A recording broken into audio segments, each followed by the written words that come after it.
What is the only cryptocurrency that you should invest? DogeCoin! It's the people's currency, you know it's the best. Please buy! The most fun and ironic crypto, that is for sure. So crypto! We're taking DogeCoin to the moon. To the moon! And if a broker says, listen, you can't get rich with Dogecoin, say stonks. But even Daddy Elon knows it's the time to join. Much fun! Cause Fate loves irony. therefore we're passing Bitcoin soon. Elon Gene Snoop! Take this little puppy to the moon. Hold it, hold it, hold it, hold it, never sell. Much rich! Buy more, buy more, buy more, buy more, it's doing well. Such high! Hold it, hold it, hold it, hold it, never sell. Much value! Rising, rising, rising, rising, I can tell. Very trading! Shut up and take my money. This meme coin is looking funny. Let's write history together. In Doge we trust. Much trust! Jump on the hype train, bros. Cause even Snoop Doge knows it's going up. Don't drop it when it's hot. Doge is the only cryptocurrency that you should invest. DogeCoin! It's the people's currency, you know it's the best. Please buy! The most fun and ironic crypto, that is for sure. So crypto! We're taking Dogecoin to the moon. Dogecoin to the moon. Dogecoin to the moon. Dogecoin to the moon. Dogecoin to the moon. It's beyond!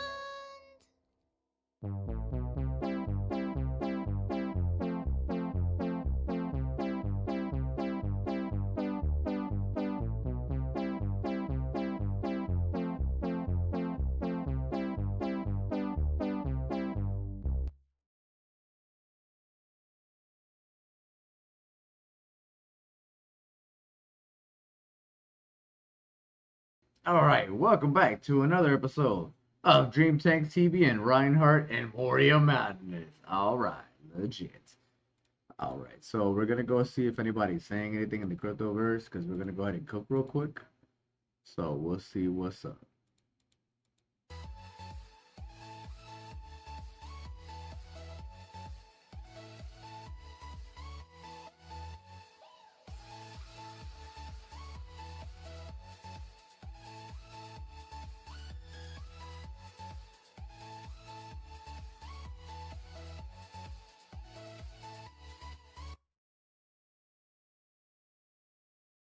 You will get 15%.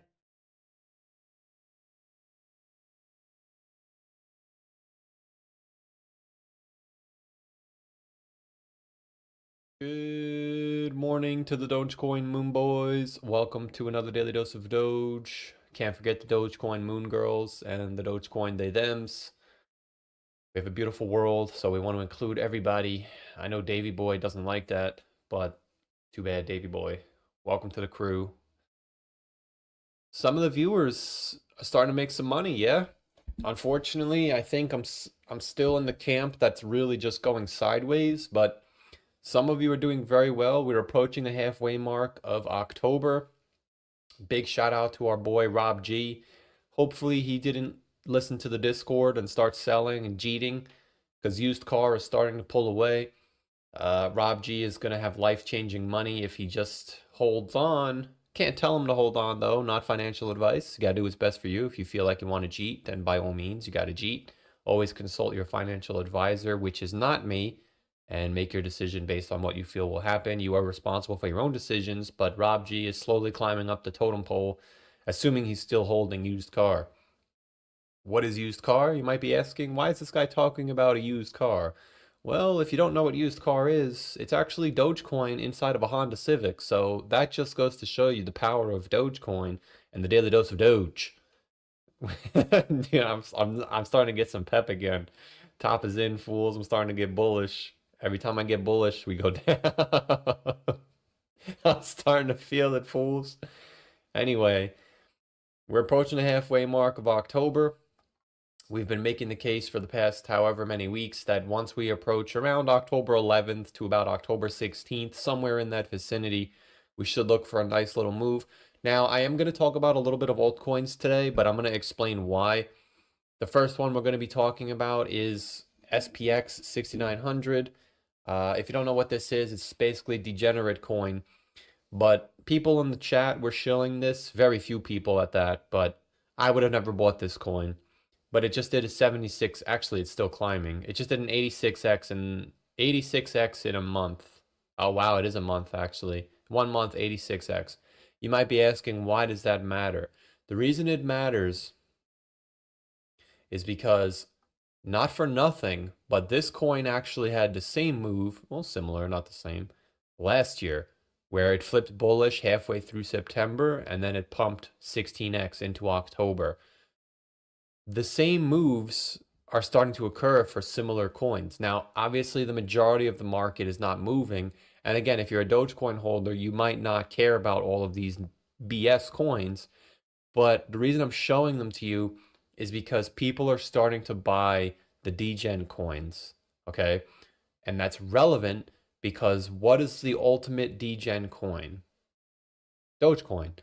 Now, if people are starting to buy the old, or not the old frogs, but like frog coins are starting to go up. So obviously we'll have to keep an eye on Pepe.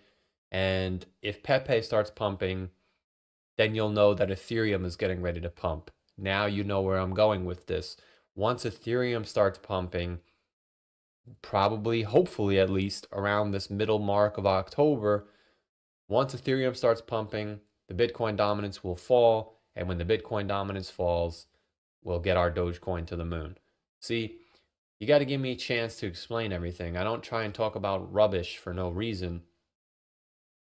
But my guess would be, because the doo-doo coins are pumping, retail, well, let's look at it this way. There's like fake retail, which is like me and you, and then there's retail, which is like Kevin. Well, Kevin got inducted into non-retail because he's already in, but like Kevin's friends is going to be retail. So there's two types of retail. Me and you that buy doo-doo coins, like we're retail. That's who's pumping these doo-doo coins. But that's a sign that we're starting to get confident. And when we get confident, like Kevin, we tell Kevin's friends, I'm buying Dogecoin. Then that's when real retail comes in. And the reason I have this displayed is because the Bitcoin dominance is on the bottom. The reason I even brought all of this up in the first place is because when Kevin starts telling his friends that he's getting cocky, his friends will start buying in. And when his friends start buying in, you can see, if you pay attention to my bottom crosshair and the top crosshair at the same time, you can see when I move the bottom crosshair right near the top of the Bitcoin dominance, you can see on the top half, that's where Dogecoin started going bonkers. All right. Similar fashion in 2017. You see how I'm moving around my crosshairs right before the Bitcoin dominance started to fall. You see how on the top it's Dogecoin goes bonkers? Well, that's where I think we're about to be. The Bitcoin dominance is obviously still moving up, but you want to take into consideration the rate of change. We're using make-up words now. We're making up words. We're making up mumbo jumbo. It's not funny, fool. You see how quickly the Bitcoin dominance rose from 2022 to 2023? And then you see how, like, less steep it moved up this year? Well, my guess would be the next move is either very sideways or down, and then straight down. So it might even just be straight down. That is a good sign because once again, I'm moving the Bitcoin dominance on the bottom, and look at where Dogecoin is. It's getting ready. It's basically like right here, right? It's curling up. So my guess would be Bitcoin dominance probably pushes up for another month, and then we should get the move to the downside. But it is still premature to start screaming to the moon. It is nice to see the old coins on Ethereum pumping, but as of now, Turbo is another one, right? Turbo is about to break out, it looks like. Not financial advice.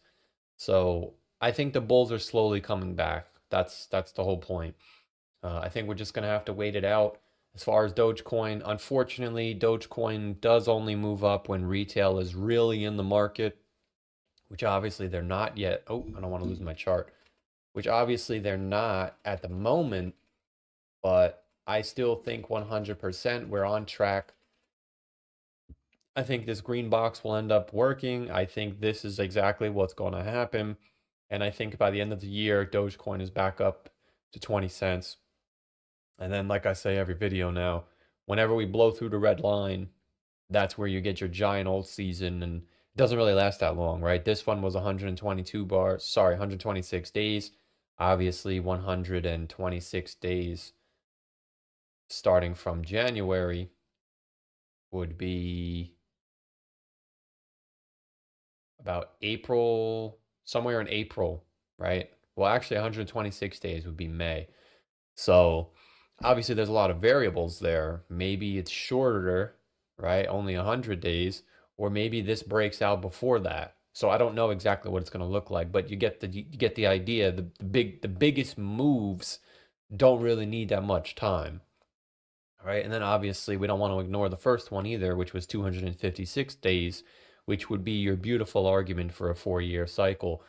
But I would make the argument that if we exclude the amount of time we spent consolidating, then I would imagine that the amount of time spent going up actually matches. Yeah, it's still about 100. Oh no. Yeah, it's actually 140 days. Now again, obviously that's major narrative pushing, but it would be 140 days if we just went up. The reason I'm open to narrative pushing just for the time being, obviously, again, it's impossible to know what exactly is going to happen. The reason we don't know what's going to happen is because you also have to take into consideration, and this is an important point, the amount of time that we're spending down here. So in other words, let me get that back. It's just going to be very sloppy. I'm going to try my best to explain it because I don't want to hit Control Z every 5 minutes. If you measure from the top here to the point where Dogecoin broke the red line, which is basically when the bull run starts, that's 1191 days in the 2017 bull run. In this market cycle, it was much shorter at 100 or 1091 days. So it was 100 days shorter. So could that be why this bull run was 125 days and this bull run was 250 days, right? So yes, this bull run was 100 days longer, but it took 100 days more to break out. The problem with this one is we are still down here and we are at 1255 days, Anon. So it's like, what the heck is going on? Why are we down here for so long? So we have to be open to anything, right? And that includes me. Like, I don't want to sit here saying, well, no matter what happens, well, in my opinion, right? In my opinion, no matter what happens, the top has to be here. But I'm not telling you that that's going to be the case. I think that's going to be the case, right? So I'm not going to sit here telling you, no, you must get out. I'm never going to say that. You get out when you're excited to get out and whenever you think it's time to get out. But I'm just showing you the variables of each market cycle is different. So could it be maybe we don't go up for that long, or maybe we go up for longer? They're both the unknown. But either way, this is the important point to end this mumbo jumbo. Both bull runs signal that it's time to go up. Like it's literally time to go up. So I think, in my opinion, not financial advice, I think over the next couple of weeks, we should start seeing some grinding to the upside. And then when we blow through this red line, that's when it's time to quote unquote get excited. And if you want to make your own red line, all you have to do is subscribe to the premium membership. No, I'm just kidding. Don't do that.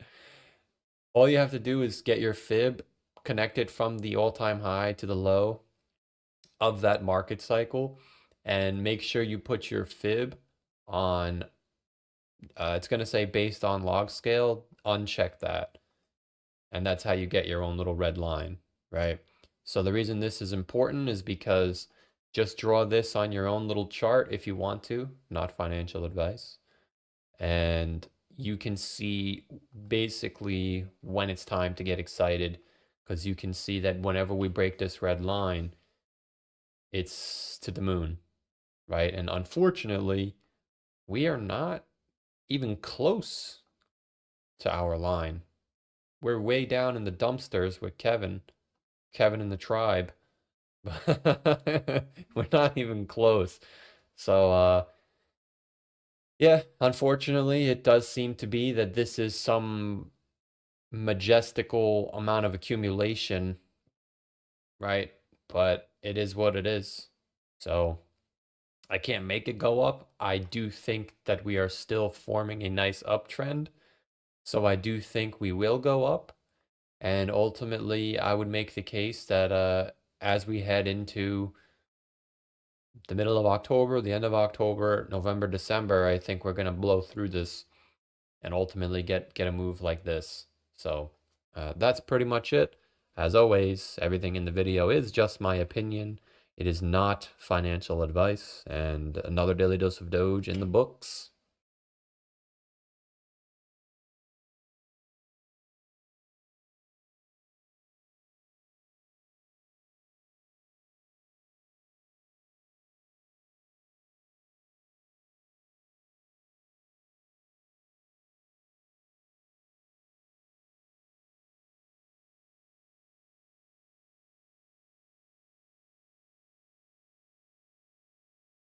All right, my bad. Let's see if anybody else saying anything, Chad. 1 second. We're still in the kitchen real quick. All right.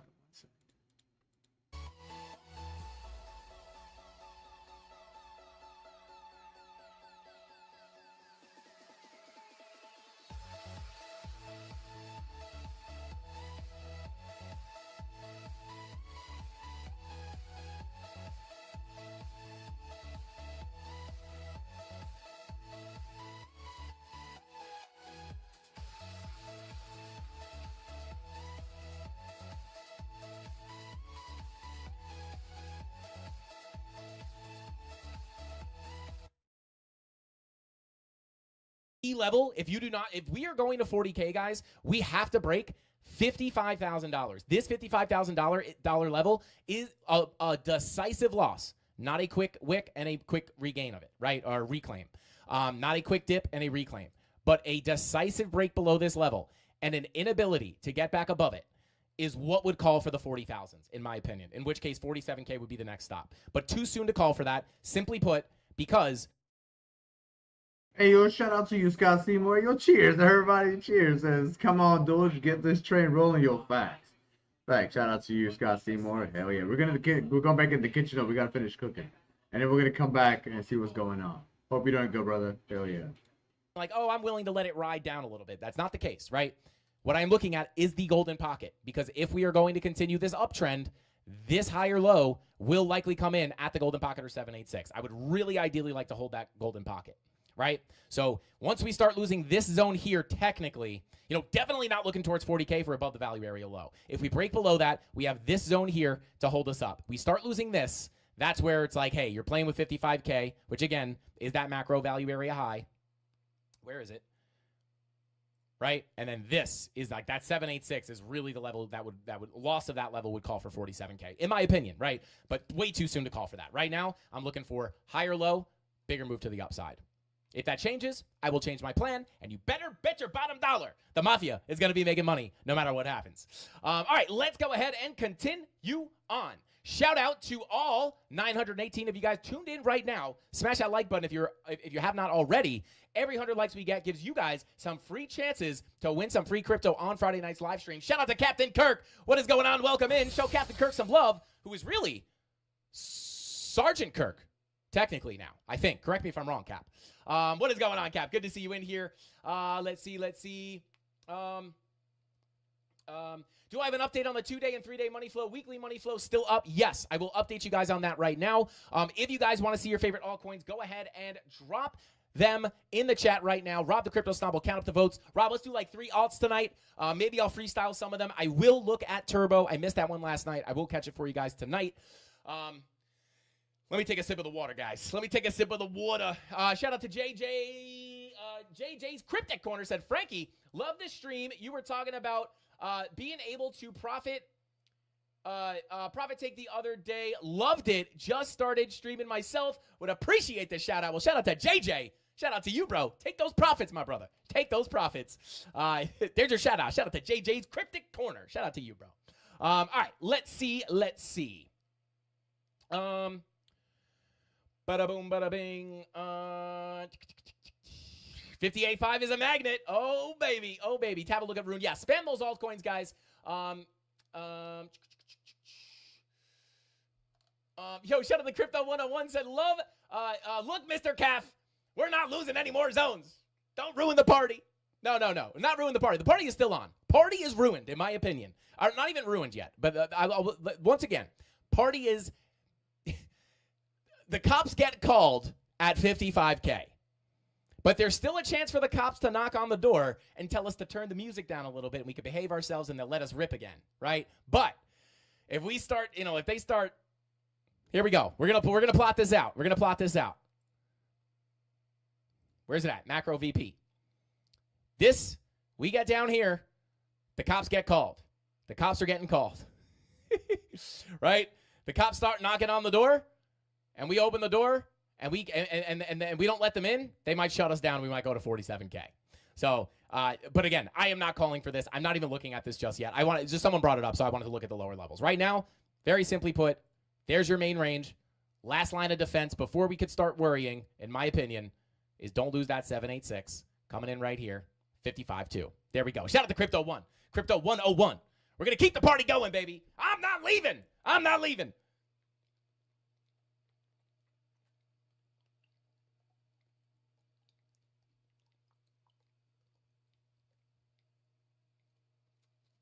I'm not leaving. All right, let's go. We gotta stay hydrated here, guys. Okay, let's continue on. Real quick, 2 and 3 day money flow. I will update you guys on this. Excuse me, I still have a little bit of that cough from last week, guys. I'm not gonna lie.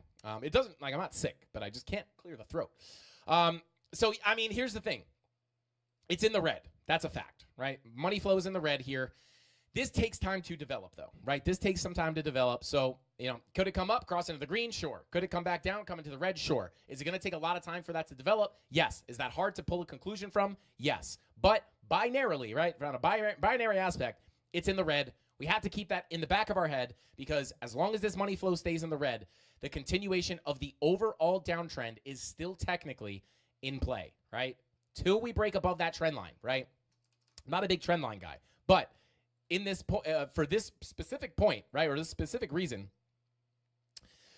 got to get above this trend line. Not just the trend line, it's also the macro volume profile, macro POC of the volume profile, right? And that's really why, for me, that's the level to get above. There's a lot of confluence here, but get above that POC, hold it as support. That's where you can see the move up to 70K, and then you're very likely, in my opinion, you're very likely to come up and take that. Very likely to come up and take that. Let me pull up the 6-month chart here real quick. Bada boom. Once you get up to that $70,000 level, you have all this liquidity. There is a ton of liquidity sitting up here, right? A ton of liquidity. So, once you get a move above that $67,000 POC, that's where you get the move up to the value area high, and then that liquidity is all sitting there. So you start taking that liquidity, that's where you're probably going to get the big push up. Once you hit this zone, this is like rocket fuel for the move up. Because if all these people get liquidated, when you get stopped out of, these are short liquidations. When you get stopped out of a short position, it opens up a market buy, right? So that's why when you get liquid, when you see a short squeeze, that's how a short squeeze works. When you start stopping people out and liquidating them, you get a quick little push to the upside. So there you go. And that's why $67,000 is the biggest level to get above, right? And you have to hold above that POC. That's what opens up the door for the potential push. Hopefully we don't have to lose the value area low. I'm rooting for upside, but we'll see. Let's see. Okay, so then, and then the 2-day money flow as well is also still in the red. So again, really hard to take away from this because it's going to take time to play out. 4-day money flow is still continuing down. This is all stuff we have to keep in mind, right? When you want big moves to the upside, you want to see the opposite of this. I always say this. When it comes to money flow, and you can just backtest this, right? Just mark out these money flow crossovers into the green on the 4-day. Money flow crossover into the green here, massive move to the upside, 870%. Money flow crossover into the red on the 4-day, massive move to the downside, 76%.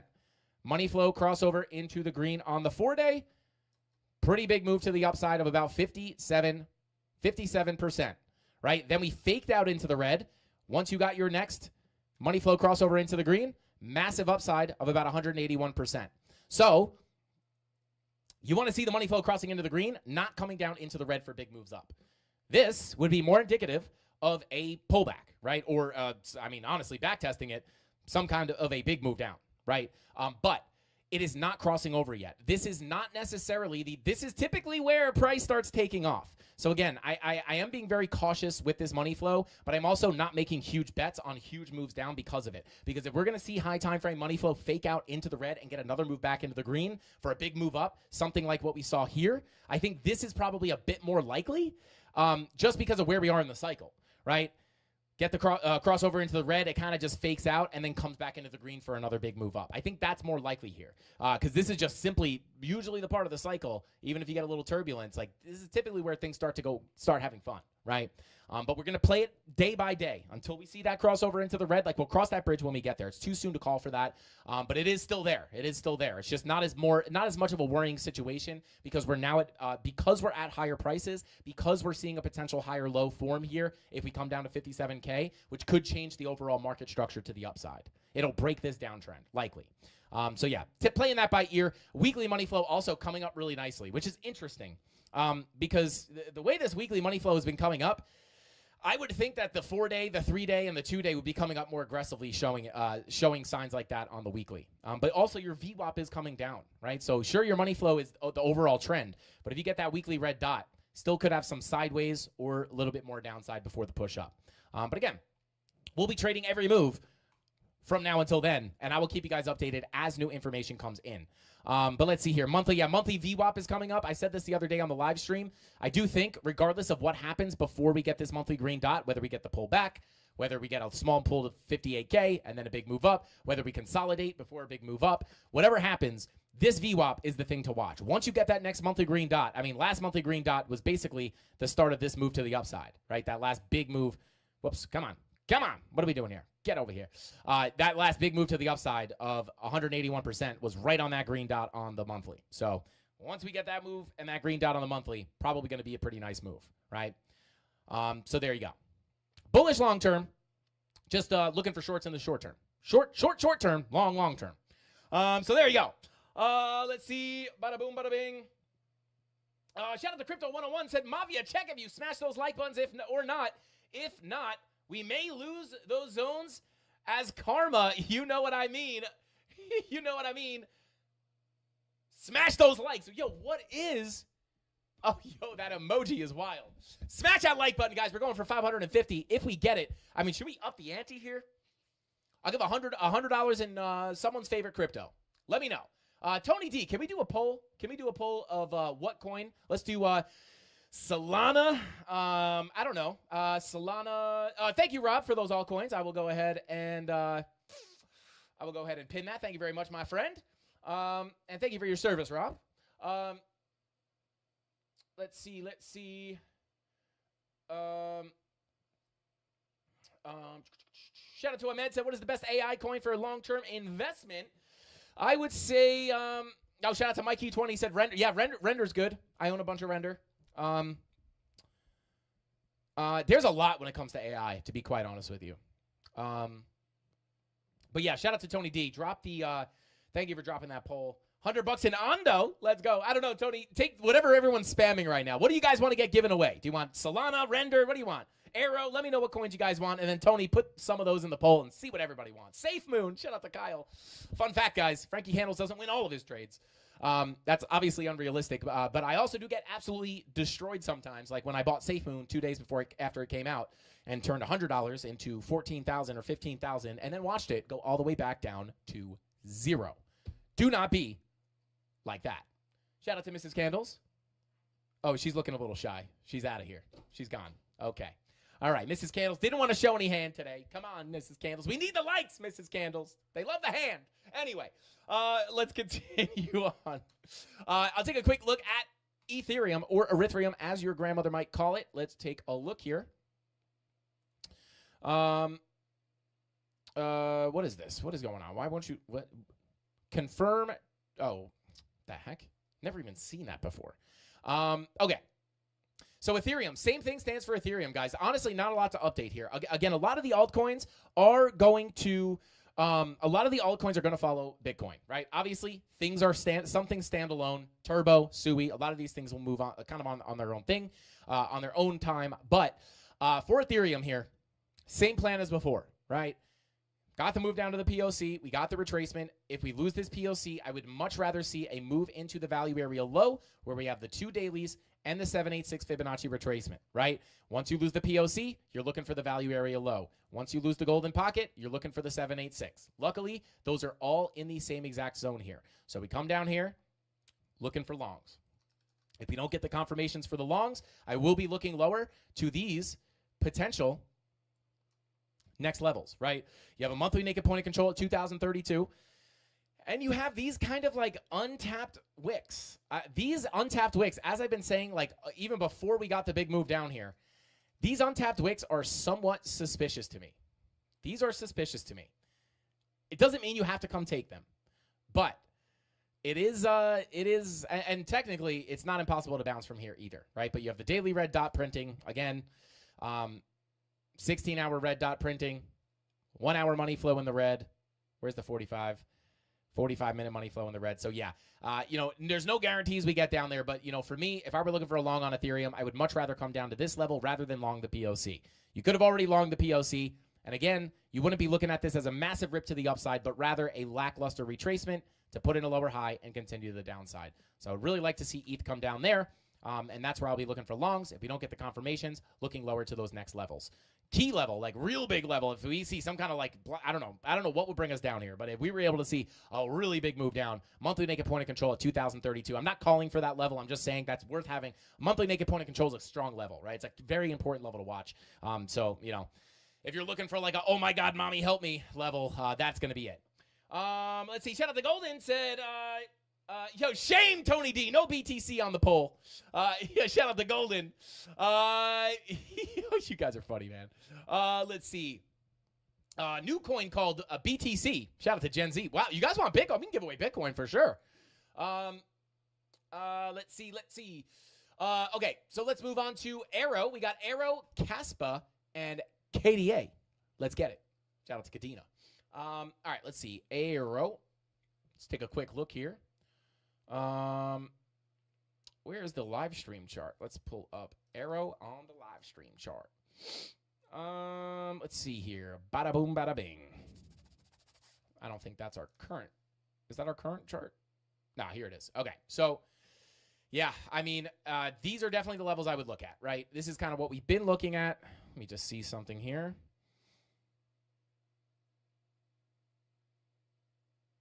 Yeah, I would probably be watching this. Let's see. Yeah, I mean, right now, this is your current range, right? Or current value area, I should say. Value area low coming in at 99 cents. $1.10 for the POC. Value area high at $1.22. With the way this looks right now, I will say,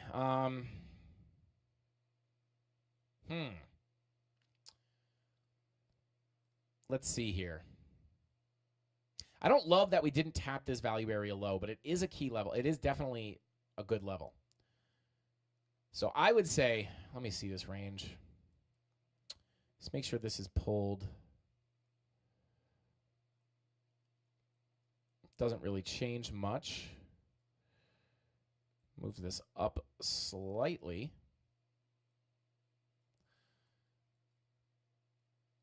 So yeah, I mean, you're at the value area high. This is not necessarily where I would be going gig along. Doesn't mean you can't push up, but generally value area high is going to be key resistance. So if we do pull back, I would say these are your local levels of support. Like, yeah, you got nice confluence here on the POC. Bada boom. Right here, 786 sitting just below that. But that's what I'd look at, right? Like if you could come down, your goal here would be to hold the POC if you want a big bounce out, right? But it's really just, I would look at this. Stay below the value area high. I'm looking for a move to the POC. Lose this 786. I'm looking to the value area low at 99 cents. Very simply put. If we break out, your key zone of resistance, I think we might have looked at this yesterday. Key zone of resistance sitting right here between 144 and 136. Get above that level. That's your doorway to higher prices on Arrow. overall, 2-day money flow looks good. Like, I'll again, like this doesn't look bad. Like, even if Bitcoin gets the dump to 57K, like this doesn't make that 2-day look horrible. So, this 2-day looks good. VWAP below the 0 line. Once you print that green dot on the 2-day, if you can get that money flow crossover at the same time, I don't know where price will necessarily be at that point, but I would look for that for a nice move up. 2-day looks pretty good. 3-day doesn't look as good. This is actually fresh red dot looking to print, money flow coming out. That is completely contradicting to the 2-day. Yeah, ooh, baby. Yeah, 2-day looks good. The 3-day, 4-day does not. Not a lot of information here on the higher time frames. Let's check the lower time frame money flow. Yeah, like you do have money. You might be able to cool off here still. Even that 2 days probably going to take time to play out anyway.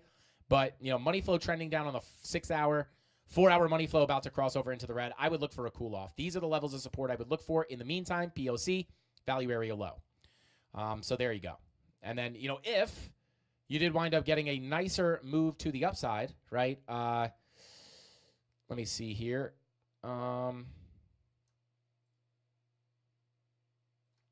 Yeah, and like this would be like the bigger level of support, right? If you do get the bigger move down, this value area low would be a nice place to look for some support as well. This is hard to say if you're going to get the higher low here or if you're going to come all the way back down here. But these would all be the key levels. Really just this volume profile, plain and simple. So there you go. You can screenshot these levels. If you feel the need, screenshot those levels. Shout out to Shunzin JC says, come on, guys, smash that like button. It costs nothing. Smash that like button. Shout out to Tony D. He actually made an animation, a like button that I can hit that says smash that like button. And I will be, that button on the stream deck is going to break because I'm going to smash it so much. What do we got here? 452 likes, baby. 810 people in the chat. Smash that like button, guys. I think we could probably hit 1,000 likes, to be quite honest. There's probably enough people in here right now to get it to 1,000 likes. Run it up to 550 to give away $100 in, let's see what people want here. Ooh, it's a tight race. Solana actually winning by a landslide, but pretty even split. 18% ICP, 18% AVAX, 17% Link. Solana with a 48% win. So we'll give away $100 in Solana if you smash that like button and get it to 550. Let's go, baby. Smash it. Let's go. All right, let's see. Smash that soul chart. Let's take a quick look at Solana. And here we are. Here we are on Solana, or Solanzo, as some people like to say it. Solana, Solanzo. I don't know. I think James Kramer calls it someone called it Solanzo. I forgot. I think it was Jim Kramer. Shout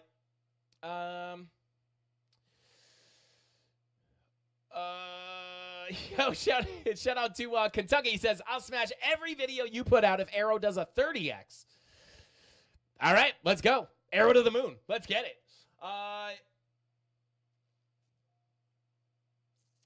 Frankie's a beautiful animal. Shout out to Chase. I appreciate you, bro. And that animal is a goat. Anyway, let's continue on. Okay. Losing the POC here, right? This is basically what we've been looking at. Actually, I think we've been looking at it on this Solana chart. This POC, I mean, it's really the same levels, right? This POC was absolutely key. With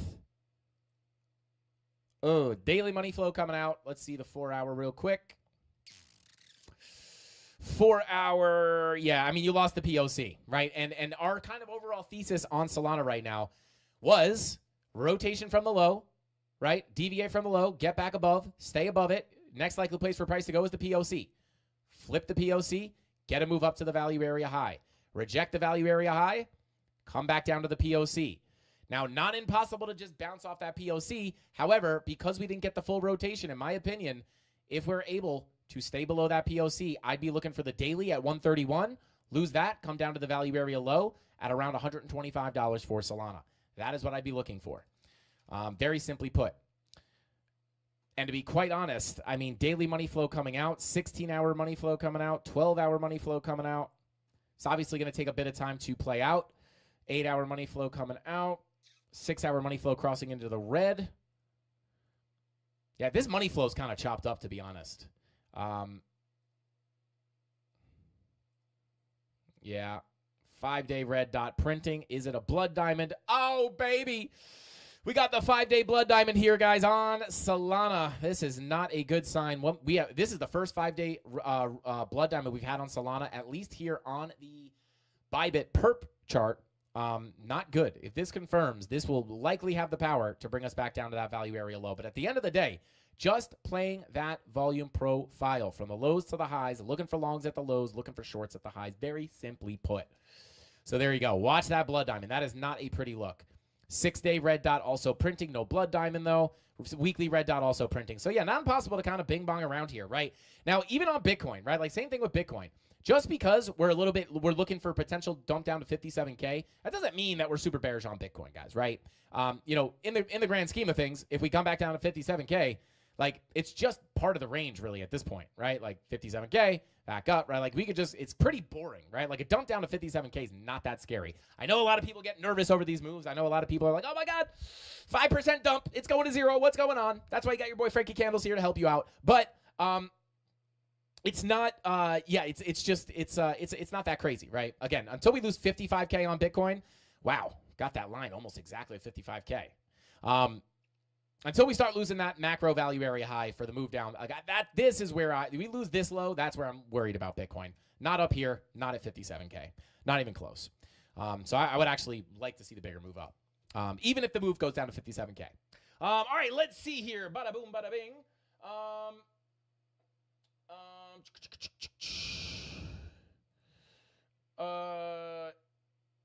Shout out to Mikey20. Said thanks, Frankie. No problem. Shout out to Mikey20. Shout out to you, bro. Yeah, 5-day blood diamond. That does not look good.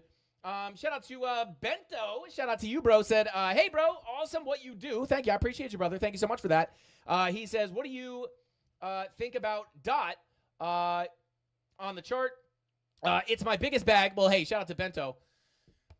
We're in it together, bro. We're in it together. I'll take a look at DOT in a second, but don't worry. I'm holding DOT too, bro. I'm holding DOT too. It's actually, I'm not down too bad. I got a pretty good buy-in on DOT, but I'm still down. But we'll see. I'll take a look at it in just a second. But let's see. We took a look at Arrow. We took a look at Solana. Let's take a look at Caspa on the MEXC chart.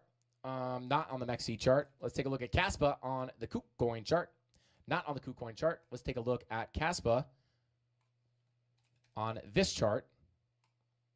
There we go. Takes me a minute. I have so many dang charts here, guys. So many charts for so many different reasons, for so many people. It's crazy. It's crazy. It's hard to keep track of.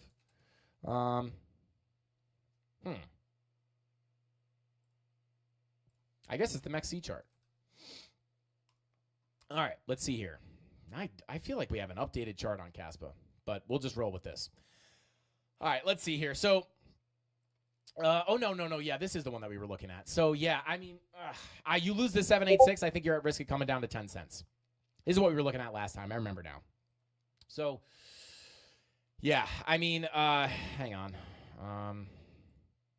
Yeah, 786. This is key, in my opinion. Let me pull up the VPVR real quick. Yeah, I mean, that's kind of the loss of your high volume node. This is key. This is key. Let me pull up real quick. I forgot to bring this. I always forget to bring up Lux Algo on Bitcoin. I always wind up bringing it up on the alts.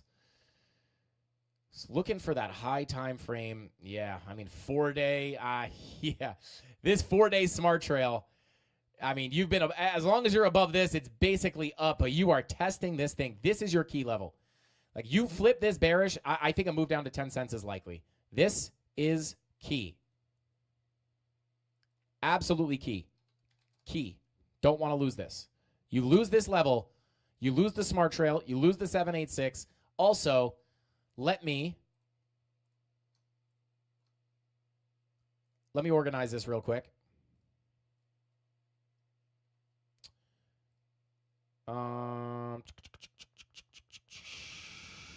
Yeah, even this outlook is very, very similar.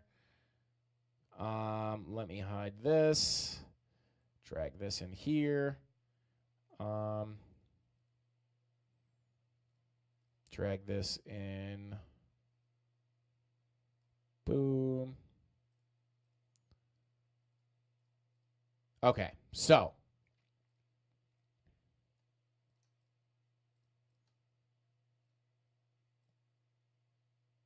Boom. Bear with me, guys. Sorry, I just want to get this all organized for you so I can make sense of this. Okay.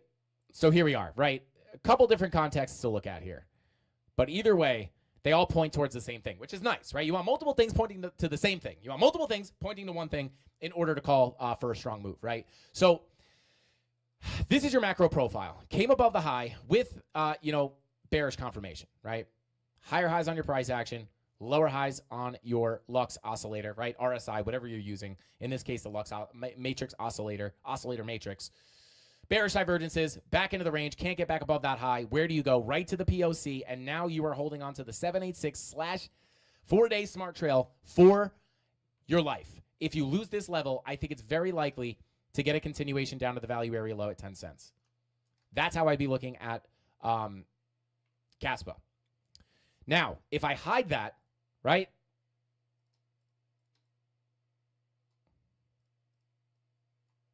Hide all that and pull up the longer term analysis, right? It's kind of local analysis. But yeah, I mean, you have the daily naked point of control down here. I'm actually going to drag this into the other folder because this is much more belonging in here, right? And I will just hide all this. So yeah, I mean, you have a lot of support down here. Really, you have the monthly down at the value area low, monthly here just above the value area low, daily naked point of control. Yeah, you don't want to lose this key level. So lose 0.124, likely coming down to all these levels, in my opinion. And just based off the volume profile, I would love to see that value area low tapped at 10 cents. Kind of all points to the same place. Yeah, weekly smart trail is down there as well. And these weekly smart trails, are smart trail in general, but in the context of this weekly, you can see if you're above this, like this is typically where you get the big bounces, right? And then you start losing the weekly smart trail, you're probably due for a move down closer into the 4 to 5 cent zone. But yeah, I would really look at this whole kind of big zone of support. Like, I know it's big, but like kind of like this whole area, it's kind of hard. You'd have to assess the situation when you get down here. So between 11 and a half and 10 cents is kind of the next major stop. But value area low is likely to play out in full, bringing you down to that 10 cent zone. Same thing on Bitcoin, guys, here with the smart trail. Yeah, the weekly smart trail is at 56.5, right? But also you pull up the daily here. You know, this was part of the reason we were looking for the bigger bounce here on Bitcoin down here when we came to $60,000 was not only the fact that we had the macro, let me pull it up on this chart, not only the fact that we had the macro value area low here, but again, we pull up Lux Algo, that daily smart trail was right in there as well. This was like a part of the reason why we were able to take that nice little scalp long here, knowing that this would be strong support, even though we knew it was going to be a lower high or predicted it would be a lower high for another move down. But we are now approaching that again. Value area low with that smart trail just underneath. So like we start breaking down below that, and this brings you down to about 57K. So like this smart trail is going to be big to watch. If you start breaking this and it flips bearish, that is not a good. That's like the first kind of sign of no bueno, in my opinion. So there you go. All right, let's see. That was Caspa. And let's take a look at KDA. We usually look at the all-time highs on Caspa, but we talked about it like so recently. We'll just save it for another. We'll save it for another stream. Let's see. 26 likes left for 550 likes, guys. Let's get it. Shout out to Terry. Shout out to Terry Darling. Says market corrections, but it's okay because the Candle Mafia is getting that sauce from the boss. Smash that like. Bing bong. Shout out to you, bro. Shout out to Terry. I appreciate the kind words, bro. I appreciate it. Wick589, what is going on? He said, did y'all know that if you have an Android device and your phone's alarm is going off, you can say stop, stop, stop, stop, stop, stop to turn it off? Is that true? Is that true? That would be really bad for me. Like in the morning. Like, alarm blast. No, stop. Stop. Leave me alone. Stop. Shout out to Wick589. Is that true? Answer on speaker and it'll actually do it. Wick, is that true? Are you trolling right now? Listen, I'm an iPhone guy. Got the iPhone here, but I am a dual user. I do have an Android as well. I have a Galaxy Fold, just to look at the charts and update Discord when I'm on the go. Technically still an Android though. So yeah, I got two phones, one for the one that I use regularly, and then one for the charts. Let's go. Let's see.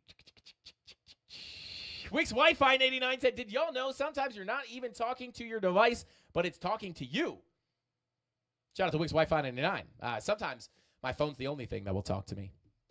Anyway, let's go ahead and continue on here, guys. Taking a look at Cadena. Let's see.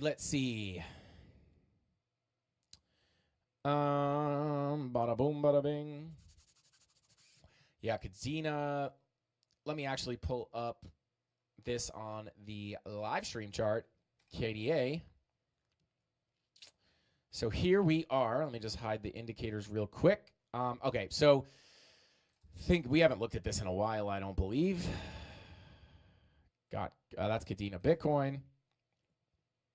Okay, yeah. So Cadena's getting crushed right now. Not really. It's just kind of ranging down here, to be quite honest. But let's see. Let's pull that range. So, yeah. Oh, God. Yikes. Okay, so here's your range. Bada boom.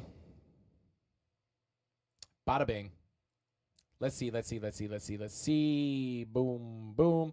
So this is your range. I mean, listen, not getting overly bearish here at the value area low, but yeah, 2-day money flow trying to come up, trying to work its way up with that VWAP. So yeah, not getting overly bearish here on Cadena at the value area low. This is coming in at 50 cents. This is going to be, yeah, like this coming in right here, like this is going to be strong support. And even if we deviate below, like what we want to look for here is potential bullish signals, right?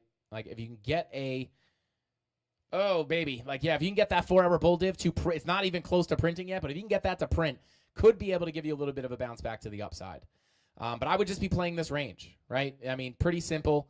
Deviate below the low, get back above the low, POC, value area high. Deviate above the value area high, that is your overvalued asset. Back into the range, below the POC, back to the low. Deviation, back up, back to the POC, back to the low, hold the value area low, back to the POC, deviation from high, back into the range, can't get back above, back to the POC, back to the low, right? So even if we deviate here, could be, it's just simple discount and premium, right? Simple discount and premium. So, when you're looking at this, down here, it's cheap. You want to buy when it's cheap, sell when it's high. Cheap down here, expensive up here. If you're looking for long-term holds, for me, I don't own Cadena, I don't believe. It's hard for me to remember exactly everything I own. I have too much crypto. But, like too much of my, Mrs. Candles only knew the half of it. This is discount, right? So if I were looking to pick this up on spot, I'd be happy buying here, drop down lower. I would just simply pick up more. I don't think this is definitely discounted down here. So whether you're looking for a long back up to the high or looking to buy long term, hoping for new all-time highs at some point, this is pretty cheap in my opinion. Doesn't mean you can't go lower, but in my opinion, I would be fine accumulating down here and picking up on more dips. So there you go. That is what I'd be looking at on Cadena. Let me just check where's that weekly smart trail here? Yeah, I mean, this, I'll be 100% honest here. The Lux Algo on Cadena in general is extremely bearish.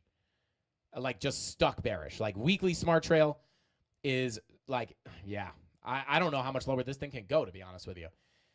Daily, yeah, like, even if you get a retracement. Let me see. Where's the 4-hour? 1 hour? Yeah. I would probably just be looking at this in terms of that volume profile that I just showed you. That is what I'd be looking at. I mean, I don't know how much lower. I really don't know how much lower it can go. It's kind of similar, right? Now, you have 2022 price action up here, but it's kind of similar to what we've been talking about, right? And let me actually just turn these candle colorings on. Come on. Bada boom. Turn that candle coloring on, which just changes based off of the market structure, right? Bearish trends, bearish market structure, right? Change of character, bullish market structure. So it's kind of chopping around here pretty bad. But this is kind of how I view this, guys. To be quite honest with you, like, let me just hide all this stuff. Like, very similar to Bitcoin, right? Like, you have this upper range, And again, this isn't the 2021 bull market, but this is kind of like the highs of 2024, right? And you get like basically a little mini bear market here, bringing price down. I mean, this goes from all-time high of $2.05 all the way down 82%, right? It's down 82%. Now, listen, altcoins can go down 90% sometimes, right? But, really the way I see this is upper range, lower range, right? And when we looked at this on Bitcoin, right, price bing-bonged around, this was the best time to buy Bitcoin. You get the breakout, and then once you get above that value area low, that's where you see the big move up into new all-time highs, even though it wouldn't be new all-time highs for Kadena, but it's just similar structure-wise. You have value up here and more value down here. And if you just pull this up on the VPVR real quick, right, like when you're looking at this alone, just this price action, most of your volume's down here, and then the next significant area is up here, right? You also have this kind of little mini range that you would want to pull as well. But if you impulse out of this range, you're probably going to get caught up in this range, right? But for the most part, you're going to look to impulse out of here and begin your journey up here for the bigger move up. So that's just kind of how I would view things. So yeah, there you go. Shout out to LuxAlgo, by the way. LuxAlgo is a channel sponsor for us here at the Frankie Candles YouTube channel and the Candle Mafia. So shout out to them. If you guys are interested in getting their indicators, go ahead and check the link in the description down below. They have free 30-day money-back guarantees as well, which is super, super, super nice. We have tutorials as well. If you guys want to see some of the ways that I like to use LuxAlgo to make money trading Bitcoin, whether the price is going up or down, you can go ahead and check the channel for those tutorials. I don't have time to go over them all today, but just a quick little thing here. A big reason why we've been looking for lower lows and lower highs and lower lows on Bitcoin is based off the market structure, right? We put a low, lower high, lower low. That gave us this change of character, which LuxAlgo marks out for us, right? Candlesticks turn purple, letting you know this could be a continuation of a downtrend, and that was able to help us, stay on looking for the shorts, looking to fade these pumps, all of them, right? Partially just based off market structure. And it doesn't just keep you a slave to the indicator. It also teaches you price action, right? So if you can't use an indicator, you could just trade the price action, right? It actually teaches you how to read price action, which is super cool. And then on the daily, just to kind of show you guys, right? Weekly is still a little bit sketch, but look at this. Remember I was talking about breaking that high before? This is marked out on LuxAlgo, right? When we broke this high, we got a change of character. When these candlesticks turn green, this is where you want to start looking for lackluster pullbacks to put in what? A higher low for a continuation to the upside. Where can that higher low come in? Simply put, looking for the golden pocket, 786 retracement, which I didn't mean to line up that well, right? And then when you have a break of structure to the downside, right? Or a change of character to the downside, rather. Change of character, candlesticks turn purple. You are looking to fade the pumps. Fade the pump for the continuation down. Fade the pump for the continuation down, right? Then locally, you get a bullish change of character. Now you can look for higher lows for a continuation up. Higher lows for a continuation up, right?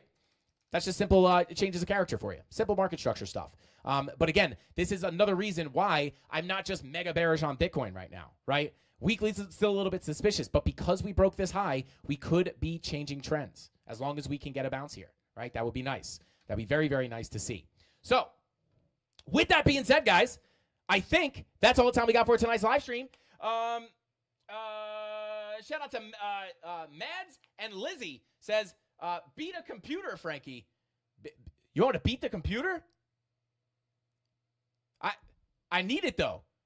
How am I going to beat the computer? Shout out to Mads. Shout out to Mads and Lizzie. I don't know exactly what that means.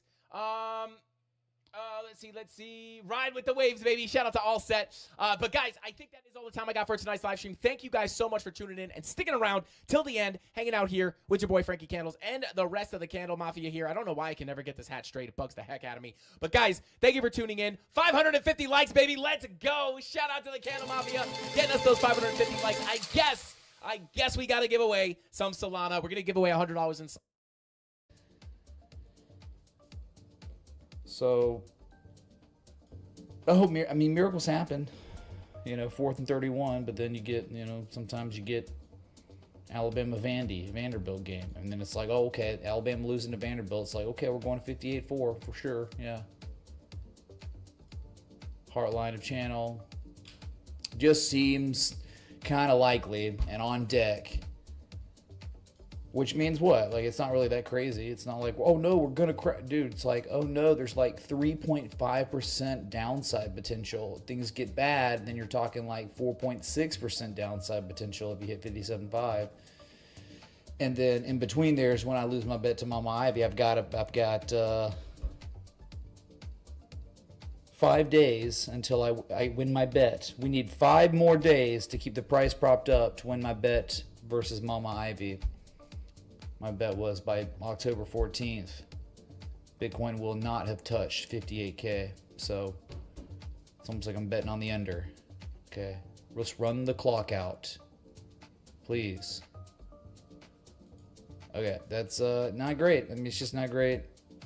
Price action locally lately. It's not the stuff you want to see. Hey, the great news is, right? Okay, controversy with altcoins. Yeah, the weekly setups are good, but I don't know how. Like, trying to just critically think here, how did they play out when Bitcoin keeps dumping and sucks and has miserable price action? No animal spirits at all in this market. The animal spirits went extinct by a meteor in March, clearly. But the good news is there's another market. And my God, dude, there's just some good setups. I mean, right? There's always some good setups on deck on the stock market. And maybe we might look at a couple of them, you know. But that's your update. Down 2.36%, $1,466. You got a few more percentage points downside potential. Not seeing 58.4 at this point would be insane. It'd be crazy. It would be a miracle to a degree. Technical miracle.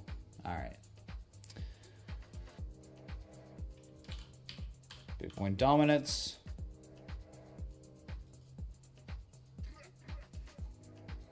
Okay, that, you know that gap's gonna fill. Look what they're doing. How are they doing this, man? Who are these people? Okay, there's this overhead resistance, this local high from August 10th. It was the top of the range. Well, they breached it. Now they're formally back testing it as support, as if they were acting like they were buying and selling this. It's so insane. So again, long-term uptrend, waiting for 60%. You should wait too. Bitcoin's going to outperform long-term. That's what all this implies. Yeah, I'm having major kilobyte per second issues, dude. The whole stream since I went live, I'm red barring. But it says I'm at like 8,000 kilobytes per second, which is good for 60 FPS, 1080p. I don't understand. So if it keeps going, I'm going to have to end the stream for just the sake of the quality. It can't be. It cannot be. So, it might be one of those days, hurricanes, you know, making landfall. I don't know, dude. I mean, my internet's fine. Lagging big time. Gosh, dang it, man. I can't catch a break. I don't know, dude. Stare out the window, dude. It's like the sun is peeking through where I'm at. It's triggering to the 3rd degree. Looks fine, but people keep saying it's lagging.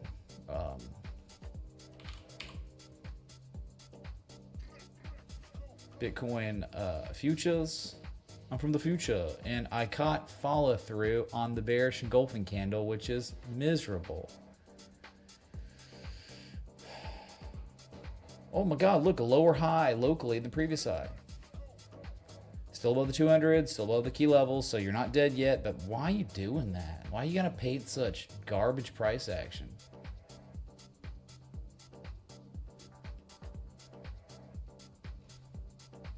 They're just trolling. All right, maybe. Maybe we're okay, man. Maybe we're gonna make it through the storm. Okay, I'm just tired, man, and you know, training and doing things does it. So you got some leeway on futures. You know, no need to be worried or concerned. Remember, like, everything on Bitcoin's okay until they break 57.6 here on this 59K, starting to, you know, squint a little bit, raise my eyebrows, and then 57.6. Below that, no sir. I don't play that game. Not playing the Bitcoin game below 57.6 because the consequences of where this thing could be going. I mean, if you're like violating 57.6 at this point, this is the form of data that just implies, hey man, there is the distribution campaign for the composite operator that's been going on for 7 months. It's like we're about to pick up steam. We're about to pick it up. Yeah, like if they're breaking this support, it's like, dude, all bets are off. I mean, we're talking way lower. Because the trend is so well established at this point, the lower highs, lower lows. And if you're just going to confirm it here, and then locally, and then you break support again, it's like this is going to get taken out. You're going to go to the bottom of the channel at least, like 50K. Ugh. Yeah, it's just like, you know what happens? Like I'll go and I'm like scanning through like the stock market watch list, and then I'll see something and it just looks so beautiful, and I'll long it. I'll be happy in the position on the daily, whatever. And I say to myself, my God, I wish Bitcoin looked like this. Why can Bitcoin just not look like this? It's because Bitcoin had its time. 354% rally last year.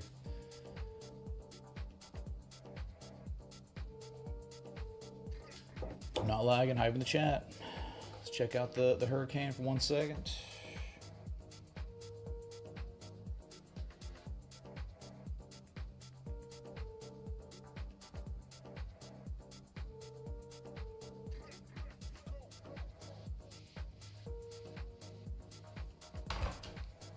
Yeah, dude. If anyone's up there in the chat, in the community, let us know.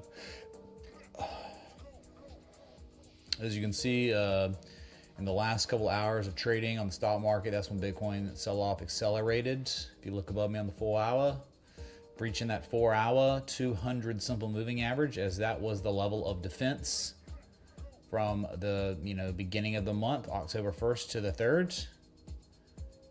And all it manifested into was a formal bearish back test of the up thrust. But we discussed on previous streams, like we would want, like, if we got a slightly lower low, or we got an A, B, C, D, it would be normal, it would be natural, it would be common to see lower prices here. But okay, all right. Since we started out on Bitcoin, let's go further into crypto. Ethereum, nice, broke support, bearish and golden candle. What do they do? Okay, man, is that a left shoulder head, right shoulder, whacked out, Quasimodo, weird context? I mean, all bets are off now. If you're below 2,407, you wait. You would not own this until 2,100 and change, and you wouldn't even own it then. You would just wait for favorable price action to occur there. Some sort of signal candle, some sort of edge on the oscillators. As you can see, right, conceptualized downtrend, still downtrending, still attempting to put in a bottoming base, but you're not there yet. Not there yet. Gosh dang, man. Bitcoin, again, like if you're thinking 58.4 without forms of miracle, then definitely 2100 on Ethereum eventually if you just wait. Now you're like getting into near the threshold. They've been trying to hold up the threshold to remain not in the bearish control zone. Man, they've done it, right? And then look, you're starting to roll back over. You fall below 40. Fall into that bearish control zone, a lot of downside till oversold. So crypto looking like A before, crypto still looking like A or B. The PG version is B, but okay. Yeah, lower prices. We don't know if it's going to happen. We would prefer it though, because of the harmonic framework, and that completion or type 2 return would be, again, at like the 2100 and change. Okay, BNB. Binance, we'll get through these because I do want to spend a little time looking at like, hey man, a non-depressing loser joke market. Still maybe higher low, but they are kind of working on a bearish inside bar now. So the bullish engulfing candle got no follow through. I just don't see how this continues higher with Bitcoin going 58.4, 57.5. Either way, you're not at an actionable level for the swing trader. The swing trader is either going short as close to 621 as possible or going long as close to 500 as possible, right? If you're at 570, neither the short seller nor the bidder would be involved here, be taking fresh action at this time. So kind of unactionable coin, but still monitoring one high, the second high, the third high. All three of these highs are substantially lower than the highest high, the buying climax. When all things may have changed, we still don't know yet if it's all over for BNB. We don't know yet. But we do know at 570, 600, you are paying record level of premium because all-time highs in 2021 to the low, you ran it up. I mean, all this.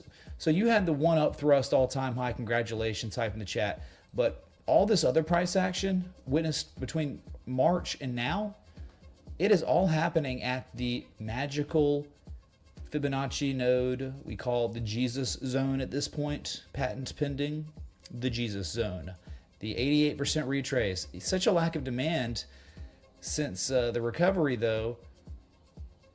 The 886 was being tested from March all the way to May till they reached it for a sec. But then on the rally, it's only the 786 is being rivaled. So they're like, if you think about it locally, it's kind of weak because all three of these highs are lower than all of these highs. Makes you think they're testing different Fibonacci nodes.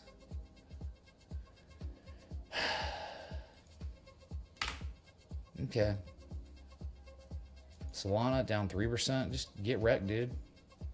Yep, I no longer am even higher low questioning this because we didn't have it. Remember, you can't say it's a higher low until they confirm it with a higher high, at least rivaling the previous high. And remember, what this was technically,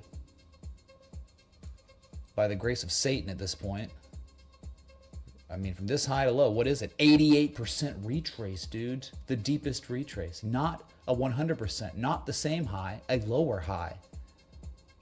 The most subtle form of distribution. Where to the layman, oh, I don't even know. It looks like the same. No, it's a lower high. Gosh, dang it, dude. And then, like some really nice selling pressure. And then whatever this was. And then, oh my God, there's such a lack of demand on Solana chat that they can't even actually test that 200-day simple moving average if you just scale in and see. Like, what kind of price action? Bush League, dude. So it's like, okay, 130 on deck. Barring acts of 4th and 31 miracles. 130 on deck. Because Bitcoin, if 58.4 is on deck, 130 is certainly on deck for Solana. You just do the math. Okay, Bitcoin goes down, so Solana goes down too. Maybe even worse.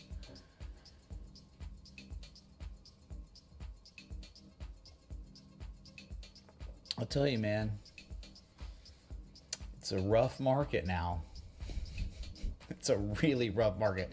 Like, if you're thinking, gosh dang, man, this market sucks. Like, I've been a market participant for many years, and this is a terrible market. This is one of the most stagnant, trash markets, man. Now, it's cool because, like, hey, on Bitcoin throughout the year, W shapes, supply lines, key resistances have been respected, but unfortunately, number go down after they're respected. And that's not what gets people hype or excited, or that doesn't usher in new market participants at all. It does the opposite. We keep losing market participants. Clearly with the lower highs. But dude, what about XRP? It's good, right? Not really. I look at this like major drawdown on a fake out, and then such a lack of demand that the test of the 200-day simple moving average, the overhead resistance support, I mean, back from 54.599 cents. And then what? The shooting star. We have an actual shooting star catch and follow through today. Bearish and golden candle, I guess, too. I cannot get hyped on crypto. I can't. I need the data to get hyped. I think I'm going crazy, man.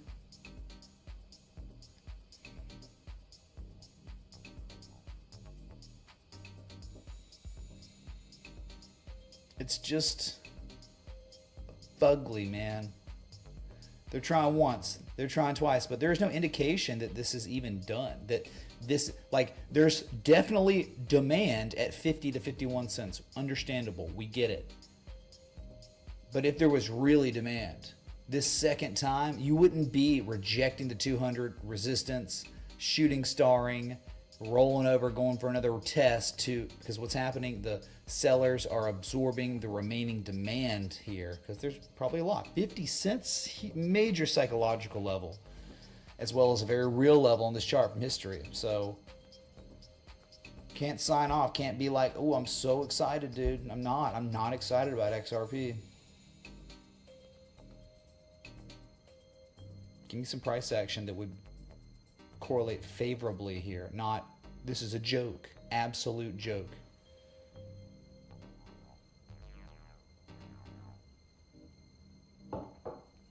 Yeah, we got jobs report, right? We got data coming out, economic data coming out tomorrow. Probably not going to be good, man, but who knows?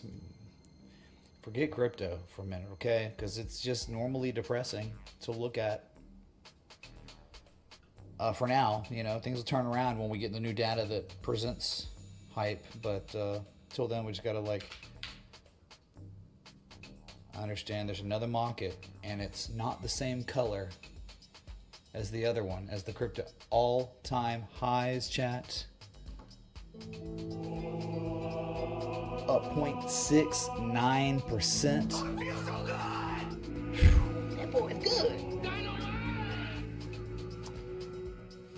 Never before seen levels like this. 577.14 got to an all-time high 577.71. We did it, man. Remember, life is good above 565. No thing, not one thing to worry about above there. Below it, yeah, we got to start really eyeballing. But okay, we're good above it. Nice. Hopefully this continues. Your RSI is beautiful, 63. Perfect relative strength, not overbought, so it can continue to run, no problem. And remember if the bullish outcome, okay, because we had a potential bullish wave structure on this thing. How do we know it? X to A, but then the B point was insane, like 95% retrace on B, high or low on C, equals only a 1618. Which a 1618, it's like deep crab. But like, if it's not an 886 and it's a 96, 97% retrace, it's almost like a Mariana Trench deep crab. Yeah, those crabs evolved to live in the deepest depths of the ocean. Talk to Scott Carney, he'll tell you, dude, okay? So 1618 in this situation, around $600, psychological level, makes sense, dude. 224, 1618. Okay. Yeah. Wave structure. Freaking wild, dude. Dow Jones, same situation with the highest daily candle close ever. Not intraday price. Good to see. I remember we talked about we need a candle close above both of these candles to feel comfortable. Thank God we did it, man. So more Jesus chimes for the Dow Jones, highest daily candle close ever. Probably tomorrow you'll get yourself the highest intraday price ever. Still lower than the September 27th high. Gotta love it, man. All happened to the gold mean ratio. It's wild. It's freaking turning on the jets. Money printer go burr. All the things. And then we're looking at Bitcoin and it's like we're in the 1933, right around then. The Dust Bowl's going on. It's all black and white right now. People are starving. FBI, they're creating new S coins and arresting people because it's so bad. Oh my God, dude, going door to door. Did you manipulate this S coin? And over here, it's the roaring 20s, dude. We're in a different decade. Oh my God, hey, dude, I accidentally hit the space bar and I went to Casbah, and let's get some freaking hype in the chat. Because this was set up to be destroyed. The composite operator concluded his campaign with 2 highs lower than the highest high. And this has been we've been discussing this one. This is a trade setup, a bearish short selling trade setup, because it was so beautiful, technically speaking. It was the weekly bearish 3 drives. We knew it was terrible because there was some sort of like Caspa following, like the little cult thing that when these S coins run too long, they start accumulating unsuspecting victims, and they become cult members of the S coins, you know. So I remember the Link Marines when it was on its run, and the Hex Kids, and then what the XRP Moon Boys in 2017, 2018, right? Like they accumulate the longer the run goes, and so we were still hearing them chatting and typing about how it's the future, it's all good. You don't know, man, you don't get it, but you don't understand that they're offloading. It's over. Buying climax is real. And so we broke in the demand line. You formally back tested the key resistance support as resistance again, going for the bearish engulfing candle, going for the lowest daily candle close since May 20th. And there's nothing but blue skies below for the bears. Hurricane Milton for buyers, though. Yeah, storm surge 15. Let's just go 20 feet. Category 8, Caspa. Get wrecked, dude. Okay. I didn't mean to come here. I don't know. I think my watch list is on S coins, so I just put my hand down, hit the space bar, and we were on Caspa. So we were going to analyze it. Sometimes it happens like that, man. Yeah, that's what I was saying. Thanks again, Dog with Hat as well, lol. But Dog with Headcoin, remember we analyzed that one? Someone paid me money to look at that. Dog with Hat. Let's just go to it real quick. Dude, are you trying to tell me we're looking at Dog with Hat coin before the NASDAQ? I know. Just all I can recommend at this point is you should leave immediately. Dog with Hat coin, chat member. Dude, let's go long at the 886 of a completed W-shaped pattern, and it's like maybe a confirmation high, and it's down 5% today. Remember the shooting star, a beautiful Dog with Hat shooting star, followed through yesterday, rolling over today, falling below the 200-day moving average. It's the Jesus, man. RSI, I mean, you have bearish divergence, you know, like a high to the higher high. It's beautiful. I mean, all the dreams you could have dreamed of. The technical argument was impeccable for a reaction reversal. You're still getting it. It hasn't even really begun yet. I mean, I think like at least 192 from here, but probably 150. It was a dream, man. But yeah, remember I was saying, like, the people that are buying up here are like smoking doobies, and they're like blazed out of their mind, and they don't understand anything about what, you know, we've invested in ourselves. I mean, I have 13 years.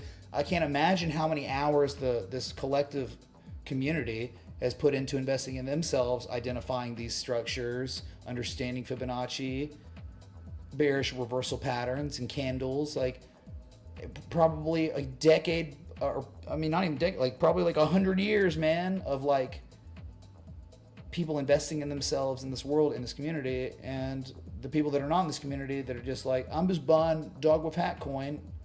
They're buying there, and they're getting wrecked.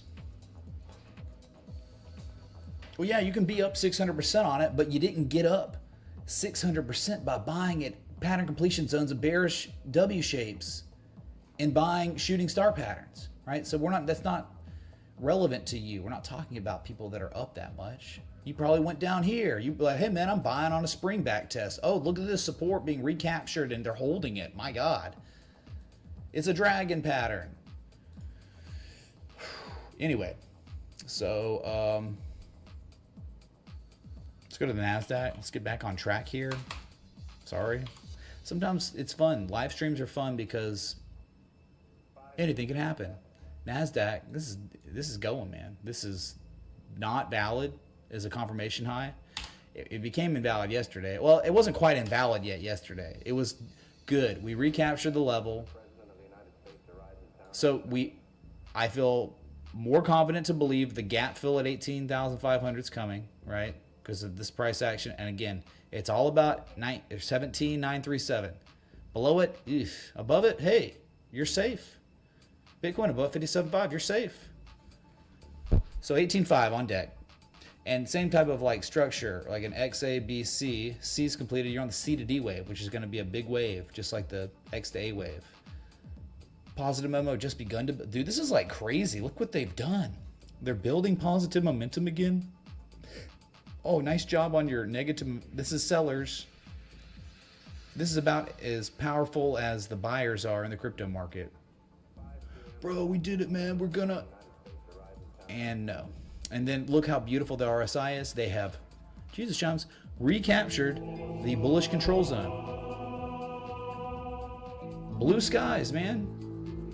And I mean, think about how much upside potential there is until you become overbought, which I've seen that before this year alone. So it really is. And then, just like that, stock's looking good again, man. Not necessarily the Mag 7. It's just it's a collective market-wide thing.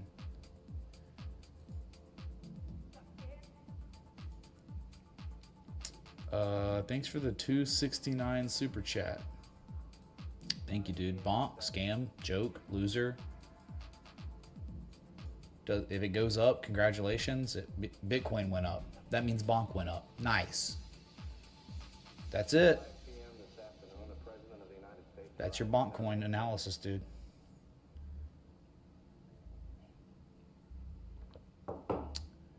Yeah, so really exciting stuff above the key level. That means poised for gap fill and all-time highs. IWM that had just been, oh my God, spinning the wheels, XRPing, still XRPing, dude, right up 0.22%, just... Your trend's good, you know, higher highs, higher lows, accumulations very clear, you've broken resistances, there's some unfilled gaps below you, but all is well. I mean, people own this. People are just going to own it. It's better to own it now than it was before it was making higher highs, higher lows. During this period of time when it was May 2022 all the way to November 2023, oh God, it was just flat. But they finally broke it. They started confirming that old range top as support, and now more than before. So I like IWM. It looks good for probably all-time highs in the future, in the coming 3 months, 6 months. Yeah, it's not about the Mag 7 really. Apple looking, oh man, I'm starting to like Apple. Well, Apple's good above 216, 220. I mean, you can remain bullish and stay long on Apple as long as they keep the price above 216. So there are your index funds. Before we get into like the individuals, let's just knock out golds right across the markets. The stream, that's like what the stream is. Gold, another day, another sell-off. You know, figured, right? Buying up here is insane. Like there's no strategy. You just be buying gold at the highest levels any humans ever bought it at, price-wise. This thing could sell off and go to 2,400 and still put in the highest low in human history. So there's just nothing to do but look at it. No structures, just been impulse. Can I get your thoughts on the DXY weekly too, if you don't mind? Don't we need this to collapse for Bitcoin to moon? Yet positive momentum possibly incoming. 40 travel, thank you for the 20. We can do the DXY. We can do it right now. Why not? I think we had another request that was... Well, T-Bone didn't technically request. We're going to look at we looked at Cass for T-Bone. T-Bone, and I hope you put Cass in your little list. Storage is bullish.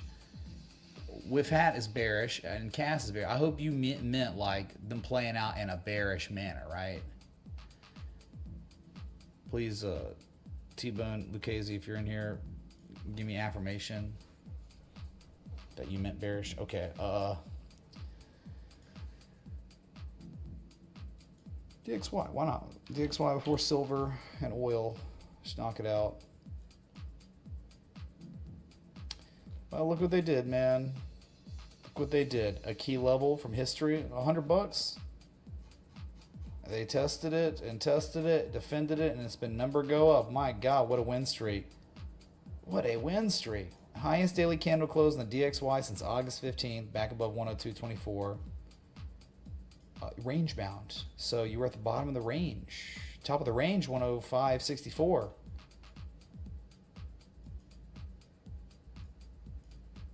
I mean, as a swing trader, like, you know, we don't even act like, even if someone went long at the bottom of the range, as a swing trader, our mentality, our psychology is we don't know if it's going to be at the top of the range. Okay, good. Very good. Fourth drink, fourth damn leather belt. Is that a joint? Good, good, yeah, because they were hot trash. Yeah, all we know is we could target. I mean, if you were going to swing trade long in that, I mean, a target would probably be 104.62 in the top of the range, 105.64. So it hasn't hit targets yet if it was going to be a swing trade. I mean, right, DXY is just an aggregate of different currency pairs. Yeah, I mean, you would want it to go lower for the sake of other assets. But man, when this thing bottoms out, it's the end. This was the end. Right here. I mean, this was the bottoming structure on the DXY. We know it so well. We love it so much, right? The bullish shark type 2 return. And it just so happens after this entire structure developed, what came to pass was the end for the equities market, the cryptos market, the luxury watch market, the metals market, the precious metals, the rare earth, strategic metals, you name it. Rolex watch, I mean, pictures of potatoes. I mean, everything was done when this M shape completed and we ran. Okay, so if the DXY goes on some sort of run like this, it's normally not good for assets paired against it, which is everything. So yeah, and ripping and roaring. There's your DXY. We don't need it to collapse for Bitcoin to moon. Nah, I don't think so. But we do need a miracle. We need some sort of news-driven catalyst that actually shows us like more than before, and it's so certain, it's so obvious. Like, I'm just thinking about October 2020. I'm thinking more about like the summer of 2020 into August, September 2020, the pump, the dump. But when it dumped, it was a deep retrace and was a higher low than the previous low before the pump and dump.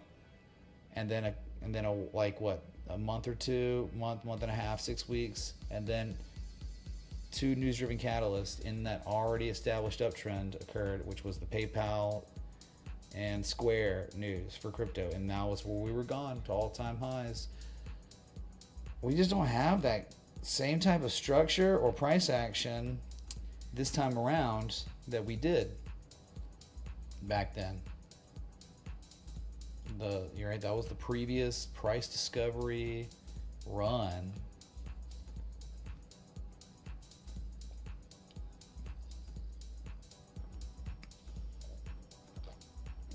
Okay, silver, you know, didn't go well.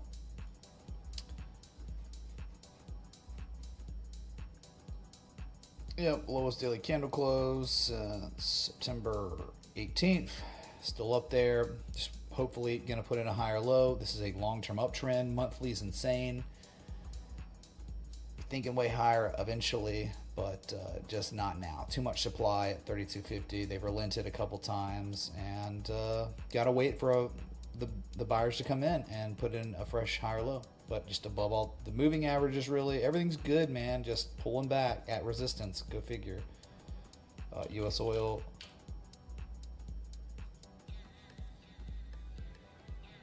Another bad day. Okay, so what happened? Like, I mean, if we talk about Japanese candlesticks, what confirms them? Okay, bearish engulfing candle at key inflection points confirmed with the close.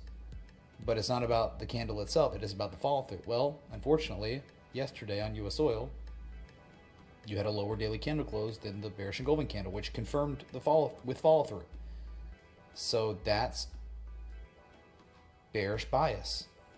Still propped above 72.43, but below that 67.59. It's a lot of lower highs. Why are all these highs lower than this high? Why?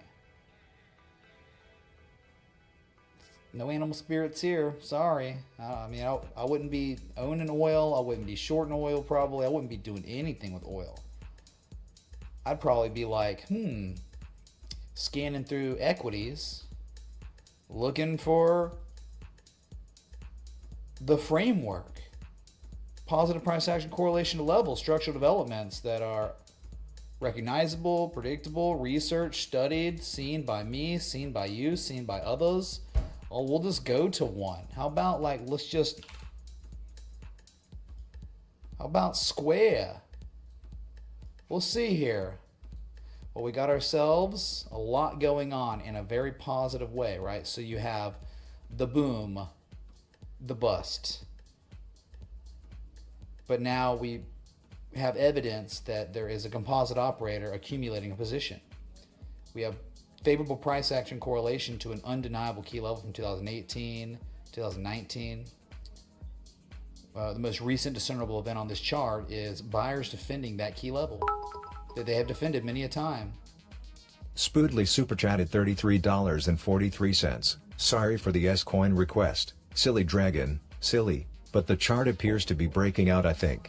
Also, is it best to put trend lines on wicks or candle body? Love Spoodly Doodly. Spoodly Doodly wants silly dragon S-coin. Oh my god, dude.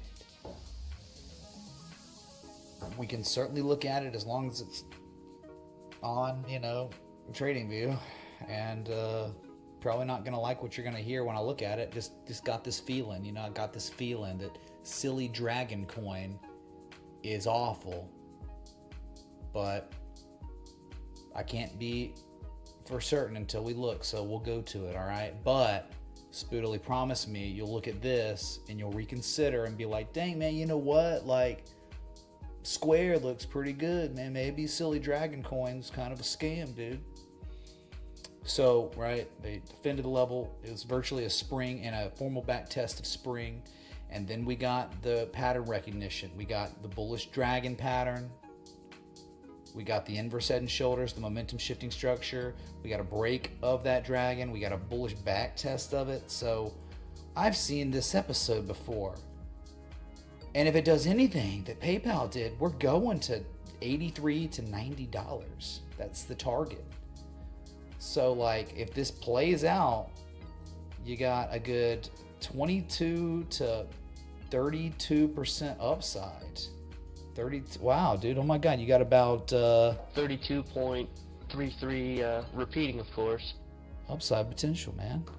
So it's that easy. It's like, why are we looking at silly dragon coin? Why are we looking at the DXY? Why are we looking at Harry Potter, Sonic, Obama, Inu coin and Dog with Hat coin when we could just look at Square and be like, it's got all the makings of a Velocity Athlete, all of them, more than before. This was like, okay, they sold it in October. They've never even come close to rivaling this level. They tried really hard. Oh my God, their most powerful attempt, August 2nd.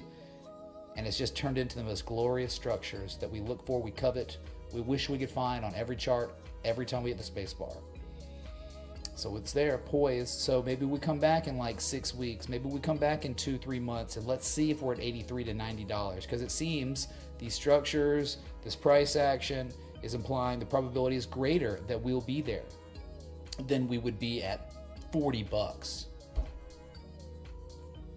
The argument's there. Doesn't mean it's certain. Just increased probability outcome. And not even about the right angled and descending broadening formation. If in fact Square ever saw $90 again, it would be a confirmed partial decline It just would. Partial decline is, we have a potential partial decline right here with the spring back test of the key level. It's kind of beautiful. If we ever saw a 90, that means there's a 70% chance of a bullish breakout. So you'd be like deep in the money. You'd be so deep in money. Oh my God, I'm up unlevered 32.33 repeating, of course, % on my position. And we have a 70% chance of a bullish breakout of this entire mega structure, this right angle descending broadening formation, the size of a planet. So far, it is 871 days large. That is colossal. For perspective, the bullish Gartley on BABA was 460 days large. So you're almost double the size of a bullish reversal pattern here. So, and you know, PayPal was PayPal was like a trade setup. I don't think it ever got stopped out either. Same type of idea, same type of stuff down here where, hey man, there was a wedge, they broke it out, but look, there was this local level and then they rallied it, they back tested, held it, they couldn't, there's too much resistance. They were absorbing supply in the end, in retrospect. The composite operator just was absorbing supply at 68. Too much supply. Okay, all right, they relent. Okay, more buying opportunities. 57, 34, 59, 22. And then my God, you can't even make this up, how they did the whole spring back test thing right here before that run. And then they back tested the breakout as support. And now it's today the highest daily candle close confirmed since February 7th, 2023. 52-week highs on PayPal. So this is front running square, but it's the similar setup, man. Similar situation. Gotta love, man. But that's why you can't really get the blues about crypto too much, because there's another market with brimming with opportunity to grow your money.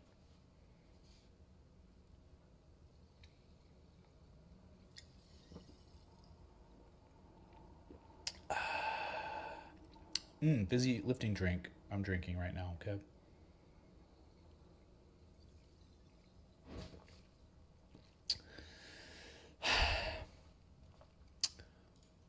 Another one. We're just going with the flow here. Found this today. Twilio, joke company, racist, discriminatory, garbage people, whatever. But impossible to argue with what is going on here, okay? There is this level that no market participant in the entire world could argue with as being valid and real, okay? It's a zone, August 2016, September 2016, look, support, October 2018, look, March 2020 before gone to all-time highs. And just accumulation, then the violation, and then the recapturing, and then the reconfirmation, and then now you're above the 200 moving average.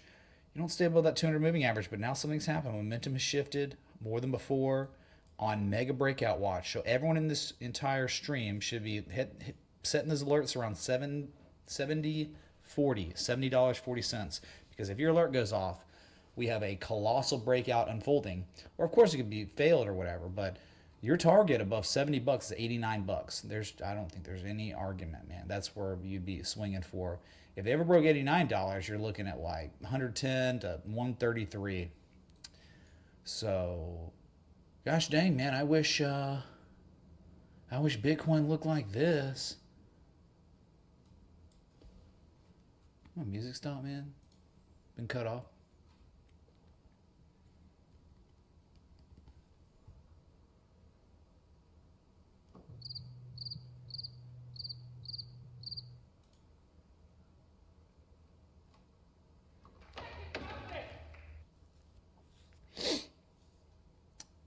Big deal here. And G-Dog was talking about something. Oh, talking about Square looks like Arc. If you don't know, is unbelievable. Unbelievable weekly.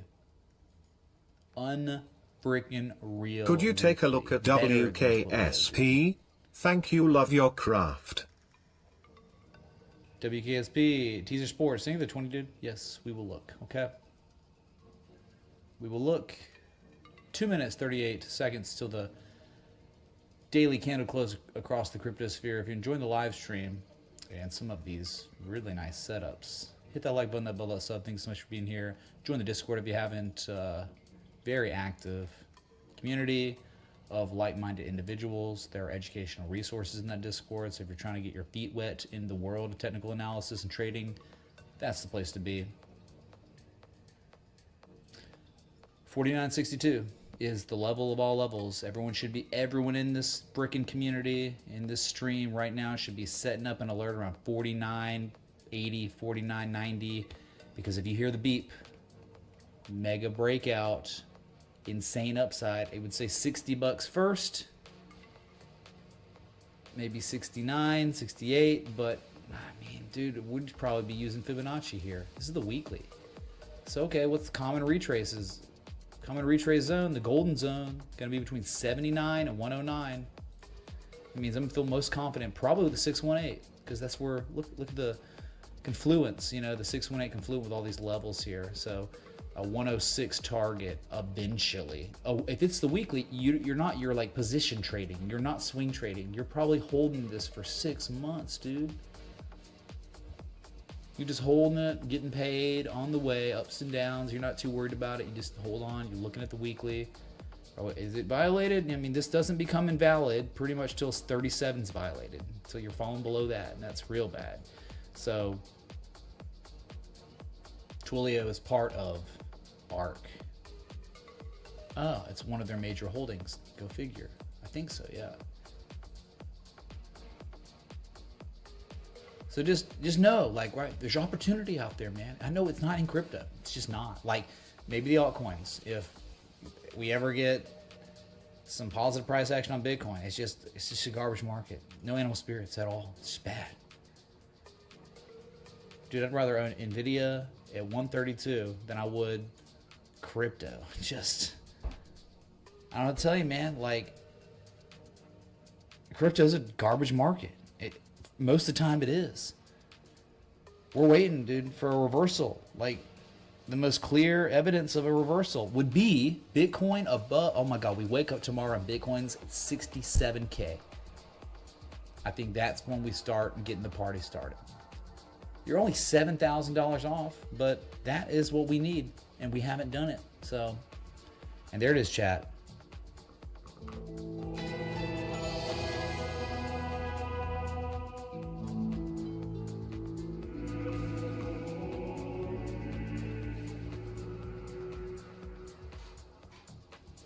PayPal certainly did take a minute. Yep.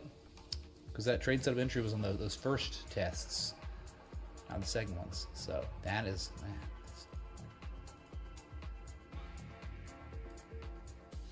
What a trend, man. Things are getting ready. Oof. It's beautiful on the daily, too. My God. All right, a little bit of Bitcoin for a sec. The Coinbase chart. Kind of have the liking of the Bitstamp chart where I've got the channel, but there it is. Gross. Closed right at this high, you know, this September 13th high. I mean, there's no technical argument backing anything up, like for the price to reverse right here. Again, it would make more sense for a 58.4 test. It just would. If it doesn't, great. And that's where we are. Lowest daily candle close confirmed since October 2nd. Like 1 week lows. No, but dude, it is trash. I mean, that is like just stupid bad. Here's your high, your up thrust. Here's your back test up thrust into your shooting star at 200 moving average. It's just the worst. Like, look, you see this July 25th, how they tested as support? It was support. It was resistance. It's resistance confirmed with a lower high locally. You know what? If I flip the chart over, I wish this is what Bitcoin would do. I wish that we were look, you know, it's kind of awful. Like, it's like, okay, think about it. Flipped over chart. You got all the higher lows, the higher highs. You got a newly established uptrend on the inverted chart. And then, oh no, a bearish pattern developed. And that was a pretty nasty markdown. But look, the key support was recaptured by the buyers. And then what the buyers do? The buyers needed to confirm what was once support resistance is support again because it was violated. And they did it. And they did it with a bullish hammer at the 200-day simple moving average. And now we've got follow through. Like, first time, I'm not so sure. Oh my God, we put in a high low. Now it's like, what? These two lows are substantially higher than this low, and this low, and this low, and this low. You see, if I invert it, it's real bad, right? This kind of reminds me of what Bitcoin did. Like in the real chart, right here. Same type of stuff where you had a low and then you made the lower low for a test of a key level. Huh? We just talked a key level tested, reconfirmed as support. But both of these lows are substantially higher than the previous low. Before this happened. Big run.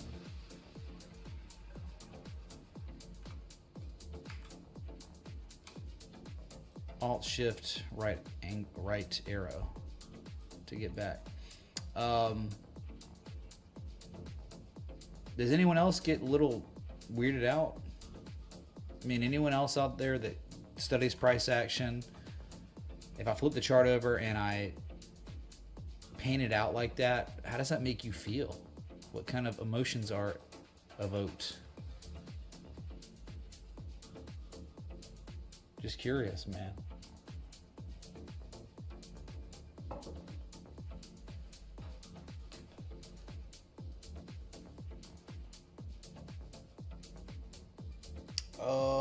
I don't know what song this is, dude.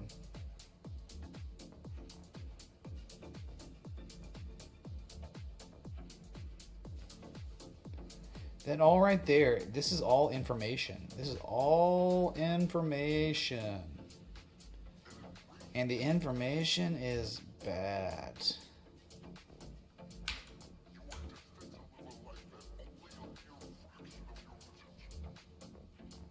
Andrew Lawrence says he's not worried about it because the weekly Ichimoku. Okay.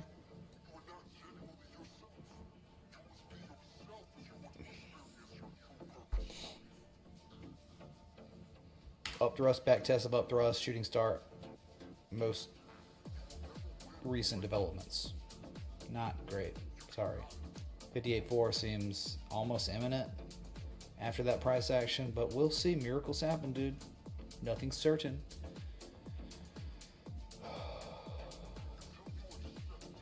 And Batson, if you do it, please be sure to video. Thank you. Post in community IRL if you do that. Would be good content.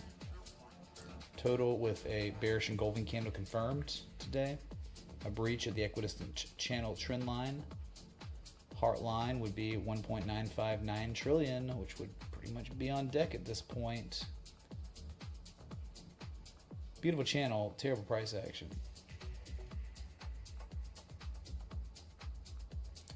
All right, so we had someone request something, and it was Silly Dragon Coin, chat. Silly Dragon Coin for Spoodly. Doodly. Silly Dragon to US dollar tether. Let's just go KuCoin. Unless you, nope. Dealer's choice. Spoodly doogly. Oh boy. Oh boy. Remember I had this premonition? I had this feeling that it was gonna be crap. Jesus chimes for just assuming, because this time the only A is Silly Dragon. All-time lows. Hey man, they stopped making all-time lows August 6th, just same price. That doesn't mean we're in trend reversal. So I look at this and I'm immediately like, I'd rather just buy Square. It's really simple, right? I only have so much capital I can allocate to these markets, right? Because I'm not an infinite heir. So Block, right? Like predictable research, discernible patterns to multiple market participants around the world, people in Korea, in China, in England, here, even in India, Antarctica. They can all identify inverse head and shoulders, bullish dragon patterns, all developing at key levels, bullish back tests, right angle, descending, right angle. Dang, that's so like, okay, I want to play ball with the composite operator accumulating his position, reaccumulating position over there. And here I have no evidence that there is a composite operator truly accumulating a position in a long-term eternal downtrend, right? It was listed because this is what scams look like, okay? So think about, why does an asset get listed? Okay, I've talked about this before. I'm just going to talk about it again. Why does an asset get listed on a chart? Well, before crypto, my ICO made up joke term, there was the IPO, initial public offering, right? Why would a company go public? Well, the reason, the number one reason why would be they have a working product, good, or service in a business model that is sustainable. So if you have that model that is sustainable and can grow, you want more capital to amplify the gains, the revenue, the earnings, right? That's the truest, purest form why an asset, a company would go public. But here we are, it's 2024, and we have this new asset class, and it's crypto, and then we have these scam exchanges that are letting people do this because it's an unregulated market. And someone's like, hey bro, yeah. Is that a joint? Yeah, man. So like, I just like created this coin called like Silly Dragon Coin. Like, these guys I know are gonna love it. And so we should like do pre-sales, and all the money we make from the pre-sales we'll put into marketing overseas to the Chinese people, the Indian people, billions of people, and then we'll launch it. And as soon as we launch it, man, we'll dump it on day 1 or 2 on all those people that bought. And that's it. That's what happened on Silly Dragon Coin. Some dude was high out as a kite, with low scruples, no morals, doesn't care about other people, helping people, uplifting people. He just wants to make his money, and he doesn't care who he hurts. And that's what these charts look like. This is I hurt 100 plus people, 1,000 plus people. I don't really give a crap. I made my money, and it's a dead asset now. So you don't ever put money in this crap. That's it, dude. That's the sermon on Silly Dragon Coin.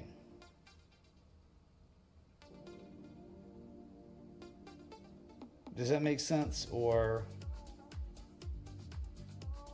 were you too high because you were the creator of Silly Dragon Coin? Because you'd have to be high to launch something like this. Oh my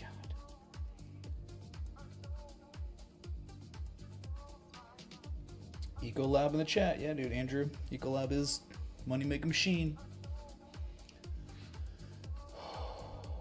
Okay, anyway, so thank you, dude. Let's Teaser Sports. Let's give him a chance, all right? He's up. WKSP. Let's hope it's not the scam of Silly Dragon Coin. Never put your money in it, chat. Don't do it. Dude, is that financial advice that you tell me not to buy Silly Dragon Coin? Kind of flirting with it, but can't say it, right? Okay, Work Sport Limited.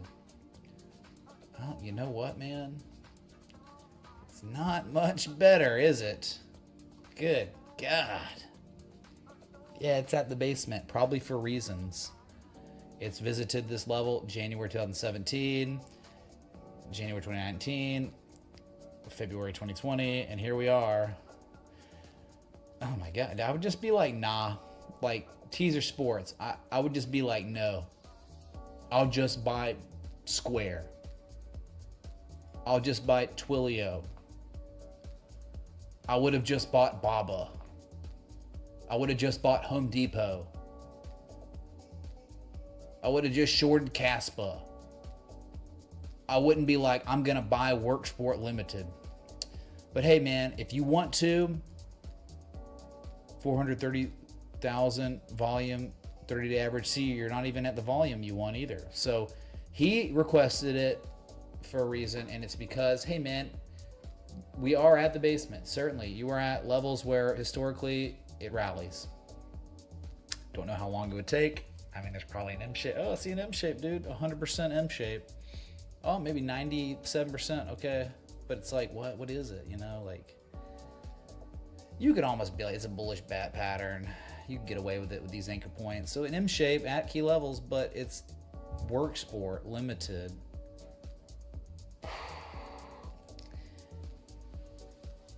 You probably don't want to own it below 52 cents, right? Because that's that 2020 low. Yeah, you probably cut your losses below 51 cents. It's up 15% today. He asked about it, right? So you got one part right. You got the buy low, sell high thing down on this, but it's just not, the volume doesn't meet the criteria we really are looking for. It's not even half the volume we're really looking for.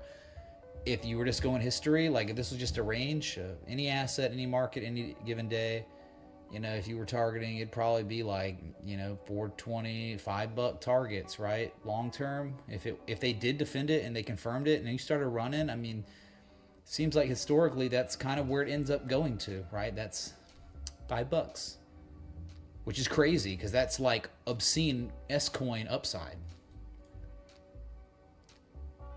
So that's your call, right?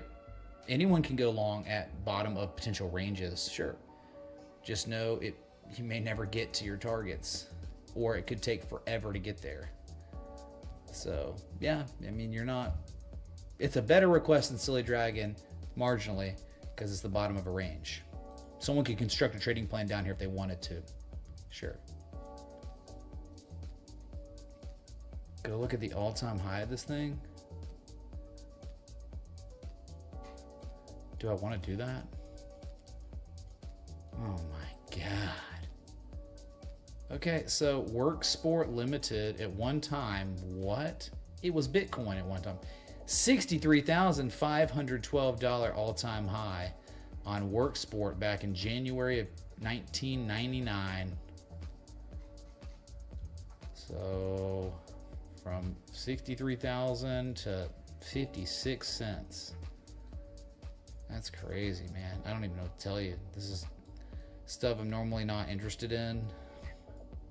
Again, I just like, if there's a setup that looks so good and it's like everything I look for on an asset's doing it, why am I not going to own that? Why would I own this when I could just own that? I'll probably just own that. Okay. Good stuff though, man. Whatever. Thank you, dude. I really appreciate the contribution. Remember, it's if I destroy the asset, if I eviscerate it, if I talk crap about it, all the things, just understand that does not equate to me not being grateful. I'm super grateful for your contribution to this 100% crowdsourced stream where I do not monetize. Never have. Okay. So we've been live now, hour 12 minutes. My kilobytes per second are still freaking out. Very unstable internet right now. And we can just take a look back. It's the local elites, right? Take a look, man. All right, we're almost landfall. Oh my God, it's like probably in the next, 15 to 30 minutes, landfall. If they haven't already confirmed it, right? They're right there. Yeah, I mean, you are either landfall now or landfall in 15 minutes. Or it could be already done. So, hype in the chat. Oh, look at all these tornadoes. Or like tornado, the algos. Mesocyclone hype. Wreaking havoc as we speak. I'm sure there are plenty of storm chases up there. Plenty of webcams to go watch it. I think I'm going to do that. I'm going to go eat some dinner.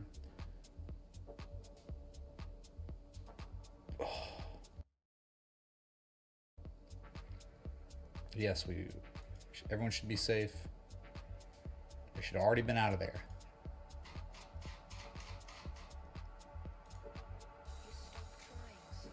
Bitcoin not looking hot, man, on the new day. Again, there's no technical edge. There's nothing right now on the timescales that would imply that Bitcoin is going up next. Nothing. In fact, the most recent data would imply bad, going lower next. That data stems from data from September 26th to now. Up thrust through key level, 1 time, 2 times. Failure, and then a rally retest, rejecting the 200, pretty much rejecting the top of the channel. Max downside potential. I mean, this is almost like we're deja vu in here. Remember the stream? It was July 29th and the 30th. How bearish it was because of those events. It was like, oh, here we go. The worst thing that could have ever happened. Pretty much the worst thing that could ever happen is what Bitcoin did on the 7th. So what happened here is going on here. Which happened here too. My God, man.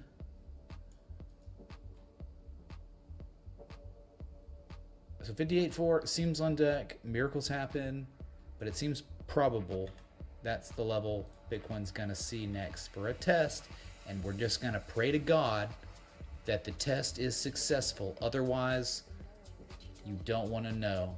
100K bros by December will be homeless. Well, Mim, everyone on Twitter's talking about it, saying that, so I guess it's true. All right. So thank you all for coming out. Pray for Bitcoin and pray for all the residents of Florida that are going through this storm right now, because so many people have been displaced. I think over 250,000 have evacuated. It's crazy, dude. So it's scary times. So I will be back. Till next time, respect the TA.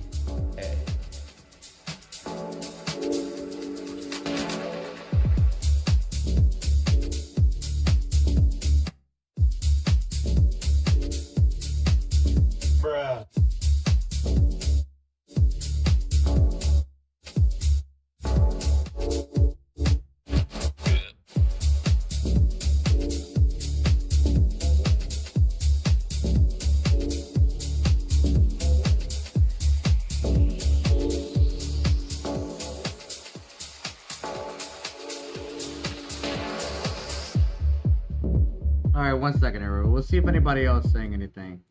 I know he just finished. Alright, let's see if any. We're still in the kitchen. We're almost done. Almost done.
All right, we're gonna eat, so we'll go ahead and see if anybody's saying anything. All right, 1 second. Everybody.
Crypto's juiciest news, baby.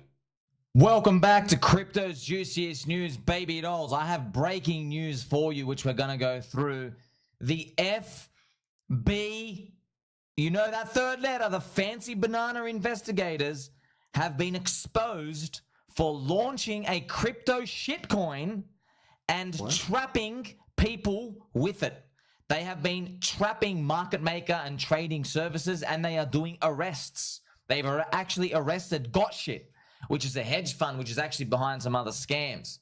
So that's actually the breaking news of the day, friends. And boy, oh boy, we've got some more to go through. But first, let's actually show you what's going on. There's been a bit of a disappointment, friends, going on because what's been happening is the stock market, Mr. Stonky Stonks, they have closed at a new high, a new all-time high. That's a daily chart. Look at that, the power of the stock market. Unfortunately, Bitcoin, being a freaking clown piece of crap, has been dumping like a scam. So this is the part of markets where you're like, well, are you ever going to move? It is all this uncertainty. It runs through your veins, friends. That's why day by day, it will rinse and tire you out. If you're expecting something big, something big, something big, it really does do its job of making sure absolutely everybody has given up before it goes. So that's why I do joke, right? Trash market. What do you do from here? Well, you just keep holding. That's it. That's why that's why traders, friends, they get really, they get tilted during this time because when we eventually do go, they won't be able to out trade you buying and holding. Not even close. Not even close. Like traders, yeah, you'll make all the money in the world and you'll outperform holders if you never lose. If you just have like a 95% win rate, but they don't. That's the problem. They don't. You got to factor in all the times that they lose, all the times that they're going to miss out on the high-flying momentum up part only, and that's pretty much what it comes down to. Now, if we look at Mr. Russell 2000, friends, Mr. Russell 2000 is chilling out here, and we've got a tiny green candle. Every day we're watching and waiting for Mr. Russell 2000. We have the US election coming out in less than a month now. Yes, that's what everyone's been waiting for. Probably going to see a big move after that. This is the others BTC index still grinding along. I mean, our friends, look at this. By this time, 4 years ago, look at this, man. We were already, this was February, March. So Doge had already done its first 100x, I think. Yeah, Doge was already up 100x by this point. So that's pretty much, that's how much the crypto industry is lagging behind those previous cycles. Now, as for the rest of altcoins and everything, you see like Pulse Chain ecosystem taking a breather out here. But yeah, it's nice to see that these things could move up, right? I mean, we have plenty more to go, friends. Plenty more to go. If you check out the weekly chart of Bitcoin, once again, this is like the 7th fake out. Well, this is a freaking scam, dude. This is like 1, 2, 3, 4, 5, 6. Oh no, now you got to get short 7 freaking fake outs. My gosh, it's just what a freaking joke. So what can we do, man? We just got to wait it out. I mean, we did see like the October candles. It's so small now. It's like it's just primed to go up. It's waiting for something. It's waiting for something. Could be a catalyst. We'll find out soon. So now we're actually going to move into the FBI news because it's about to get a whole lot crazy.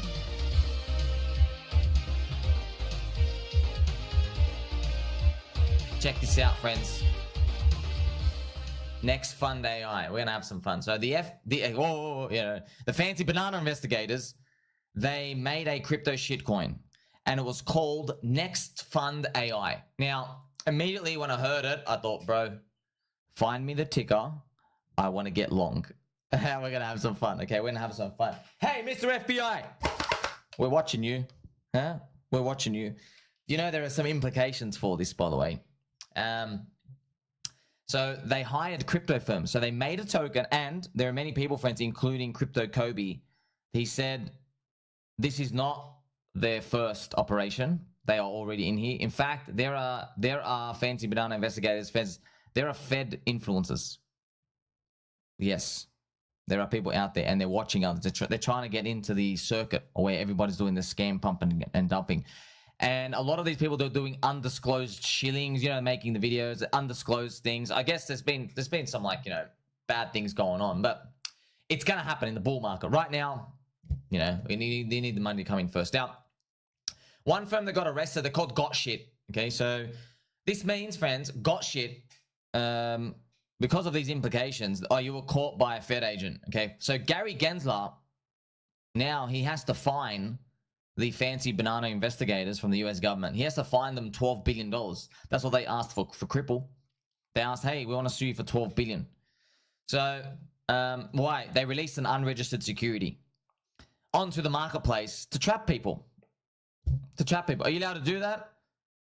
I don't know, friends. Are the police, are they allowed to sell drugs to entrap you? I mean, do they get a warrant? Are they allowed to do the drugs? That's weird. This is funny. So okay, why is it bad for humans out there, but why is it good enough for you to trap people for your benefit? That's a bit of a strange logic, isn't it? For the rest of us, as I said here, let's find this token and let's ape in together. I'd love to, man, I hope we can buy this. Oh man, that'll be so funny. Why?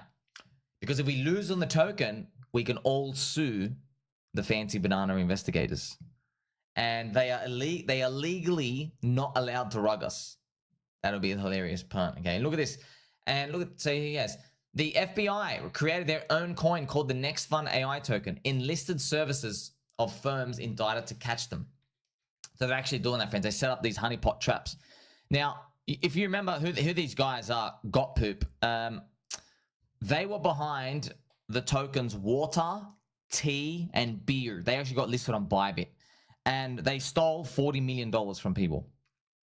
And this one was nefarious, just like all the others, because they went and they enlisted Instagram influencers with, you know, Instagram with like horse veneer teeth. You know, they got horse teeth, right? And they like take pictures in the elevators. Those guys and girls, you know, the girls look like they look like burnt sultanas. And, you know, the guys, friends, when they do the, when guys do the laser or the facial hair, you know, it just looks a bit too perfect. Looks a bit like, ooh, la-dee-da. Those types of guys. They were like shilling this trash and just everything rugged. It was a pre-sale. They raised all the millions of dollars, and I'll show you the charts later. And they went after too many retailers, man. That's it. Instagram for people with, like, you know, you're not TikTok 5-second attention span. Instagram, you're more like 7-second attention span. But it's for like protein milk shilling. It's not for crypto stuff out here. Also, I have a joke message here. For the FBI, since you launched your own altcoin, you are now going to be sued by the SEC. Pulse Chain community is here to help you. Richard Hart is fighting for your right to launch shitcoins on a blockchain. So there you go. We fight for your right to launch them. It's free speech. It is your right to do it. And we are happy to help you with guidance if you need, because the SEC is going to come after you, right? So, GM, hate speech. Funny how this world works, friends. So, yeah, crypto is getting pretty big out there, isn't it? Let's hope this bull market makes up for it. Check this out as well. So, this is the actual article, right? Months ago, Got Shit Hedge Fund said we lowered the price of the token to protect investors. So, that was actually it, friends. And this is, look at this. This is them. To protect the community, we lowered the price. This is like, when you write this, right? That is what they wrote out here. So to protect the community, we lowered the price to a fair level. So this is what they did. They launched a token. Look at all these dump, while they do all the shilling. Okay, so they mark it up. which means they smack it up, thin liquidity, and they're shilling, and they're extracting all the liquidity of everyone. Do you know what was sad for this? What was very sad, friends? This is how disgusting it is. They stole all the money from the pre-sale, and then on the launch, they stole money again. Do you know how evil that is? That's like somebody robs your house, and then next week they pretend to be a detective, and then they come and rob your house again. They do it twice. So that they double dipped. They double dipped as evil thieves, scammers, and they actually arrested. They arrested like 12 or 15 people. They're going to jail. I hope you guys go to jail for life. I hope you guys never breed. All right, you scum. You should be locked away for jail. You pieces of crap, subhuman filth. So that's what offense is. Literally, what they basically said is, I robbed the money in your safe because I don't want you to go take drugs with it. I'm scared you'll go buy drugs with them one day in the next 15 years of your life. Okay, so that's what happened. Very sly, very evil thieves. So these were the coins, right? Water, BT, they were behind them. So yeah, man, they stole from the pre-sale and then they launched thin liquidity and they did it again. That's just disgusting. Okay, so now they're getting trapped, and yeah, I guess we'll find out, man. More people are going to get trapped as well. Also, Aaron says, it seems like 95% of charts in crypto look like this. First few months, the insiders, VCs dump the coin to zero. It finds a floor, then starts moving organically. In with Diddy and SBF end of the month. Yes, so that most charts, they do look like this. They do. But what they were doing was they were doing all the manipulation and scamming from the same 5 wallets. I saw somebody on Twitter, he replied, he goes, these guys were retarded. He said, me and my friends made 5 figures, that's over $10,000 each. They found the wallets and they were just front running them on all their pump and dumps. They would wait for them to launch and they'd buy in, and then, yeah, they'd deploy with them. So there's all these wallet tracking and stuff out here going on. Now, this is crazy what I'm about to show you, friends. So actually, we'll play some Pumpy G music.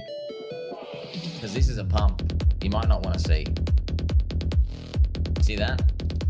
And some criminal charges in 2024. There's only $20,000 of volume pretty much, but now it's up to a 50% chance. So because the FBI now are trapping people, the odds people are saying of Ansem getting a criminal charge this year, it's up to 50%. Someone's like, wow, if FBI is trapping people, that's crazy, man. That's crazy. And friends, they have paid people off to do these things. Now, I don't know how it's all going because I avoid all of them. I feel sorry for everyone out here, but it becomes more real. Like if let's say you're just an Instagram mum and you see one of these horse veneer teeth girls and guys who are taking pictures like, ha ha ha, look at my rich fancy lifestyle. I'm investing in beer token. And these poor mums and dads and just people out here, they're just excited about crypto on Instagram because they don't know any better. They chuck in their $5,000. Yeah, they all raised $40 million. They all rugged. So it's gonna be a wild bull market because these things get worse, friends. Grifters, they find different ways to grift and scam. And the problem is, if you're constantly calling that out in a bull market, you're seen as a hater. You're seen as jealous. Also, you saw with Zach XBT and Morad, Zach is preemptively trying to protect people in case there is foul play later on. I don't think there's going to be foul play with Morad. He believes. Well, I don't know. He believes. Watches me. I know. I believe. So the thesis works out. And yeah, so I guess from Zach XBT's perspective, he's like, well, I'm helping everybody. They can watch these wallets. If there is nefarious play, they can exit, but it's very controversial when you think about it, friends. I've got some explanations to do later on. Like, for example, Michael Saylor bought on leverage. He's turbo shitting Bitcoin to the world. Okay, Max Kaiser bought. You see, these guys own a crap load. They cornered the supply of a coin just because it's Bitcoin. What? Because it's got a special story. That's all it is. What's the difference between Bitcoin and everything else? It's got a special story. Right? You might say, oh, the monetary policy. Oh, no, there's decentralization. No one gives a shit, bro. That's not what makes it special. What makes it special is the story. Okay? It was first. You see? Now, when you see a coin named Next Fund AI, which is what the FBI launched, he goes, Flowers by Irene. This is like the most perfect Simpsons episode, if you remember this, friends. So, yes, we are totally not spying on you with our black tinted windows in our van.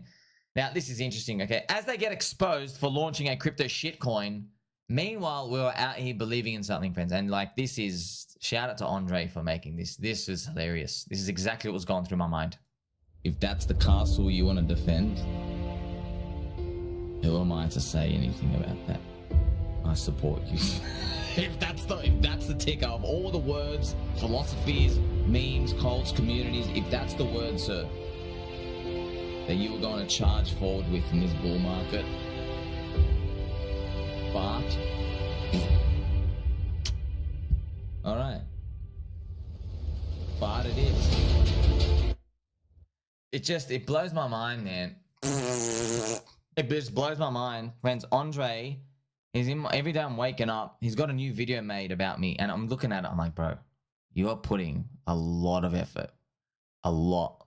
Making videos, snipping this content. It's so easy for me to I like saving these stuff. I love posting your stuff, friends. I love it. Do you really want this thing to be fart? And no matter how many times I said it, he doubled down and then he tripled down. I was like, well, I'm not judging. That's it. Okay. The market has chosen. That's it. Do you really want it to be fart of all the philosophies, religions, memes, words, bizarro concepts? Yes. Okay. All right. All right. Now you got to remember, friends, all of this, it's underpinned by the bullishness of Pulse Chain, which we're going to go through. Let's use the apex predator of cults. So I've been making videos for Poker Center, just everything else, friends, as well, because we had Pika, right? Pika shot up. It was interesting, right? There was nothing here, but as it's just funny to see, man. Pika, as it shot up, now we have the Poker Center and all the other coins really coming to life out here.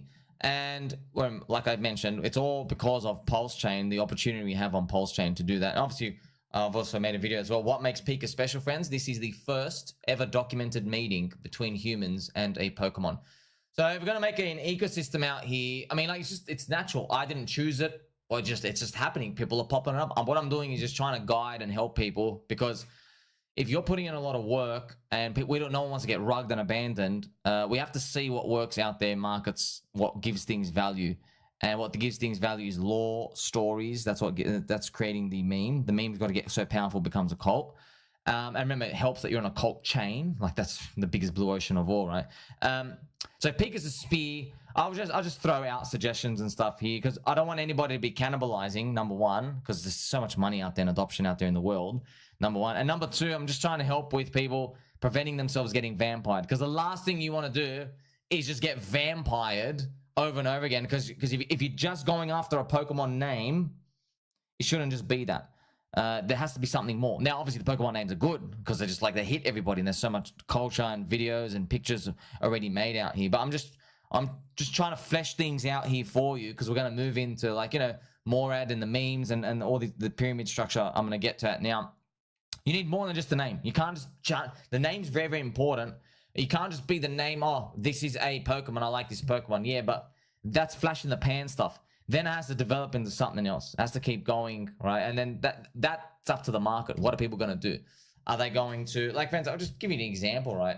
Just something like very, very, very low level. Like, imagine someone like really loved Ditto, okay, from the Poker Center family. Imagine people just started drawing Ditto in, like, their kitchen bench or something, you know, like, or they started making Ditto out of spaghetti or noodles, or they made, you know, bread toast. They cut out the Ditto at home, and let's say everybody just started doing that as a joke. Just something so random like that. Now you're breaking the fourth wall. Now the community, it's starting something. Okay, it's starting something. See, you don't need to go write a white paper or do these little epsilon E's for estrogen and go, oh, we're gonna solve restake in Igon layer. No. That's how it starts, because everyone's got a toaster, everyone's got bread, okay, and everyone can draw something like that. It doesn't have to be that. Okay, or they can just draw Ditto on a napkin and put it on their head and just take a picture of it, and then everybody starts doing it. I'm just showing you that these things with these community and how they grow, that's what is actually happening. Now, in the next bear market, everyone would have seen these things play out 1,000 times, and there's going to be formulas. You know, there might even be a stock standard AI video things where people hire creators, and it's basically going to ramp it up from the memes of 2021. You see what I mean? So, but we haven't fleshed all of these out yet. That's why we're still early, because in the future, we won't have the chance to, like, enter our coins this cheap. They might be like 100 million market cap or 50 million market cap in the future, but now you can get them at like 500k. You can get Pika like 10 million. Maybe it's worth $1 billion. You see, because you still have this opportunity to get in, because it's blue ocean. There's low competition. So you have a lot of time to get in, and as well, we're early to this, and also the narrative hasn't played out yet, because that's why these early narrative things, as you're progressing through crypto, they can be scary because you have no idea. You're always thinking, what if something comes on and takes over? We're always thinking that. I mean, you're watching my video, friends, while I play some nice gentle angel music. How many times have I been telling you guys, like, it could be another AI, it could be another Uniswap? I'm just thinking in my mind, like, you're so paranoid. You're like, oh, there's like 15 different avenues. Someone can make a new tech and they can take over the narrative of crypto. So you never truly fully know. But that's why it comes down to pure belief. Now I'm going to show you this chart here. Look at this. This is Morad's pyramid, friends, from his presentation. But I made videos here to show you. Look at Colts are. And I'll be honest, man, Morad, friends, so as I showed you, he's got $24 million meme portfolio. Morad's probably watching this show. Hello, Morad, friend. Yes, and a lot of people, they're so plebs. They think, oh, he can't market sell and he can't get out. You see, friends, it's low-level mentality. These people, they're never going to be rich, okay? Because they're not acting like they're rich. You know, rich people, friends, wealth, you have to, it starts with a mindset. You know that, right? And the mindset of, I don't need to get rid of it today. That's the mindset. That's called an abundance mindset, okay? I don't need to get rid of it today. That's how it starts. You know, also in the dating scene, friends, I mean, like, any girl can tell you, they can smell when a guy's desperate and he like hasn't been with a girl like a long time. She just like, he won't leave her alone. Just keeps messaging, double message, double love heart emoji. You know what I mean? She's like, ew. You know what I mean? Just too much, just too nice, just ew. Do you relate to that? But then if you're the guy, you're like, well, you could be number 58 on my list for the year. You know what I mean? That guy comes across as a bit cocky, a bit like, that's abundance mindset. Like, hey, I don't need to be here, but I'm going to enjoy this orange juice with you before I go back home and play my Game Boy, because that's more important right now. That guy, he's going to be more successful in the dating scene. But this is the same thing with it when it comes to these friends. Now,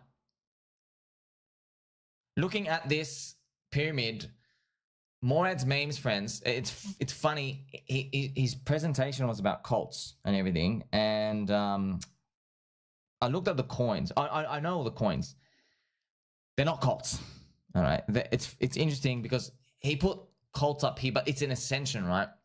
He has culture and schizo coins. Okay. He's got like SPX. He's got Ticker Bitcoin. Obviously, I love Ticker Bitcoin. Have it as well. They're schizo. They're like Retardio. He's got Retardio. He's got Giga Chad. They're culture, man. They're culture. But it's funny, friends, because they're his bags. Okay. More if you're listening, because look, I know we all say, I know everyone's going to say this. Everyone's going to call their own coin a cult now. Everyone. I know they are. But it's very easy to see your coins. They're doing really well, man. They are relevant, and they are culture, and they are schizo. So relevant, real memes, like, yeah, Giga. Oh, Giga's relevant because it's in culture for the Zoomers, okay? If you're talking about a cult, bro, there's only one cult in crypto. Where's the list, bro? Where's your 555-day staking? Where's your sacrifice to the gods there? Where's your actual sacrifices? Where's your 72 streamers? Where are your 2 conferences? You don't have any of them. Where's your nuclear herbs lawyer guy? Where's your doctor who gives you prostate exams that you don't ask for? That's Dr. Hexologist. Where's your pirate RG3? Where are those? Where's your fluffy microphone? You see, where are all your docs people? Like, you cult, man. It's just, yeah. Hex is the cult. It's like not just a cult. It is the cult. So hearing this, though, gives me more conviction. I'm like, well, maybe if your coins, look, I'm like, hey, man, if you think your coins are going 100 billion, okay, that means Richard Hart's ecosystem is going to go 200 billion. All right, 300 billion. That's 100x from today, by the way. And trust me, baby dolls, there's a lot of, I know we always say there's potential, but man, it's there for the taking. I mean, look at this. You even have Dick with butt, friends. Congratulations. DWB back to 6 million market cap. It got listed on Morales. So obviously, friends, you can see Ivan is a very, very valuable funnel for crypto because Ivan hits a target audience that most people in Pulse Chain don't understand. Ivan's a tech guy. Okay, so Ivan, so you have your friend Tom in a squeaky chair just yelling out, going, "This is valuable, you're all wrong." That is 2022. Ah! Okay, you have me yelling out here. Then you also have Morad and Ivan. Okay, so Morad comes out to a presentation And he sees these groups of people. He's like, wow, these things have value. Let me see what's going on, because Morad discovered this stuff in 2024. He saw the prices go up first and then forming a base. He's like, wait a minute, there's value here. And he's gotten onto memes, culture, cults, everything I've been talking about for the past 2.5 years, okay? So he's basically describing what's going on, and now people are like, oh crap, he's right. And now they're starting to price that in. Ivan is a technology guy. The audience that Ivan will attract is not just feelings-based people, but also quantitative-based people, you know, like, because it's tech stuff. Like, hey, talking about the tech, what's interesting about this? Are there mechanics? Are there quantifiable things, okay? And when those people, they're getting bridged, okay? They're literally a bridge, a link is happening because Morales is showing them coins that are going to keep going up, okay? That's the best part. So if you, like DWB got listed on Morales, same as Pika, okay? That's why. So people are going to see, friends, on the Morales scanner, they're seeing like Jesus coin, okay? So silly dragon. They're like, hey, what is this? Skibbity to Dolan duck. You see these things moving up. Now, what's happening is it's exposing their brains to crypto of 2024 cycle. And they are getting a step closer. They're like, wait a minute. Why are these coins moving up? What's all this random junk? Then they'll come across a Morad. They'll come across a Your Friend Somi. They're like, wait a minute. You're telling me there's a reason for this? It's not random? You go, yes, that's right. They might even watch Morad's presentation. Oh my gosh, cult, religion, apex predator. I'm like, brother, do I have an opportunity for you? We are still down way too low. Hex, Pulse Chain, Pulse X, they should be above Cardano today. Okay, they should be 15x higher. Okay, they should be. If you count all the coins, we should be 5x higher. Doesn't matter. That's based off today as well. This Bitcoin's still 60K, like a scam price it is. Not even like 100K or 200K yet, right? So the opportunity is still abundant out here. And you have dick with butt. See, you wonder, why did this thing, after the 9mm exploit, why is it up 500%? Just once I start asking these questions, friends, and Ivan is like, he's showing them, guys, there's like something else is going on here. This is the new altcoin stuff. And even Ivan called himself almost like a boomosaurus. He's like, I'm from the old guard. And yeah, man, I've been making videos about this for a long time. I'm like, look, man, this happens in every cycle. People come in, they make a lot of money. It solidifies in their mind because I got to say, friends, people confuse brains for a bull market. They think because they made money in a bull market, they have brains and they understand what's going on. Then the target market changes. Right. Do you want to know why, friends? Markets are adaptive. So when a boom bust cycle happens, the players look at what didn't survive. They look at what didn't survive, and then it changes its expectations of what it wants to speculate on in the next cycle. Do you get it? So it knows, oh, all DeFi coins dropped 95% like every other altcoin in 2022. They're all scams. So now they go, wait a minute. If your DeFi coin couldn't protect me from a 95% drop, then I'm just here for the thing that can go up the most. And if I'm going to get something that gets up the most, it has to have a team with a big megaphone. And that's everyone slowly waking up to cults, neo-religions, memes, all these. Like, wow, these are the megaphones I want to buy on. These are all the coins I want to basically be exposed long to. Pikachu! Let's play some Pokemon music, friends. You see that? Make memes great again. Now remember, look at this. We've got the numbers here. Bitcoin has 320 million people holding. To get a 4x price increase, you need 320 million people again. All right? So it'll give you 240K. You need to find 320 million people in the world to buy Bitcoin. You'll get your 240K. Pulse Chain, though, only has around 200,000 people, friends. If we add 1 million people, we will get 25x. Wow. If you add 1 million people to Bitcoin, you do nothing. You literally do nothing. You add 1 million people to Pulse Chain, man, you get literally 16 to 25x. It's big, big, big. Also, I love you guys. Here we have Somi fan token friends. I always love going through. I go through these comment sections live. So this is me with Nick Vucic. Actually, I really recommend going through this clip. It's actually really amazing. Nick, very inspirational. Has a family, born without arms and legs. He has a website, Life Without Limbs. Very inspirational, man. You get knocked off the horse, friends. You get back up. If Nick can do it, we can do it. Andy, Satoshi abandoned Bitcoin to create Pika. Pika confirmed to be the next BTC. See, friends, what Andy just said used to be considered laughable, maniacal, scammer-esque. That's what it used to sound like. Now, I look at that, and I'm like, you know what, man? I want you on my team. And you have a Pete Eye logo. I want you on my team, Candy. I love Candy, okay? I like that. Don't you want that? Don't you want somebody who's cheering for your team saying we're going to win? Friends, have you ever sat in a stadium? Have you gone to a sports game? Do you want to sit next to someone saying, we're going to lose, we're going to lose, oh, we're going to lose every game, we're going to lose this one? Just shut up, bro, leave. We're here to win. We're going to win. I don't care we're down 72-0. We're going to win. You want that, man. You want that. You manifest the win. The biggest part of being Blue Ocean is that your SPI is cheap, friends. So this is the pulse chain price. Look at this, still sitting around in this range. There's nothing out here, man. Just imagine this does the, like, if it, everything changes at that point. If it starts on the hockey stick, this is like 7x day one sack. Suddenly, my views go up. My subs go up. Everyone's like, Colts, I want to get this, I want to get that. And like, you know, funny, all of you ask the same thing. You all have PTSD from thinking, if we hit 10x higher, everybody sells. No. You want to know why? It's because, look, I'm not making this up. I will tell you last cycle. I learned, I observed. Okay, now I'm here to share the alpha with you. People will anchor their confidence to the biggest unicorn run. Got it? So even if it's Bitcoin, they'll always go back on what it was moving. So back in 2021, DogeCoin hit 90 billion market cap with a B. So meme coins that hit, like, I'm not joking, 500 million, a billion on chain. They're not even listed on CoinGecko and stuff. Meme coins that hit that much, people were still buying them at 300 million market cap because Doge was 95 billion. So everybody was aiming to get to like 10 billion.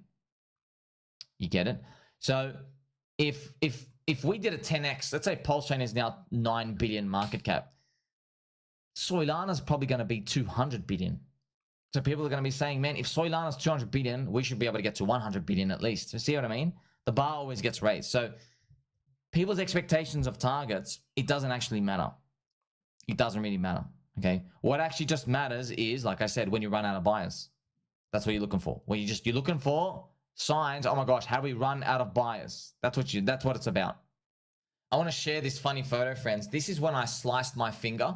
And this scheduled post came out. So this is me in the hospital. So I sliced my finger here. And if you look closely, my finger has 2 laser eyes. You see this? Look at this. 2 laser eyes. And if we go back, look at my post first. Look at my finger has laser eyes. So my post was made April 2023. Look at the green arrow on the left.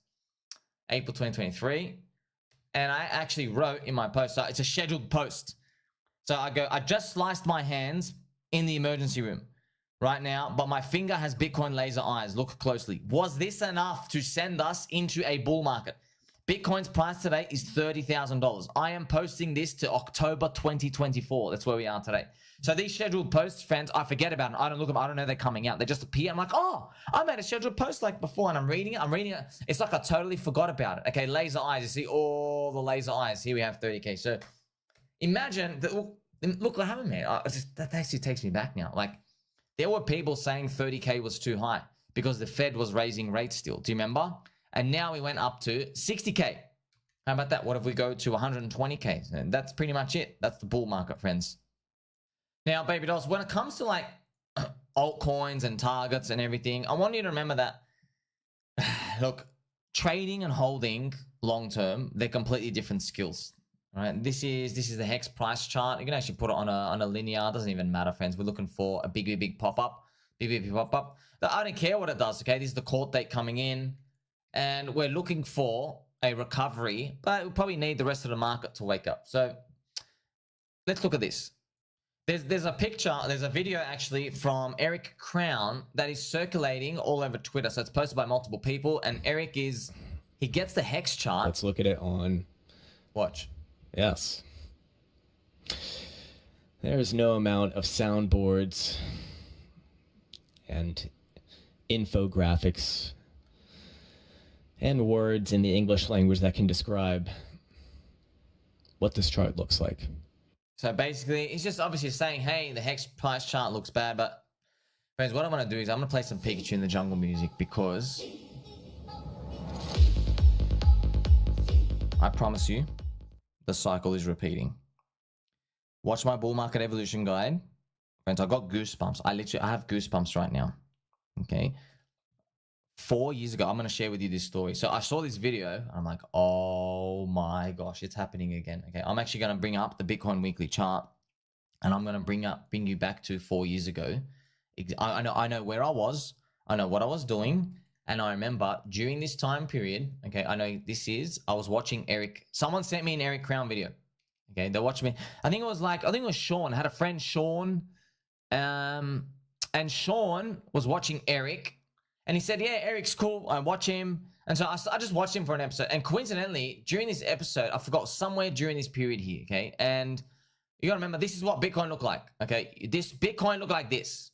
Bitcoin looked like it was freaking just dead, dude. It was just never going to move, all right?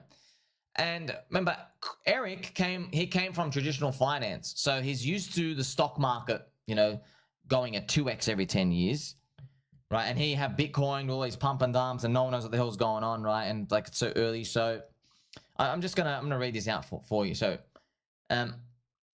4 years ago, right, near that September 2020 period I showed you, I got sent those videos. And Eric was really bearish on Bitcoin and Ethereum and every altcoin. And you might say, preposterous. Nobody could be bearish on Ethereum. Do you want to know what Ethereum looked like 4 years ago, brother? Have a look at this. That's what Ethereum was 4 years ago. Ethereum was the biggest pump and dump piece of crap scam, down 94%. Remember, in stock market world, your stock shouldn't go down like 30%, more than 30% for a while. Like, it should like V down at 30, 40%, you can buy a dip. These things are down for 2 years, down 95%. This is what it looked like. Okay, it literally looked like this. Look at this absolute abomination. This is Ethereum. Okay, so I remember watching him, and yeah, he's bearish on Bitcoin, bearish on Ethereum, bearish on every altcoin. And I remember he didn't even think we'd have like a big bull run. No, what friends, no one, but like, no, it's not Eric's fault. No one thought we'd have a big bull run. Friends, literally, I can't tell you how often the amount of mid-curvers, there were all these hentai avatar people. I wasn't even on Twitter, but I would see their comments covered by YouTube people, and it was all these essays about how they were all saying the same thing. Explain to me how we are going to get a bull run if everybody is dying from a world virus, over and over and over again. That's what they were saying. They go, no one knows if they're going to live. There's supply chain, blah, blah, blah, blah, blah. And I'm like, you know what? You look poor and you look like a virgin, so I'm holding. Screw you. That's what was going on everywhere, all right? And then I remember Eric, he got shown the Hex price chart. Now, I wasn't into Hex. I had a bit of Hex. I think I started buying. I forgot. I wasn't really paying too much attention. It's just like one of the lottery tickets, right? That's how Hex started as a lottery ticket. And he covered it. I just remember him looking at it, and I think it was about 1 cent. Let's actually get the chart up just so you can get an idea of where we're looking at it. So right here. And I forgot the exact period of time, but it just looked like garbage. It just looked like absolute garbage. That's it. They're like, oh, well, you've pumped and you've dumped. You're never going to go up. You've done this. This was like the big payday thing. They're like, oh, well, it's just garbage, right? I remember just seeing somewhere in this time period, I followed up a few times, and I was like, oh, yeah, that coin. I know that coin. You know what I mean? So, and he was like, oh, well, he literally was like, what is this trash chart? What the F is this trash chart? Yeah. And coincidentally enough, I'm going to show you too. He also charted, I remember, Cardano. All right, so Cardano, pardon me, Cardano. Let's go have a look at it. Okay, we're looking at Cardano, friends. This is Cardano. Okay, this is the daily chart of Cardano. And that's all you could see, man. This is all you could see. That's all you can see, man. This is hilarious. You're like, oh, your coin's down 98%. Here we are right now. Okay, you're only down 93%. Like, you gotta understand, friends, this was such a big mania for DeFi. They're like, oh, you could only move to 10 cents when you were freaking $1.10. You're garbage. You're garbage, down 90%.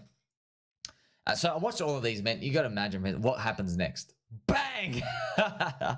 Oh, that was hilarious. So, remember, so he didn't like Hex. Like everything was just like bearish as hell. But it's good when you're a trader and you're using statistics like that. You're always bearish, because you have a stop. Because you can't afford, so if you're trading, you can't afford something to move 20% down before it goes up. You can't afford that. In fact, you're trading, I'm being generous actually, you can't even afford it to move like 5% down or 10% down. That's it. You can't afford it to move more than that. If it does, it's got to ping you out. You got to protect your capital and stuff. You're probably looking at 5 or 10% down. Dude, we're having like 30% swings. See? That's how tough it is. Where are you going to pick that final point? There's like 100 points of it going up and down, and one of them is going to be the last one. It's like it's impossible. It's impossible. Okay, someone's going to fluke it, but they won't even believe that it's going to be the last one. They won't believe it themselves. So what also happened with that time period was in June 2021, after China banned Bitcoin, I watched Eric's videos again, and so if we go back to BTC, remember friends, China, they banned Bitcoin, and we're looking at it. This was the price chart here. We'll try to start here, and like everyone was bearish as hell. Look at this. I remember like everyone was doing the same thing. They're going down, down, down, down. They're like, oh, that's like, see, that looks like a descending triangle. They're like, oh, well, it's all over now. It's all gonna crash lower. Even Richard Hart was bearish here. He's calling for 10K here, friends. Richard Hart firmly believed. He goes, oh, well, it's gonna die. He was even going on stream, Bitcoin, You guys all remember him talking like that? And then the market went, you're wrong, see ya. See that? By the way, Hex did the big run up here as well. So you see these friends, like I'm not saying everyone's always going to be wrong when they're like, you know, feeling bearish or whatever, because market is just so unpredictable. I'm just telling you, like, I have this extreme deja vu. That's what I'm saying. So basically, traders, they find it hard. I'm being generous there too. They find it impossible to predict how far a crypto can go. That's why I'm here to repeat to you, literally only believers make it, friends. Only believers make it. So when you say people, I mean, it's giving me goosebumps, friends. I can't believe, I'm like, wait, it's flipping me out. I'm like, dude, it was exactly 4 years ago, right? You were sent the chart and it had been like, it's just like it's spooky, this spiritual continuation. Like the chart just looked ugly for such a long amount of time. It finally hit the peak length to like find him in the universe, to look at it and go, wow, this is absolutely disgusting. It's never going to move up. Like, what are the chances it's the same guy in the same time period, in the same part of the cycle? My God. And the same coin. Man, that'd be wild. Going forward from here, though, you got to think, dude. Like, he even makes a joke in the video. About eHex. He goes, oh, you've migrated. You're trying to get people to migrate to PHEX. He's like, yeah, man, I get how it looks like, man. I get how it looks like, but this yellow line is combined hex, okay? But once again, man, what if this happens? What if that happens? What if that happens, okay? I'm just think about this. You're going to have, that's a 1,500% gain. You're going to have, that's a 16x, by the way. You're going to have, bro, 72 people on YouTube yelling the whole way. 72. Not 5, not 10, 72 people. You're going to have 177 content creators yelling about it. Okay, shout out to Gerardo, who's got the new website. I've got to show you that, pulsechain.community, friends. Pulsechain.community, okay, is, look at this. It shows you here, and there's actually, there's creators out here as well somewhere. I went to the far right and I scrolled down. You go to influencers. Look at this, 178 now. 178. Man, it just, once again, we come to that moment in time where I tell you, people won't believe until they see the green candle. They actually won't believe it. And that's okay. That's markets. But unfortunately, if you wait for everyone else to believe, look, if you're buying up here, friends, you only got a 3x to $1. Is a 3x going to change your life? Yeah, if you put 5 years of life savings. Do you want to put 5 years of life savings, friends? Maybe, here, friends, you don't need to put 5 years of life savings. You only got to put, not financial advice, but if people have 6 months of life savings, up here, my gosh, they've made 8 years worth of living expenses. Compare 5 years up here to put in, and you have to put it. You see what I mean? So you see it time and time again, and I've seen it I remember everyone's examples, and I remember people more than they remember themselves. Like, oh, that guy was bearish back then, etc., etc. So the future's unknown. It's always unknown. But you're buying low. That's it. You know markets, man. You know markets. You buy low.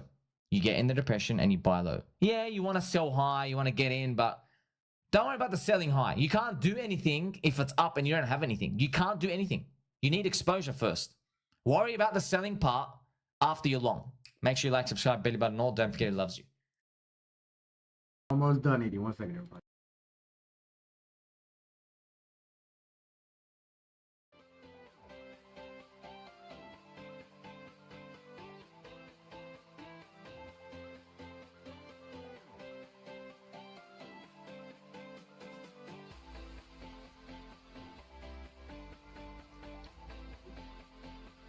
Scenario you've been through? No.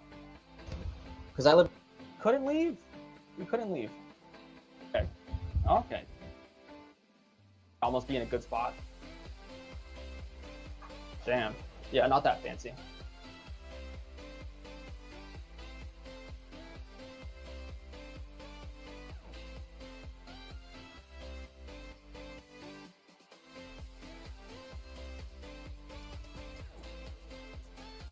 Alright, so he's just reading a story about himself. That's not as much fun as the other guy. Alright.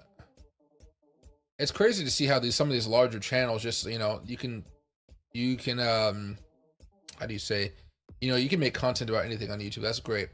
There's 0 tornado warnings, which is pretty nice here. Max velocity. Let's see. Yeah, Tampa's just kind of getting fucked over right now. Excuse me, very fast. Excuse me, guys. Mike's weather page is good. He's live. Oh, there's another one right there. Hey, Michael, why is MSTR pumping while Bitcoin is doing nothing? Probably because MSTR it also has some other stuff besides Bitcoin working for itself right now. I think people, when they think of MicroStrategy, they're typically just thinking of the Bitcoin assets. They also do have a business that actually makes a shit ton of money. That's usually where they buy all the Bitcoin up, and they've been having a pretty profitable quarter so far. Are we going to 57K? Right now, that next level of support for us is going to be around $57,500. If it were to dip back down below 57, then it might be coming back down here to 55.5. But a little bit above 57, if we do break down more today, that's probably where we're going to be headed. You know, the Dow Jones is zooming today, the NASDAQ is pumping today, the SPY is pumping today. Everything's doing good except for Bitcoin here, which again is making it just that much harder to deal with this. But for me right now, there's two ways that would, like, there's two reasons why I would buy into Bitcoin. Like, you know, if we're on the sidelines and stuff like that, I would wait until either we have a breakout from here, right? Or I'd wait for us to have a bullish MACD. If we get one of those two things, right, I'll be happy to buy. Preferably, I'd rather have this, so the MACD and the crossover, and the breakout. I'd be less inclined to buy the breakout by itself if momentum was still bearish, because typically when that happens, you're looking at more of a false breakout, and nobody wants to buy a false breakout. It's just not the way to go. There we go. But around 57,500 would be that next level if we do drop down. Right now, it looks like Bitcoin's trying hard to make a comeback, but it's just that momentum isn't there. You know, we're waiting, you know. So far, we find a good pattern that makes us good money. When the MACD turns green, stochastic and all that type of stuff works for us, we're on it. But during times like this where it's bearish, you know, typically we're shorting. And I was gone, so I missed the short train here. But, you know, there's always next time in this type of environment. Sancho? What's Sancho right there? Blood meme on Sui. There you go. Had over 19 tornado warnings in the morning today. Yeah, that would have been insane. Like here, let me, I'm looking at all these super chats and shit going on right now too. Everybody's going crazy with the donations for them because it's, I'm pretty sure it's for the storm relief, I think. He has his own app and stuff and everything. Jeez. Let's see. Play this out. Again, I can't play the audio from his stream. Looks like he's on Twitch as well, because that's like a Twitch thing. Hurricane warning, hurricane watch, tropical warning, tropical watch. So I'm confused. What is that? Oh, it's red, so maybe it's hurricane warning. I'm not entirely sure. But so yeah, it's past 9 o'clock over there. I'm looking at the bottom right over here, hurricane warning. So yeah, the hurricane's going straight over most of it. I do see a lot of tropical storms. Let's see. Get a bolt. I would not feel safe in a bolted area like that and during a hurricane, because I just don't think it would stop the water. And then even if the water surrounded it and you couldn't, like, you know, you're inside of it, I don't know if you'd be able to push the water out of the way to open the door back up. That always spooks me quite a bit when I'm looking at stuff like this. Or, you know, cages and stuff like that. Map color? Yeah. I get you. I just, what do you call it? There's no map. But he's watching Storm Chasers. And Storm Chasers, oh my, well, actually, no, it's not. Storm Chasers in the bottom right-hand corner, I believe is looking at a street camera or something over here. On the left-hand side, perhaps. That's probably what's going on right now.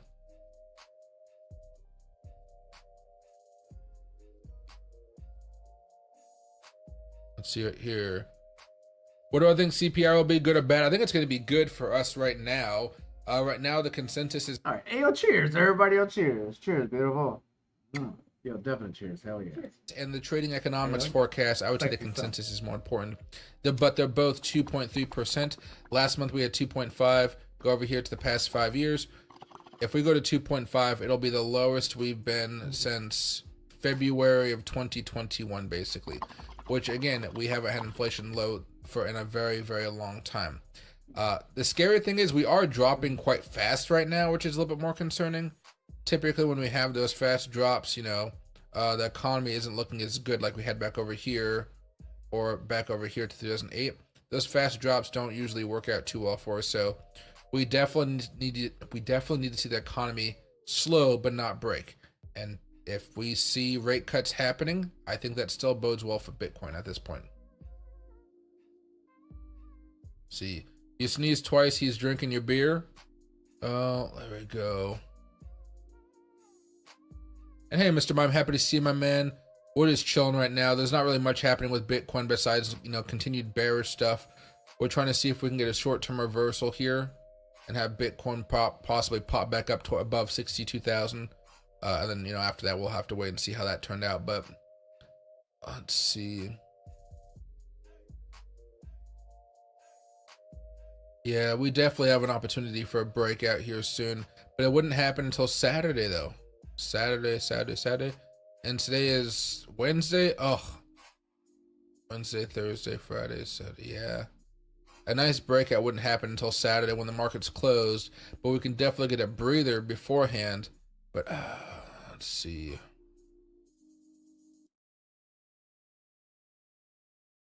Yeah, these 4-hour death crosses really, between the 50 moving average and the 200 on the 4-hour charts, they really haven't been doing us any favors here at all. And it looks like we are going to have a death cross no matter what happens. So I still, you know, if we do pump up, I'd still be more inclined to short right here and then play it back down. That death cross most likely is not good news. Again, the reason why you're probably still going to be a little bit more careful here, you have a stop loss, all that good stuff, is because even if you were to open up a short tomorrow or something like that, you know, CPI data is coming. That CPI data is going to lead to some really strong moves in the market here, and it's probably going to shake some people out as well. But you know, sometimes can be fun, but most of the time it's not being fun. It's not fun to be shaken out. Miners will start capitulating. Yeah, I mean, it's not, I mean, the market's technically not open right now, but you could possibly see over the next couple of days, you could see some of the big miners falling down a little bit. I have never been a big miner believer, if that makes sense. Like, I know you can make money mining and things like that, but I just wouldn't hold them as in long-term investments. And that's because of the halving process and how much energy it takes to make a Bitcoin, you know. Miners have never been my specialty or something I've been really interested in. XRP's been having a rough time of it as well, but the big pain with XRP is it just doesn't go up or down, it just goes sideways here, right? Let's see. I would understand if I worked at refineries. Good night. Got to get up too. Have a good night, my man. Yeah, I definitely have not worked at a refinery. That is some hard work right there. I think tomorrow will be a bad day with the news. Depends on the different types of news happening. I think the Israel news has quieted things down a little bit. Like we're not hearing so much about that. CPI news coming out. If I go over here to, let's just go to CNBC.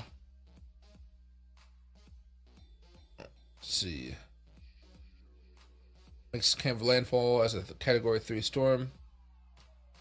You know, we have this news coming out, I would say today, but I don't think it was too much new news because we talked about this back during the FOMC minutes last month. But the story goes on to say Fed officials were divided on whether to cut rates by 0.5 point in September. Minutes show I think they were right to do so because, again, where the economy is still cooling quite a bit and we need to juice this sucker up. But minutes released Wednesday indicated that a substantial majority of participants favored cutting by 0.5 percentage point, though some expressed misgivings about going that large. Well, if it says a substantial majority of participants favored cutting by 0.5 point, I think we still have an opportunity to get another 50 basis point cut by the end of this year here. I'm not going to listen to all the other type of stuff because it's not too important, but yeah. DOJ is indicating it's considering Google breakup following a monopoly ruling. Yeah, there's definitely some stuff going on there. But again, just so you know, when it comes to Bitcoin, if Bitcoin has another bad day, we'd have to break down below 59,799 or basically like 59,800. After that would come around 57,500. That's where I'd probably look to buy. Let me see if there's been any Fibonacci levels that have been actually holding on quite well here.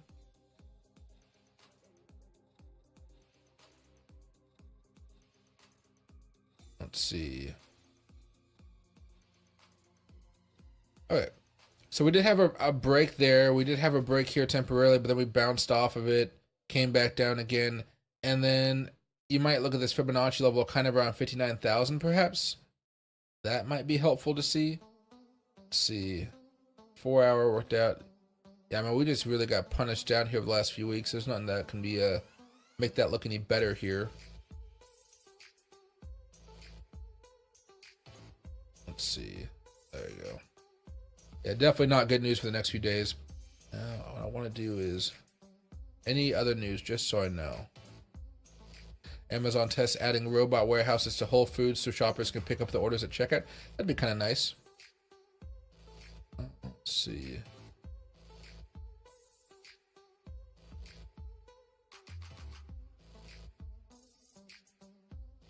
Amazon cashless tech competitor Grabbango shutters after failing to secure funding. What's Grabbango?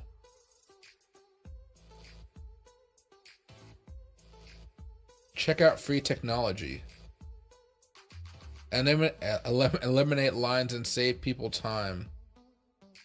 Grabbango is a free service offered by grocery and convenience stores. Grabbango allows shoppers to skip the checkout line and simply walk out after scanning the code on their Grabbango app.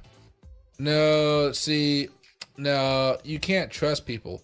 Like, if we were in a nice society where you trusted people not to steal shit, I think this company might have actually done some good here. But on the other side, like, I don't trust people to not steal stuff. So as soon as somebody walks out, you know, with the groceries, I'm like, I don't trust you. There'd been a lot of there'd been a lot of issues, to be frank with this. Also, I mean, I get that you can do it like that. I totally get it. But I feel like people that would want to use this app, they're not going to be everyday people. They might be people that are looking for some type of discount or something. Like, you know, if you use the app, you get some cash back that you can use for your groceries next time or something.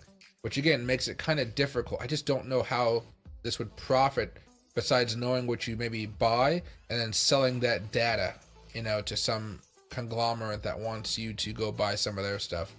I don't know. Just seems kind of like a wonky thing because at the same time, look, I could go to the Safeway app, the Albertsons, the Fred Meyer app, the Walmart app, and I could say, hey, I want to buy this. Have it waiting for me when I arrive, and we can just put it in my car. I would have already paid for it, and then we're off. You know, I think they were trying to solve a problem that just wasn't there. But again, this is just one of those interesting articles. 52-year-old worked 90-hour weeks in an oil refinery to save money for his business. Now he's worth $9.5 billion. There you go. Warren Buffett's S&P 500 bet paid off. Experts weigh in on whether it's still a winning strategy. Anything else? No, it should be okay. There we are. As we watch poor Bitcoin try to come back to life here. Your house is in Englewood, Florida, dude. Good luck, my man, and stay safe. Stay very, very safe. Those motherfuckers who got tons of money control everything like everything. Oh yeah. Remember, I think for most people in the United States, I think we have to understand that there's a lot of money sloshing around in the United States of America. There's a ton of money sloshing around. It's your job to get a piece of that pie. I think it's okay to have a normal job, do what you got to do to get your life, sustain your family and things like that. But there's a lot of money sloshing, so don't be afraid to try to find some of those other avenues. I think we're in crypto because we found another avenue as well, especially for those of us who like to just buy and hold for the long term. Bitcoin always pays off in that regard. The government got approval to sell off around $4 billion and seized Bitcoin around 2 days ago. Yeah, that hasn't been the big story so far. Maybe it should have gotten a little bit more coverage, I would say. But they've been looking to sell Bitcoin for quite a bit of time now. They really haven't done much. A few months ago, it was all about Mount Gox and all that type of fun stuff. Then you guys know Germany sold off Bitcoin. That was no fun. Just a very chaotic time in the markets overall, but also just kind of a boring time in the markets. The more we look at Bitcoin, the more we look at this, we're getting some easy trading, data off of this. Like, when we get bullish, you buy, that's been working out for us very well. We're just not bullish just yet, and I'm tired of waiting for us to get back there. Because I think right now, let's go to the hourly chart right here. So this is the Bitcoin hourly chart. This is Matic, Tron. Tron's had a pretty good time. Kaspa, Ocean, Mog, Turbo, Popcat. There's some mixed results. So if you guys wanted to trade, you definitely could. But it's just not the nice trades that we're used to seeing. I think at this point, you really have to follow that Bitcoin daily chart, and then once that Bitcoin daily chart turns bearish or bullish, you kind of just have to short or go long with a bunch of other altcoins, and then you just have to wait for them to come around. Like right now, Chili's is down quite a bit, but that's because I had a really good day yesterday. Crow is down a little bit. Oh yeah, Crow is down quite a bit here. The easiest way to play this, Mira is up a little bit, that's nice. But the easiest way to play this is typically just wait for Bitcoin to make that move. And once Bitcoin's there, just, buy and hold and, sell for a few days later. There we are. Let's see.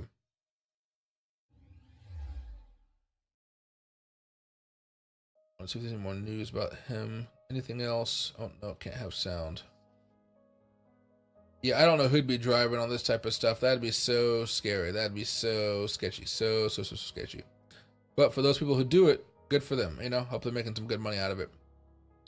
Music, I can put over here. Alright, let's go over here and see if there's actually any more news on the hurricane. Can I do that? Yeah, that's fine.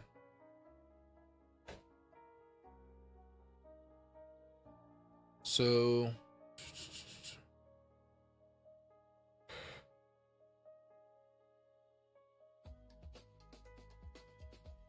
powerful tornado with a jet-like vortex at the ground. This was 2 hours ago. So while my cousin sent this to me by a neighbor of his, of the tornado that struck Wellington, Florida, from earlier today. Incredible speed and power that tornado possessed. Hurricane Milton. Let's see. Oh shit! Yeah, I would not want to be anywhere close to that. That would just be horrible. Here, let's do this.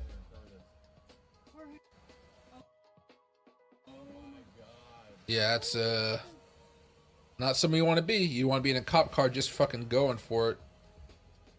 Yeah, you just want to be going fast. Eesh. Storm surge invading Venice, Florida with Hurricane Milton. We're expecting around 8 to 10 feet storm surge here with the wraparound. Oh, is this some dude just walking in there? What is that guy doing? This is like a freaking horror movie.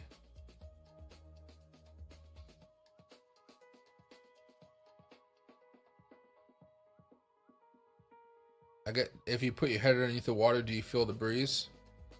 Oh, he's walking in it. I thought they were in a freaking boat or something. I would not be just walking in storm surge. People are crazy here.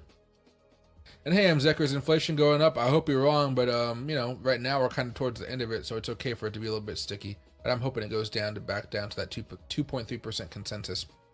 I don't think we've had much surprising news to make that change, though. That's enough for that. That's like some haunted house type stuff. Tonight I joined a special report to discuss Hurricane Milton. So I was Ron DeSantis on Hurricane Milton is within 60 minutes of landfall in Florida. It's already landed, so this was an hour ago, so yeah. It's okay, buddy. Heart-wrenching moment is, oh yeah, I felt bad for that dog. I saw this. I don't know if you guys checked this out, but somebody tied a dog to a freaking post or something out there before the hurricane came. And I'm like, damn, that dog owner needs to go to jail for a very, very, very long time. A very, very, very long time. Yeah, I know that. You know, it's probably sad and cold. The eye of the Hurricane Milton has arrived. Let's see. I'm waiting to see the eye of the hurricane. Let's see.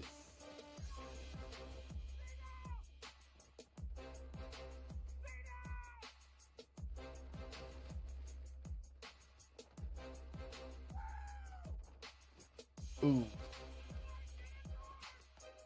I mean, it must be nice to be able to just get back in the car, though. You know that heater's, you know that heater's on. They just need to have some extra changes of clothes working for them. And hey, Low Roller Scratcher, you heard people are fed up against the Mega Million increase of $5 next year. You heard in the news they said $5 too much. The lottery will end up fast food restaurants. Yeah, I mean, what do you call it? I've never been a lottery guy. I don't mind gambling every now and again, but playing the lottery, you know, if the Mega Millions now cost $5, play another lottery, you know, another brand of lottery that doesn't have $5. Take your money elsewhere. Literally, just take your money elsewhere. Will people do that? I don't know, because it's the lottery, and people that play the lottery have a different type of mindset about it. But I would say, yeah, just don't give them your money. Let's see, storm surge in Venice, Florida. Why is it all this guy? Let's see. I am tired today. Jeez, I'm surprised. I went to bed kind of at a decent time last night. A security camera captured the moment a parent tornado passed through a home in Fort Myers, Florida. Hold on a second here. Let me turn off this. Let's turn on this. Oh God. My ears.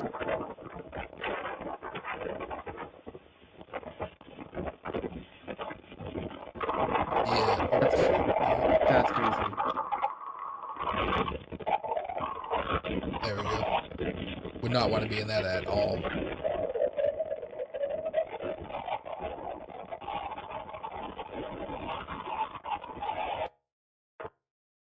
Yeah, I'm not built for hurricanes. A spectacular satellite image of a once-in-a-generation super hurricane. Let's see. First photo is not of Milton. A simple Google reverse image shows the images used in the past. Could be from the movie, what's up with that movie? The Day After Tomorrow.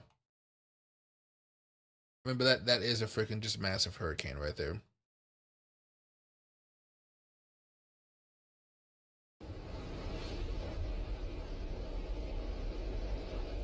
That has to be fake. That's not real. I'm calling bullshit on that one. Let's see.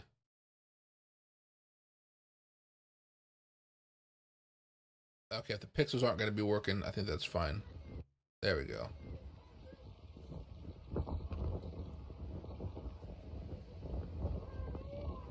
That's yeah, that looks kind of apocalyptic you can there. See it spinning.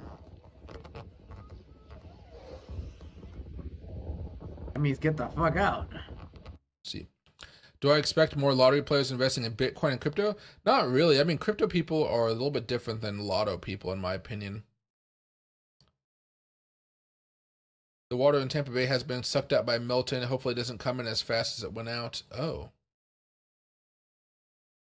The news organizations love getting out there. All the water has run out of the bay. We just walked over here. Luis is shooting. We're along Bayshore Boulevard. Hopefully you can hear me. The water is gone, so it has been sucked out by Milton, which we suspected was going to happen. Our light's not bright enough to see how far out it goes, but I don't see any for as far as I can see.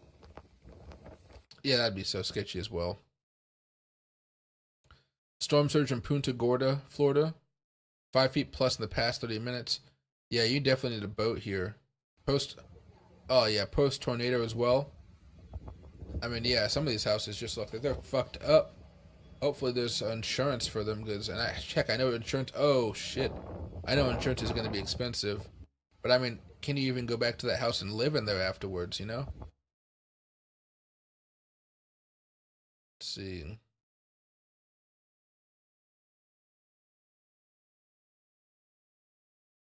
Yeah, good dog, fucking horrible owner. Let's see, anything else here? No. Alright, let me go over here. I just want to see if there's any big news about Bitcoin today on Twitter. I know there is permissionless happening today or this week over in Utah. But I haven't really seen anything exciting about permissionless personally, so. Let's see. After 7 months of accumulation, we're about to see Bitcoin breakout. Everybody's been talking about this one. I get it. I really do. But man, that momentum, we really need to see something happen here because, yeah, it just hasn't been there. Let's see. There we go. Yeah. I'm hoping we can get that breakout. I'm hoping. I really am hoping. We'll have to just give it some time. There we go. S&P 500 versus Bitcoin, two soles, two ambiances. I can't pronounce that, but S&P, Bitcoin. Yeah, I know, right? Ugh, Bitcoin's just been so freaking miserable. It'll pay off, but man, you know, you don't want to wait so long for the payoff here. Let's see. Oh, we've already talked about that. We all know that one Bitcoin critic, me. Everyone knows Bitcoin's a Ponzi scheme. No, that seems about it. Yeah. All right, there we go. Bitcoin's still trying to crawl back up, which is good to see. Am I going to try McDonald's chicken Big Mac tomorrow? No, I don't like McDonald's chicken sandwiches at all. If I want a chicken sandwich, I will go to Chick-fil-A or Popeyes. And I haven't had a chicken sandwich probably for about a year now. But if I wanted one, I would go to Chick-fil-A or Popeyes. Those are the only two places I'd recommend getting chicken sandwiches. Maybe KFC. I've never tried a KFC chicken sandwiches, but I know KFC has decent chicken, so perhaps they would have a decent chicken sandwich. But yeah, Popeyes and Chick-fil-A. And if you're in the ghetto, you can go to Church's. I don't even know if Church's has chicken sandwiches, to be honest. I have been to Church's since high school, but I love that chicken back in the day. All right, push this over. Now let's see if there's anything trending here.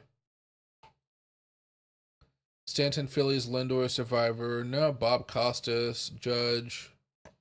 That's in sports. Abbott Elementary. No. Yeah, it seems like nobody's really talking too much about what's going on right now. I think just because it's a little more chill at this point in time. Let me pull this over just a little bit more. Let's see. I know Loki. My Loki sees my neighbors getting in. Let's see. Making sure. No, it's not bad. Let's see.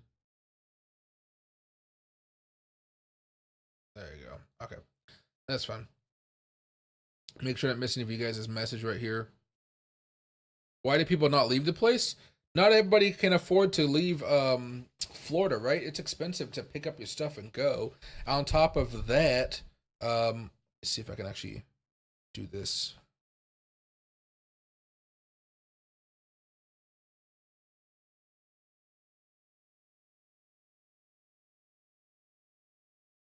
There you go. You got Florida.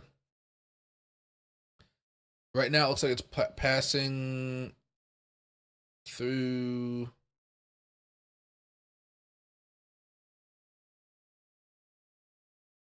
Hurricane Milton. Where is it? There you go. Tampa. It's like flying over Tampa right now. So if I go back over... Where's Tampa? Over here. It's kind of right over here at this point. Yeah, Lakeland, all that type of stuff.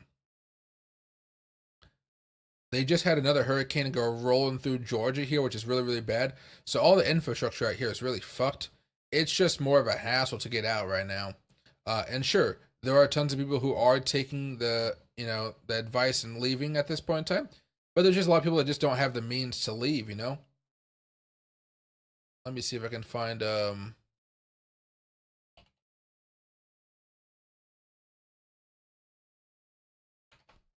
didn't type it in properly, but let's see. Street cams.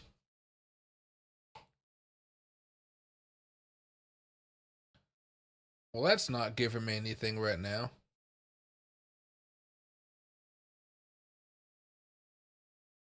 It's windy, but not bad, at least from where these cameras are. Let's see. Here we go. Watch Florida live cams. Media couldn't be loaded. Downtown Tampa live webcam. Tampa Bay live webcam. I'm not seeing anything here just yet. That one's dark. It is like 10 o'clock over there almost. No. 7. Yeah, it's almost 10 o'clock over there. But I don't see anything right now.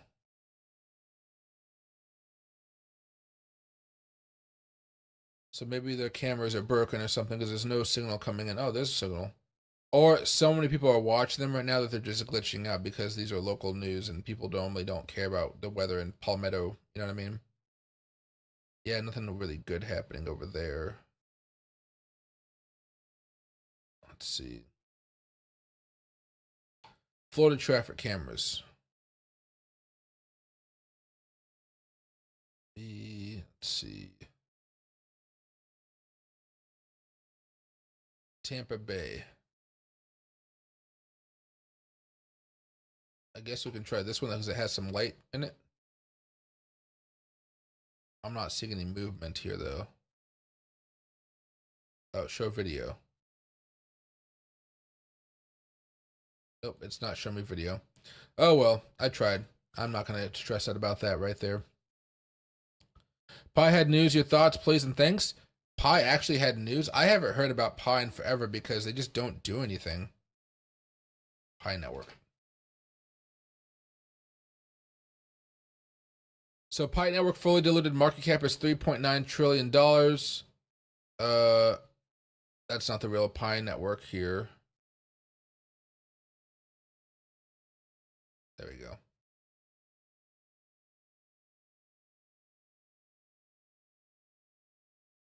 Let's see. Do they have a Twitter account? Because they're not doing a good job of having it pronounced, like, out there. Pi Network.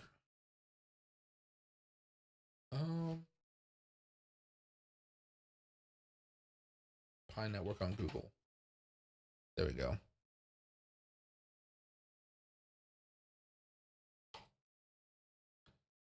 And I see a Twitter account. There we go.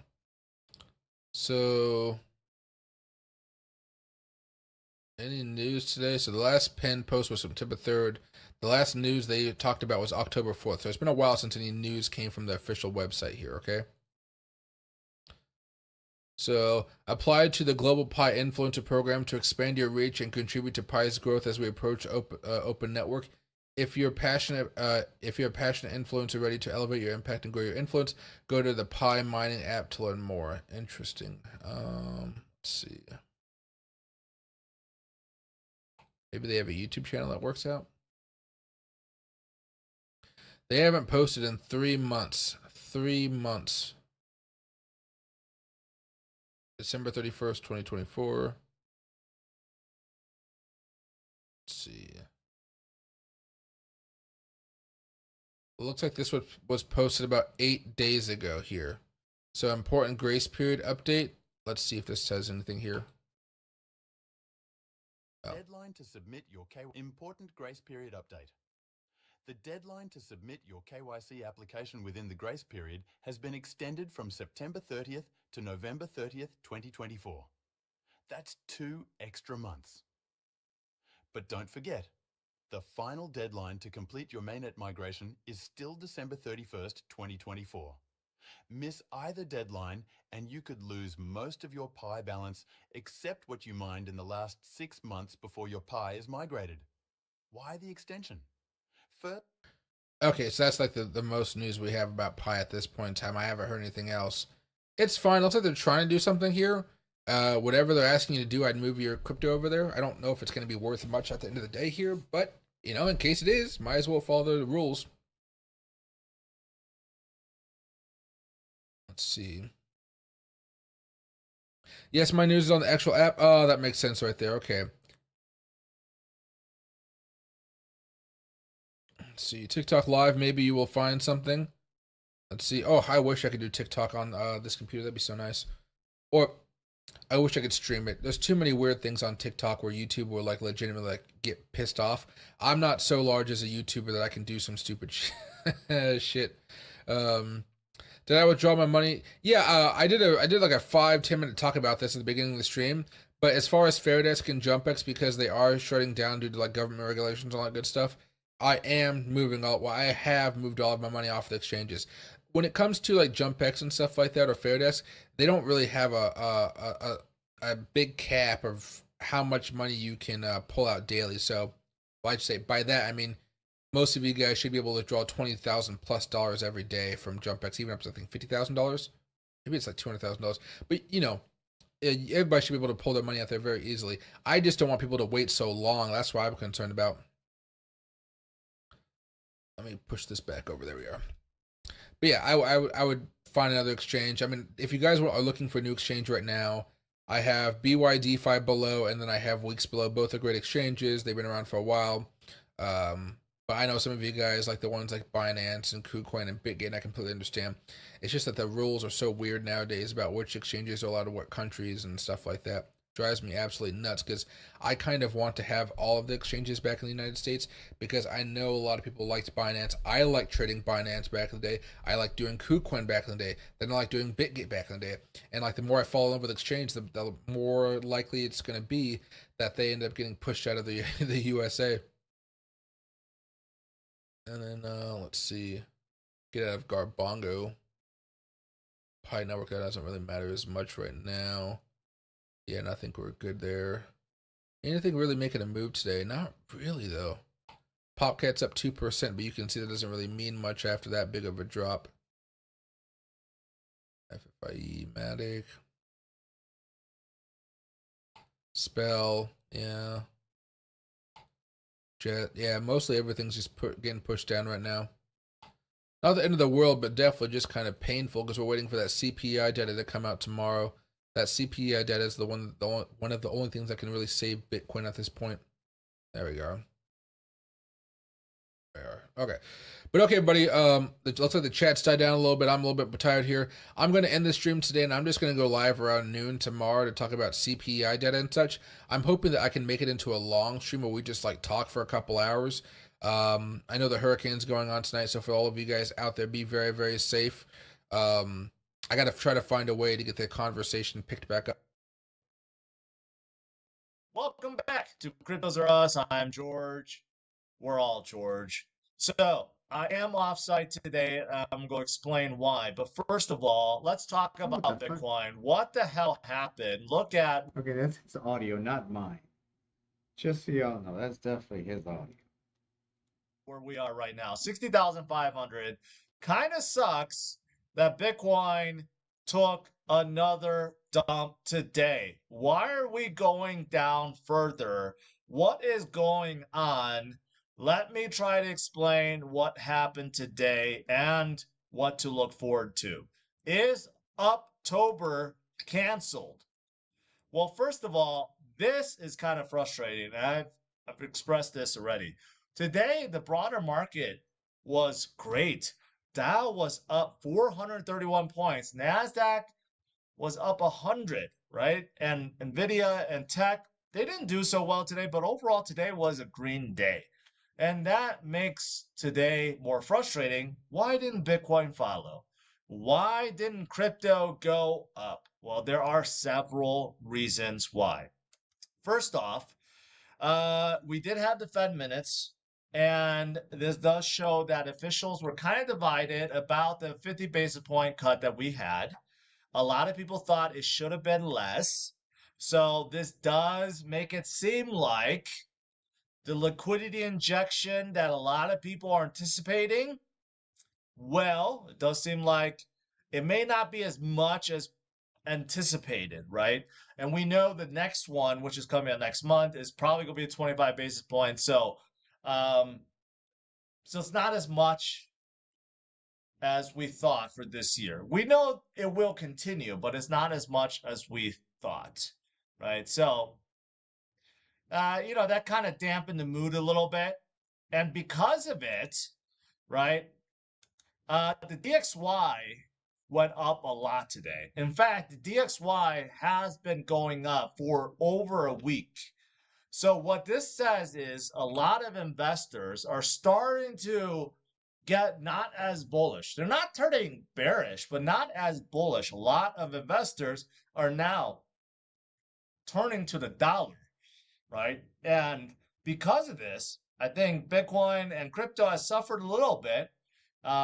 Because generally speaking, when you see the DXY go up, Bitcoin crypto struggles a little bit, right? So I do think this plays into it. Obviously, there are a lot more factors at play. Tomorrow, we're going to get a CPI reading. Friday, we're going to get another inflation reading, PPI reading. There's a lot more economic data coming out, but DXY going up is certainly having effect on Bitcoin and crypto right now. Right. Also, the 10-year yield is going up, high since July. That also tells you something. Okay. So from I guess a macro perspective, there is a little bit, just a little bit more fear than before. Okay. So that's causing a little bit of disruption right now. However, again, like I've been saying for this first week, and now we're 2 days into the second week, does that mean things are over? Certainly not. Yes, we're back down to 60,500 right now, and yes, that kind of sucks. But of course, we saw that many times in September. This is not a new mark that we haven't seen before.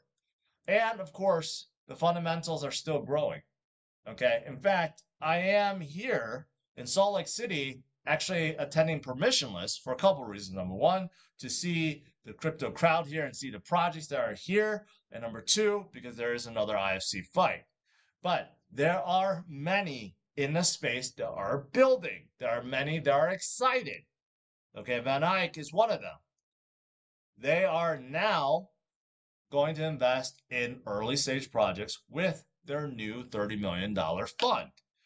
Okay, money is flowing in, not just with ETFs. Of course, we know there are billions upon billions flowing to ETFs, but there are a lot of money that's also going to early stage projects. Okay, and speaking of ETFs, there are going to be ETF options coming up too. So that means there will be more money flowing in from the institutions and Wall Street guys, right? But it's not just the big guys. Retail, millennials, okay, the Gen Zs, the Gen X, whatever else, other generations. The new guys, the new generations, they're not thinking about anything else other than crypto, right? So we have newer and newer generations getting involved, getting exposure. That is exciting, right? So we are still very, very, very early. Very early indeed. So is October canceled? No, it's still very, very early. This choppiness that we have seen, guess what? We have seen this before, okay? This choppiness actually happened, guess what? Last year in October. We saw the same kind of choppiness happen the first week of October in 2023, right before the huge move upwards. We're seeing the same thing now. Coincidence? Maybe, maybe not. Maybe this is just a precursor to shake out the weak hands before a big move comes, right? It can certainly happen. Remember what happened last year? We had a big shakeout and then boom, we went straight up and never stopped, right? So is October over? No, certainly not. And in terms of where we are in this cycle after the halving event, we're about 11% over. And look at all the previous cycles, besides the very first one. The second one, third one, Bitcoin barely moved after 11%, right? But we're right at the cusp of that big, giant movement. So there are still so many things to expect, so many days left in this cycle. So this is definitely not time to be bearish, not time to be distracted. This is still the time to be bullish, okay? Bullish about Bitcoin, bullish about crypto, bullish about everything that's being built in the system, because we are still so early and there are so many great things still coming, right? Here's something else that's showing a spring. Here's something else that shows what happens after a halving event and the breakout that happens and how many days that follows after a halving event. And this is anticipating where we will end up this cycle, around 260,000, where we will end up next cycle, 800,000, and the cycle after that, $1.9 million, right? It's going to happen. You just have to be patient. So many things are happening. Also, Hurricane Milton is hitting Florida, category 3, not 5. So that is good, but still probably a lot of devastation. So prayers go out to everyone that is living in Florida. But overall, guys, I know it's frustrating. It does seem like we're never going up. Trust me, I'm frustrated as well. But I do know this. We will get through it. We will recover. We will go higher. You just have to be a little bit more patient, okay? So I'm going to be here for a couple more days. So stay strong, stay focused, and I will continue to educate you guys and help you guys stay focused. All right, have a good one. Take care. Bye-bye.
Hey, yo, cheers, everybody. Cheers. Cheers, beautiful.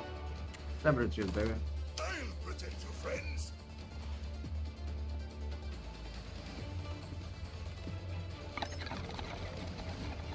Work together and we'll make it. The fuck? Can you share? All right, let's rock roll. We got this. Hey, be careful, Jalal. Your mother will be furious if I let Oh, I should have aligned my computer. I didn't align my computer. That's not good. Does the puppet see? Does the puppet see? Does the puppet see? Does the puppet see? It's a little bit better, I think. Yo, Brig, let me serenade you real quick. Nice. Oh. Good job.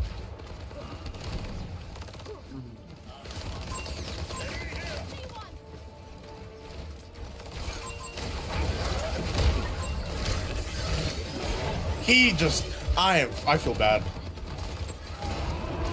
Hey, Widow.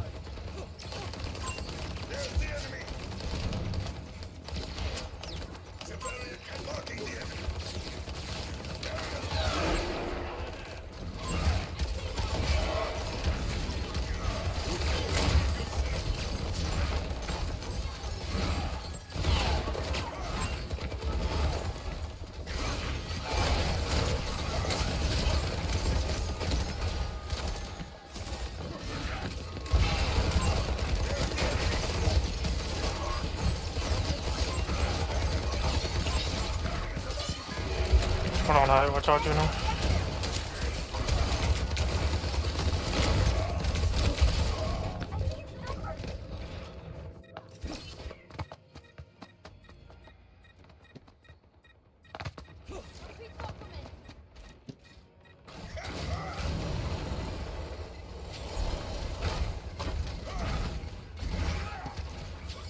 My mouse. I'm not aligned on my mouse today, I'm sure. There's no one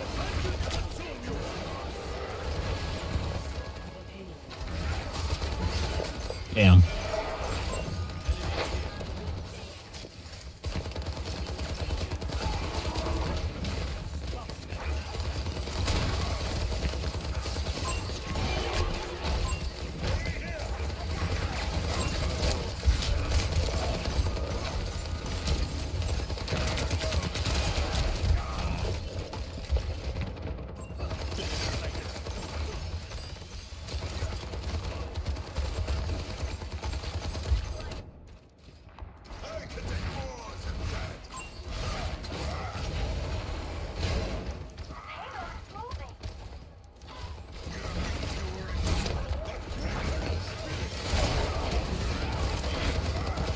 Yeah, Widow's just fair.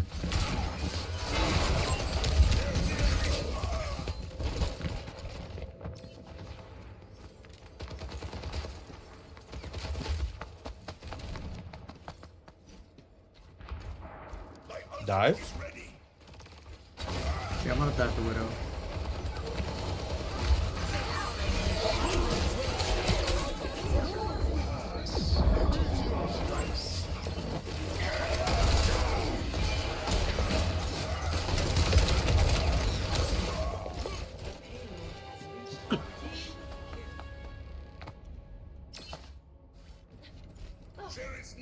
Okay.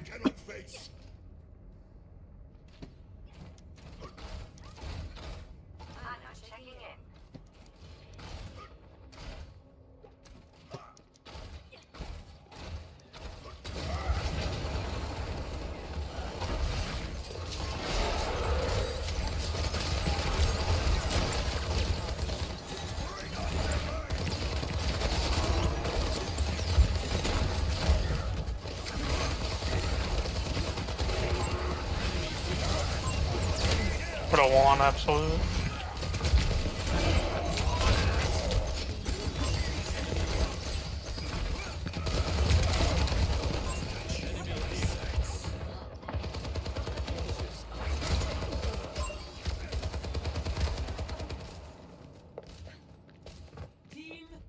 My ultimate is in charge.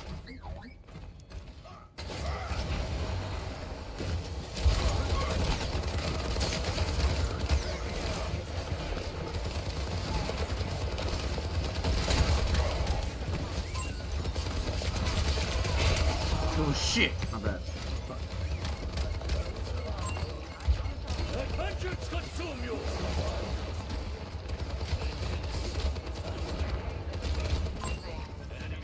My ultimate is in charge.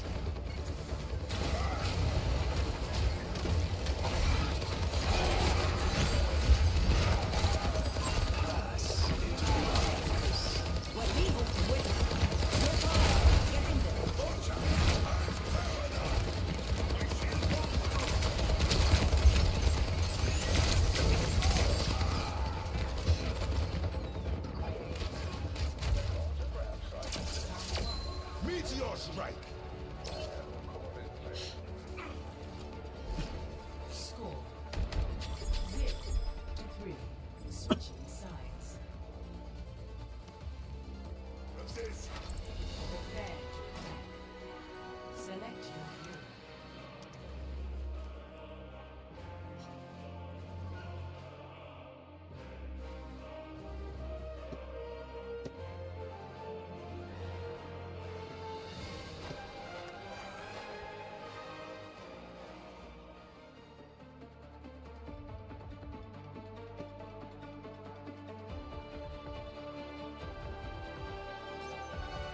Together they strike them down.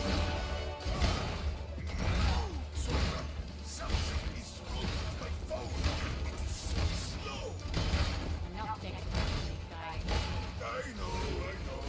I'm just not very good. Have you tried turning it off and on?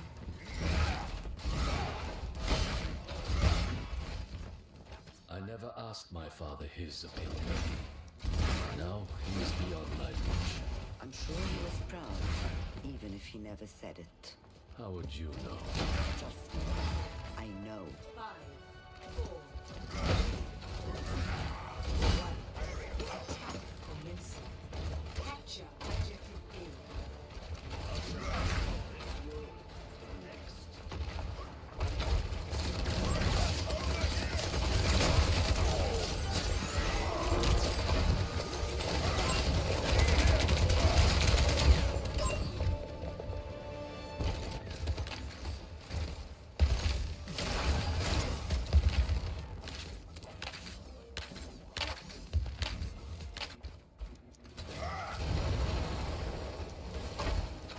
Soldier 76 reporting for duty.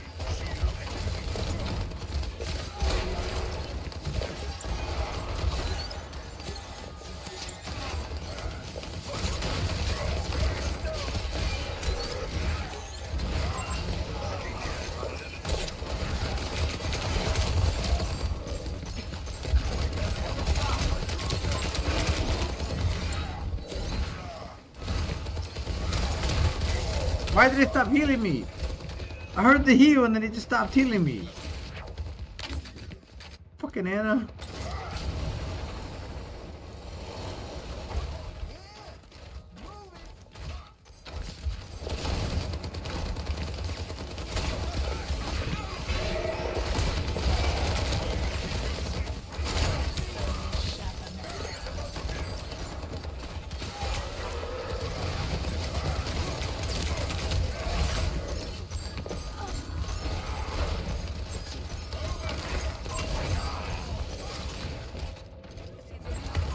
Sun's one on point. Jesus. I'm getting the objective.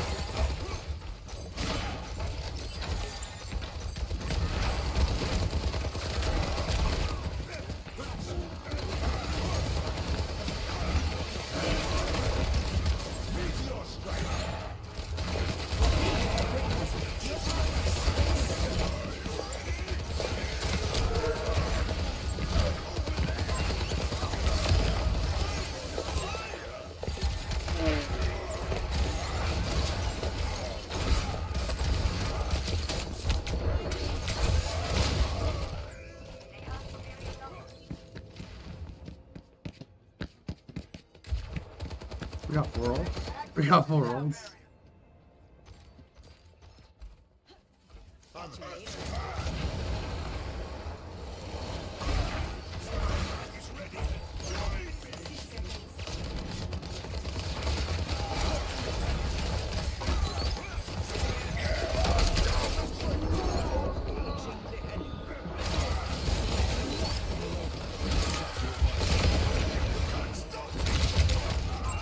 Damn, man.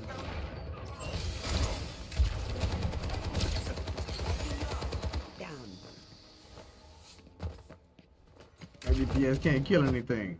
I can't kill anything. We can't kill anything. We can't stay alive. Now or not at all. Attack. Yo, the Widow shot the fuck out that Hanzo. Rip, dude. Soldier 1.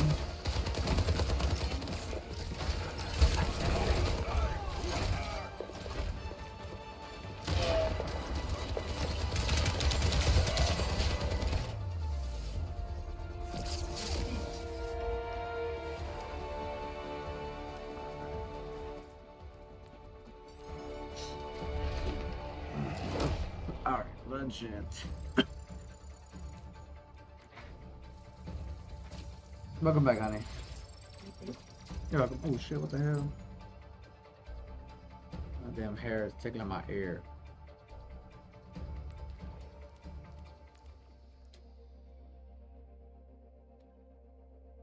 Alright, legit. Alright, so we are 0-1. I gotta align my computer because that was no bueno. I went in there without my computer aligned. Alright, we're gonna go into practice real quick because that was bad.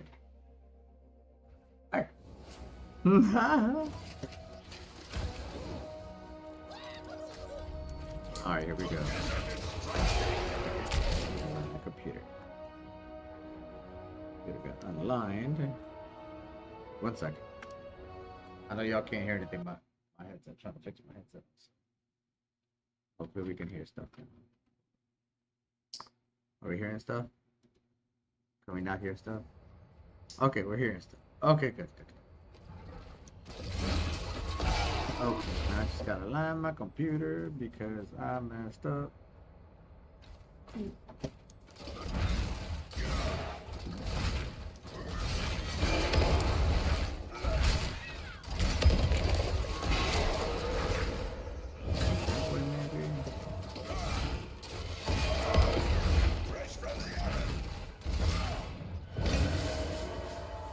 Maybe?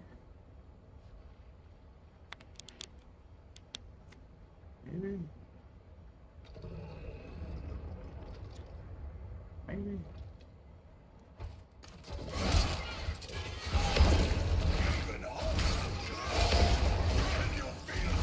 Oh, I'm struggling.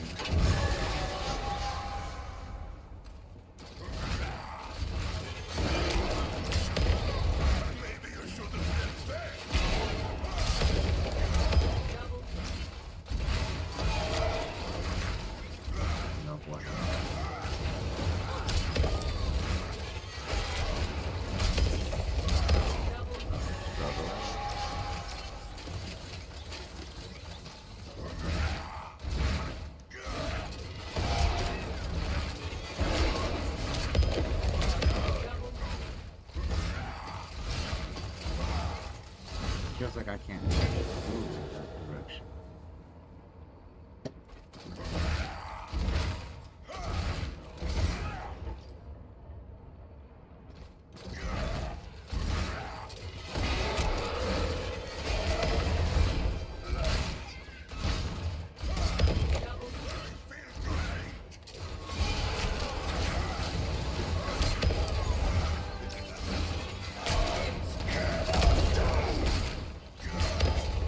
Oh, let me know if you want to jump. I know you want to probably do part 4 to align your computer, right? Yeah, I'm just gonna do part 4. Okay, let me know when you're done if you want to join me, okay?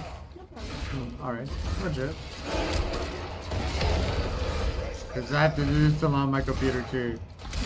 I have to do this to align my computer because the first game, I didn't have my computer aligned at all.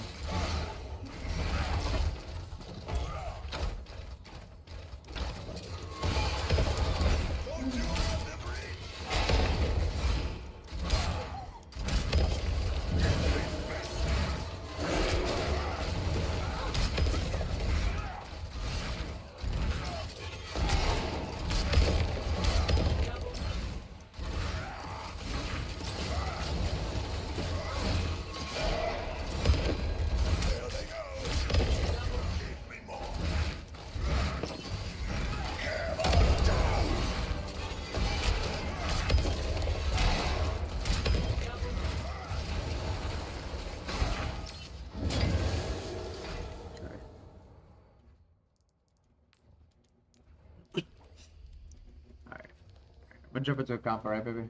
Mhm. I'm gonna jump into a comp. Okay. Also, comp is 5 more days for the season. Okay. Yeah.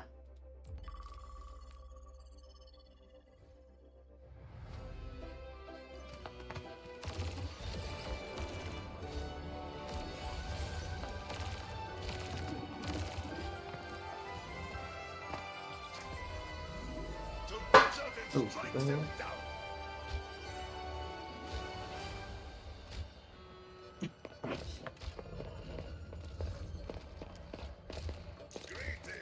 Oh shit. Did I say it twice? My bad.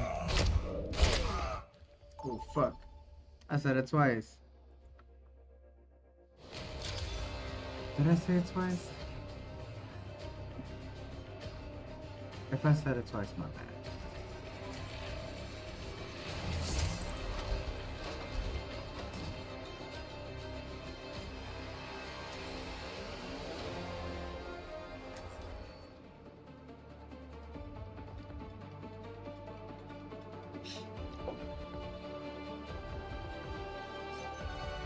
Together they strike them down. Look at the $7. They always think they can beat me, and I always prove them wrong. I almost had it. You'll get it, baby. Hell yeah. I'm playing Diva Part 4. Oh, okay. Hey, yo, cheers. Everybody cheers. Cheers, beautiful. Record. Watch your flanks. They might try something. How's it going? Hey there. 5, 4, 3, 2, 1. Alright, let's rock roll. We got this. Okay. Who's not up there? Nobody's up there? Okay, cool.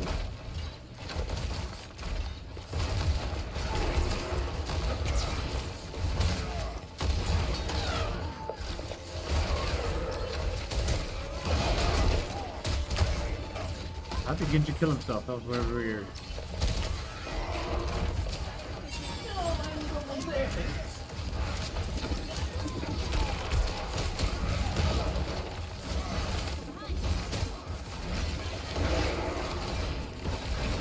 Oh shit, get out of here.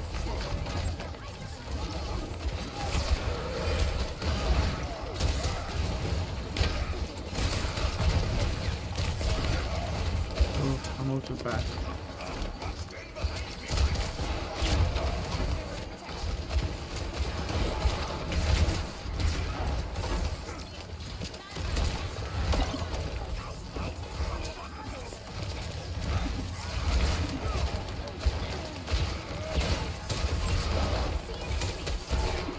Okay.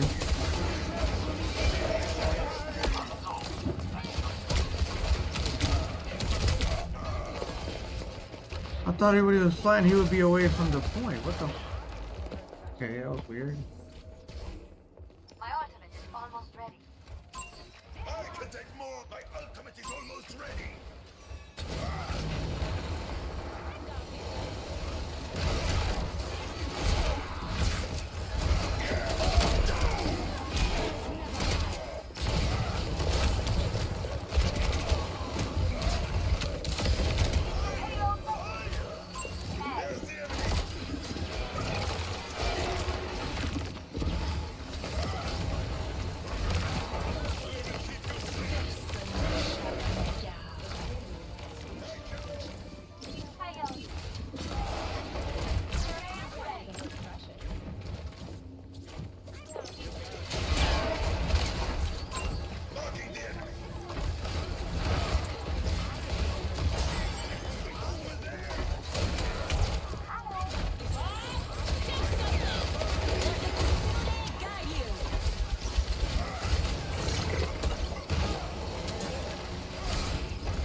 Damn, almost had a shatter.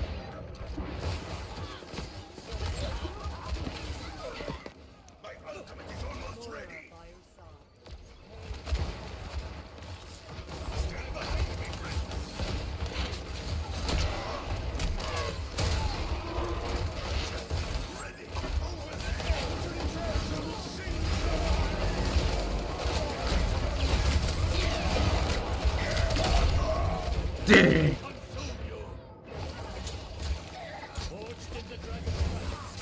Don't do it. Wait till after he puts out the shield. Yeah.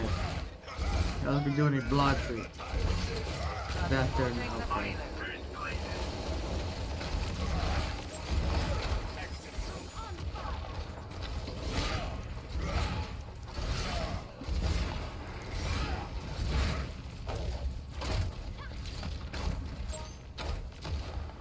Witness the flame of my soul. I'll fight.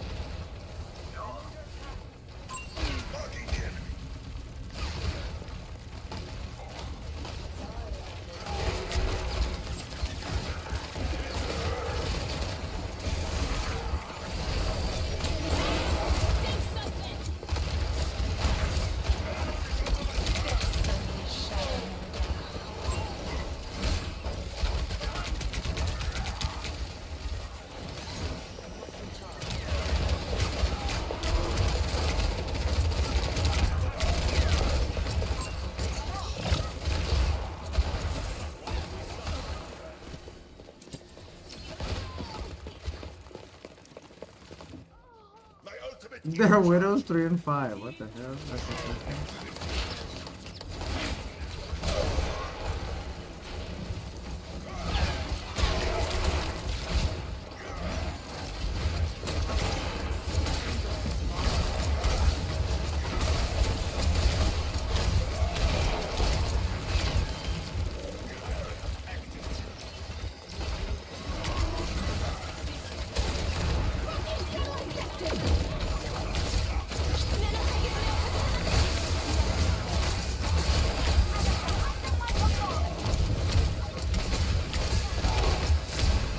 Damn, I should have just threw him off. I don't know why I didn't do that.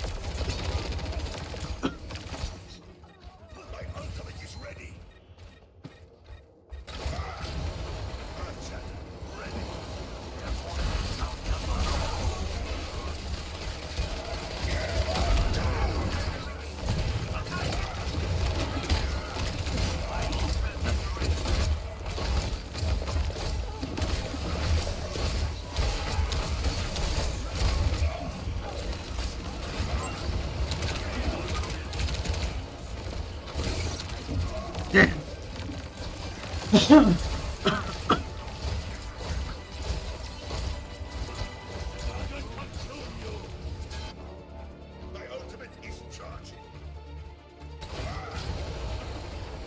Yo, what up, King Octo? What up, what up? Hope you're doing good, brother.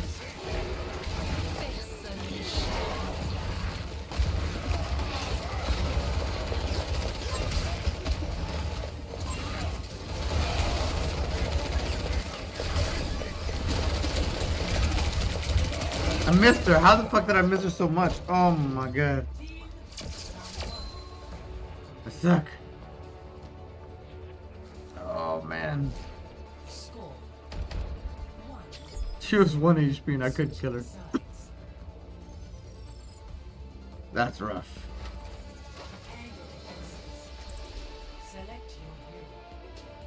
I'm doing good by yourself? Yeah, we doing good. Everything is good, brother. That's legit. That's legit. What is this? Oh. Oh, what?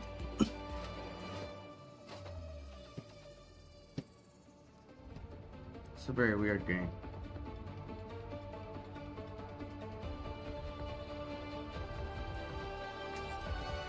Together they've strikes him down. I feel like I'm forgetting something. All you need for battle is your heart and your head. I am moving way more than expected. Bonuses! That's a little bit better. I think that's a little bit better. That's interesting. It's like that. Just by the line. Your own line. So weird. Okay.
You're cooking right now? Yo, we're trying, brother, we're trying.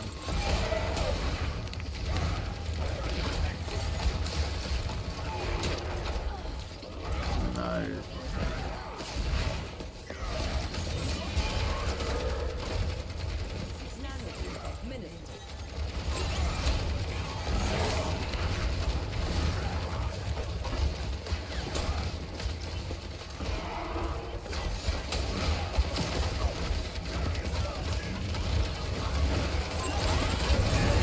Oh, nice wall. Such a beautiful wall. Check that Bob. Oh shit, I'm gonna die. Nah, that was rough. Okay, I'm getting red. Okay, work.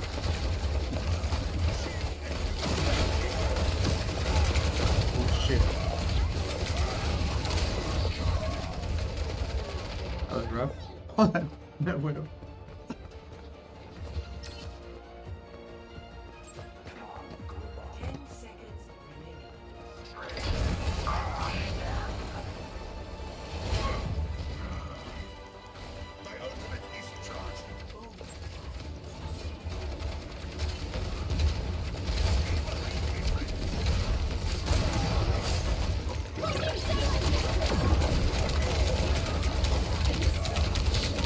No way, dude. It was so much damage.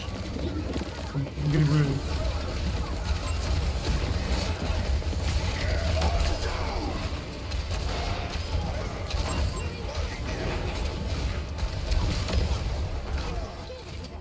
GG. Good luck at Sims. Holy hell, that was crazy. You died to Robo Horsey. I did. I got wrecked, bro. But that res was unreal. Nice shot. Nice shot. That was crazy.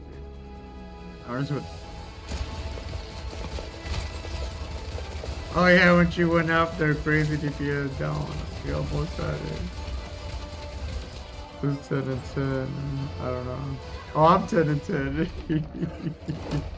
Man, that joke was crazy. Oh man, wait, who's Benji? Oh, Benji's the don't you know? That's funny. That was a crazy game. That was very crazy. How it turned around at the end. Man. Alright, legit. Alright, so we are 1-1. Yeah, DPS Mercy for real. Alright, we're gonna keep it going. Make sure you like, comment, subscribe, share. We'll see you on the next episode of ReinHardt's Madness. Yeah, take it easy, buddy. Later. Okay, legit. That was crazy. Alright, 1 second. Alright,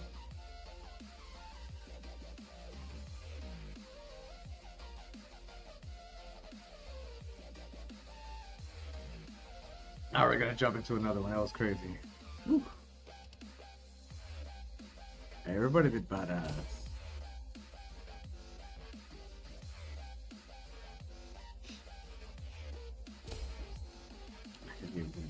That res is unreal at the end.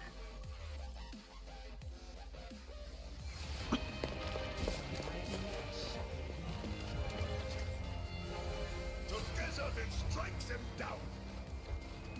Locking satellite vector. You know, does a shout out to water, best hydrating drink? Yo, legit, agreed. Shout out to water.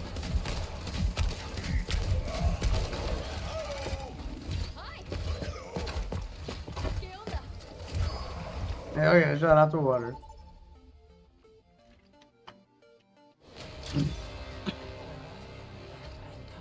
That's legit.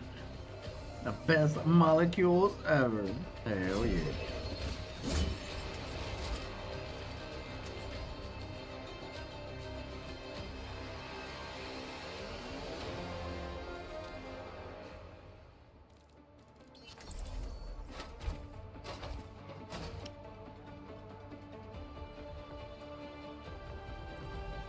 Together then strikes him down. You need a dose of reality, little Miss Sunshine. Nothing hurt. Look on the bright side. Till the sun gets in your eyes.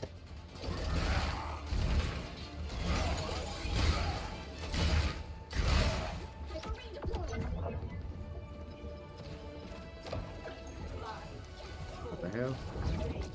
Alright, let's rock and roll. We got this. Yeah. Yeah. Let's see, guys, I'm getting a PS5 at the end of November, so I think I can get the champion when I get it, yo, legit. That'll be good. Hell yeah, brother. Ooh, that is no one. Love you, Mercy.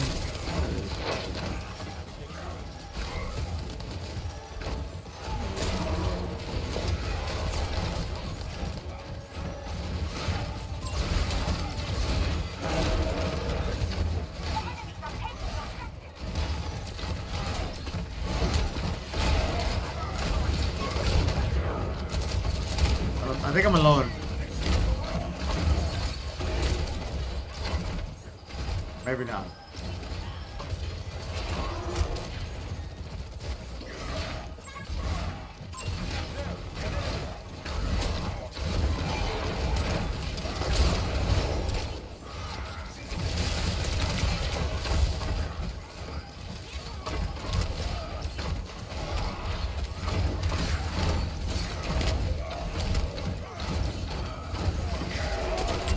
Oh, I fire struck. I fire struck instead of having my shield up. He got fire. He got shadowed that fast. All right. That was interesting. That's interesting. Okay.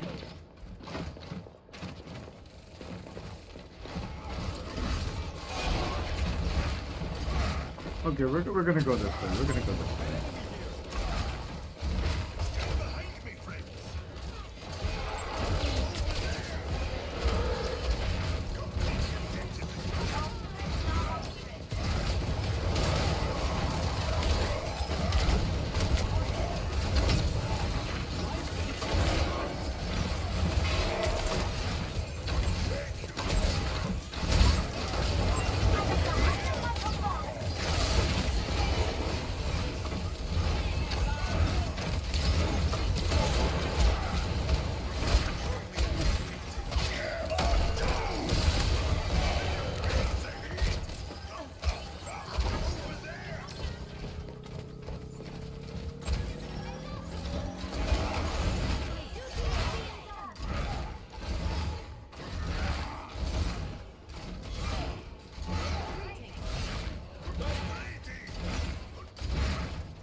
Look at me go!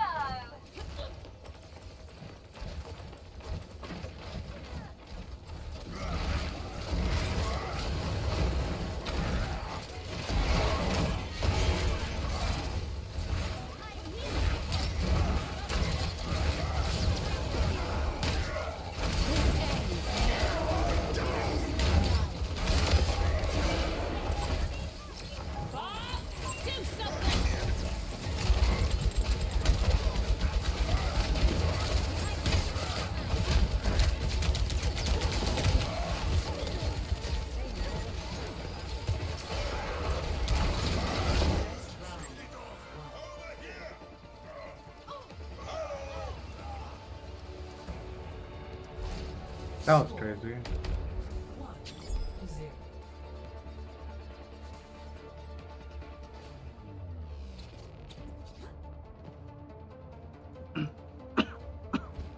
The suspense is terrible. I hope it'll last.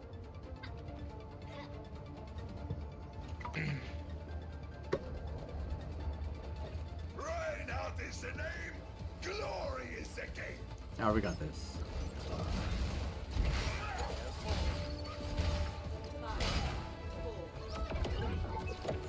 I like the only columns are like, we got this. Legit.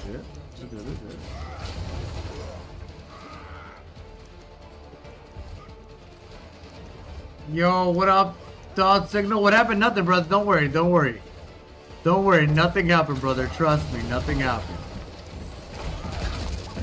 So, you're gonna... okay, so...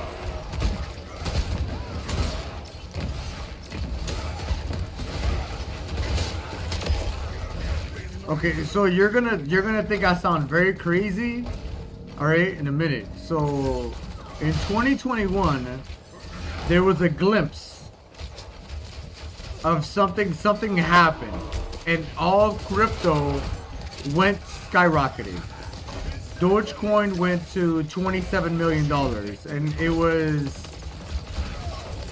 was unreal. But people saying it was a glitch because it returned to normal price. So everybody right now is saying the cycle is extremely delayed, because right now we're supposed to be, DogeCoin is supposed to have over 100%, over 100 times return from previous cycles. Like right now we're at, DogeCoin is supposed to be 100 times the price. So everybody's like, what are we waiting for? What are we waiting for? Well, during that time in 2021, when that happened, it started out slow. All right, it went to 1 million, then it went to 5 million, then it went to 27 million. Everybody was stunned, but it lasted for a couple hours. So it was one day of event, and the rest literally went right back down to the normal price. It was one day event. So if you didn't sell or even try to do anything that day, you didn't get anything. So I think it's going to happen again. I think everything's going to be a mania. We're going to have a huge bull run, and then the next price that comes down is going to be the greatest bull run of all time for crypto, because the people that sold would have become rich, and the people that didn't, well, they just held the bag going down. But even if they did, it stayed at $96,000. To put it in perspective. Why is he alive? Oh shit! But no one could sell, yes. So maybe this time everybody's gonna be able to sell. Yo, Chichi, good luck in next games. So I think everybody's like, what's happening? I think that event will happen, and everybody that held will become rich, because even though like it went up, it came down and settled about $96,000. Can you believe buying Dogecoin at 10 cents and then it settles at $96,000? You wouldn't be mad that you didn't, I mean, you'd be a little mad that you didn't sell 27 million, But going from 10 cents to $96,000 settle, that would change anyone's life. So, and then that's when the new bear market's going to start for the next 3 years around that price. And everybody that didn't be in will be the same thing as last bull run, call it a scam. And that's how you grow new wealth. So I think this time we'll actually be able to sell. Because everybody's like, yo, we're so delayed. The timing's so off from previous bull runs. So I'm still holding on no matter what. Hell, I still be happy, yo, facts. I still be happy as shit. And then on top, actually, let me stop this recording real quick. All right, legit, that was crazy. That was crazy. All right, legit. All right, so we are 2-1. All right, we're gonna keep it going. Make sure you like, comment, subscribe, and share. We'll see you on the next episode of ReinHardt's Madness. Yeah, take it easy, buddy. Later. Okay, so I would still be happy if it settles from now to 96 grand. That would be a dramatic increase in everyone's wealth. You know what I'm saying? So, and then the next 4 years will be the same thing as what we're going through now, just higher prices. Because that's what happened like when it was 1/4 of a penny. We're doing the same exact thing, just now we're just higher prices. So when we go up, we'll be doing the same thing when we enter the bear market, just higher prices.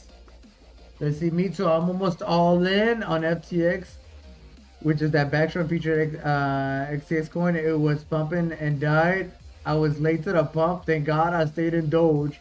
Yo, thank God too. I looked at that FTX during that time and I was like, no man, that's a scam. I knew the minute I seen it, I was like, that's a scam. And it was a scam. So I was like, I never put money into it. Thank God. Also, if you remember Squid Games was crazy. That was a huge scam. Terra Luna was a huge scam. So, but hey, what happens if those coins turn around with everything else during this huge bull run? Then it wouldn't be a scam. It would have just been a discount. That would be crazy. But we're still on Doge no matter what. We're still holding Doge no matter what, because the transaction fees are the best and the transaction speed is the best. And it's proof of work. I mean, I meant if you could still have made money into it, but only if you knew about it. Yeah, only if you knew about it from the very beginning. After it ran up, it was over. I didn't know. I didn't hear about it until like it was already collapsing. That's when I heard about it. It was already collapsing. So, and I started seeing. I was like, oh no, thank God I didn't put anything there. Even though from the start FTX, I never put anything there because I knew it was fishy. It was definitely a scam for sure, and it became a scam.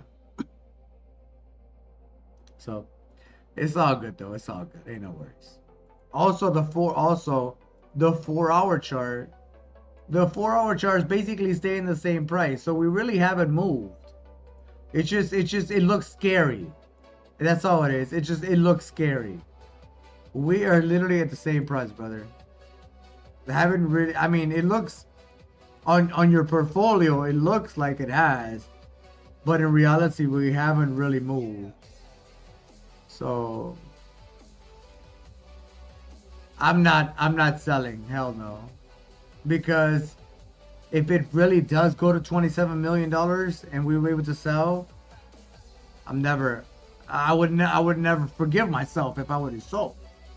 Let's see. King Octo says, I have an idea about the name. Instead of ReinHardt Madness, it should be called ReinHardt's Wrecking Ball. That's funny. Let's see. Yeah, I seen that Doge is holding 10 cents bottom. Yeah, it's holding sideways trading. It's holding nice. It's holding nice. I'm trying to stop. There it is. So yeah, there we go. Whoops, wrong button. Whoops, wrong button. Alright, legit. Yeah, so we're just holding. So it's all good. And if that day comes, if DogeCoin does reach this cycle to $27 million, I'm selling. I'm selling. The minute I see it hits at 27 million, I'm out.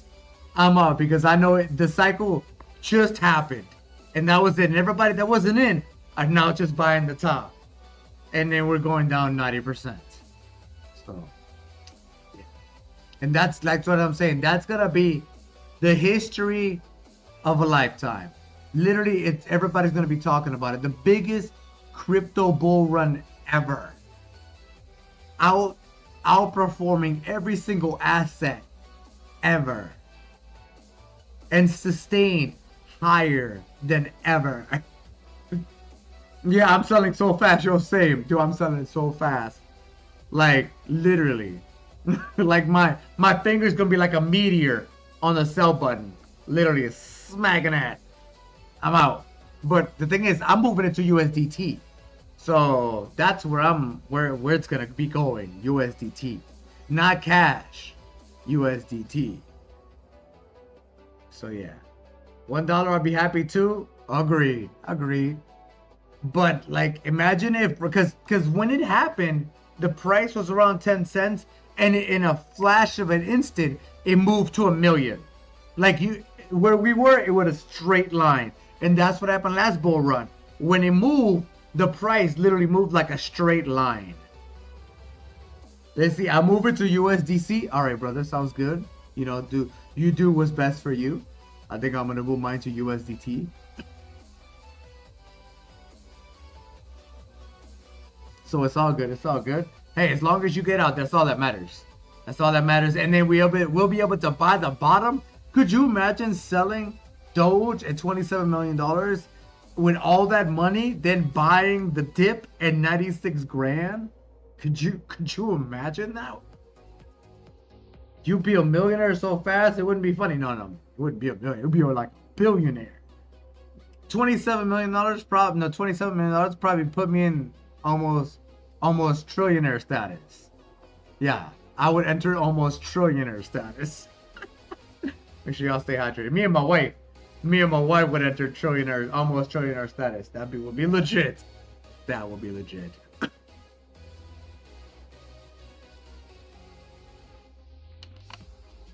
And that's the goal. The goal is to make as much money through investments to where everything in the world becomes free. Because you have so much money, it doesn't hurt you anymore. Now, literally, it becomes free because you have so much money. So that's what you want to get to. Build your wealth to where everything in this world becomes literally free to you. Let's see, thought signals. What do you think about Doge and Elon? It's a hype. That's all it is. Yeah. Doge is computers. Literally, this is crypto. Let me show you. This is everything else is just a hype narrative. This is literally, I try to tell people, this is literally crypto. This is proof of work. Let me show you. This is what proof of work is. All right. Proof of work is this. It's computers. Two computers or many computers figuring out an algorithm and then pushing it out to the miners that mine this. Let's see, King Octo, have you watched Demon Slayer? I think my wife has. I have not. I don't think I have. I gotta get into it. Let's see, then the computers say like 1 + 1 = 2. They push out DogeCoin, or they push out Bitcoin, or they push out Litecoin, whatever proof of work mining, they push out that coin, and that's the algorithm of it. And then when that happens, they push it out to the miners, and the miners sell it to the exchanges sell it to the companies sell it to the users use it for trader goods, and it's literally everybody's holding. Everybody sells, oh, I'm gonna sell it to the exchange. Oh, guess what? The exchanges are holding it. They're just giving you something else in exchange. That's why it's called an exchange. They get what you have, and they're holding it, and they give you something else in exchange. That's why it's called an exchange. Let's see. King Otto says, gotta go. Be back in a bit. All right, brother. Take it easy. Have a good one. Appreciate you stopping by. Let's see. I see patterns in the curve for Doge. Yeah, we're definitely moving up. Yeah, we're moving up for sure. But that's what I'm trying to say. Like, proof of work means the algorithm is being pushed by computers. So I'm thinking Doge, birthday November.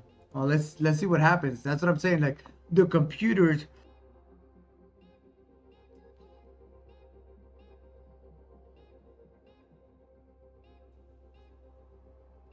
Let's see. King Arthur's later thoughts.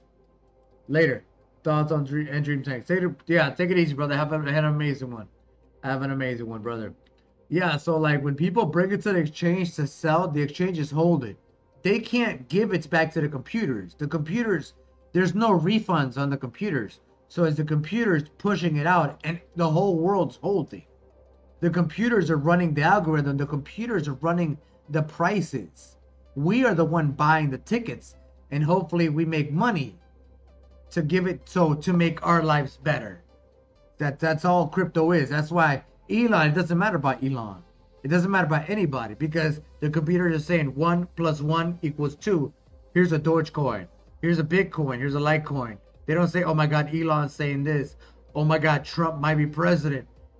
Here's a Bitcoin. No, they don't care about the outside world. It's literally mathematical equations and a much higher level being solved and then pushing out a proof of work coin. And then they don't take refunds. And then the computers run the price in the algorithm. And that's what crypto proof of work is. So it doesn't matter. I mean, Elon is just there to get to be the hype boy. Yeah. Because that's what he wants. He wants to seem relevant. Everyone just wants to be seen relevant. Me, I'm just trying to make our lives better. Nothing more.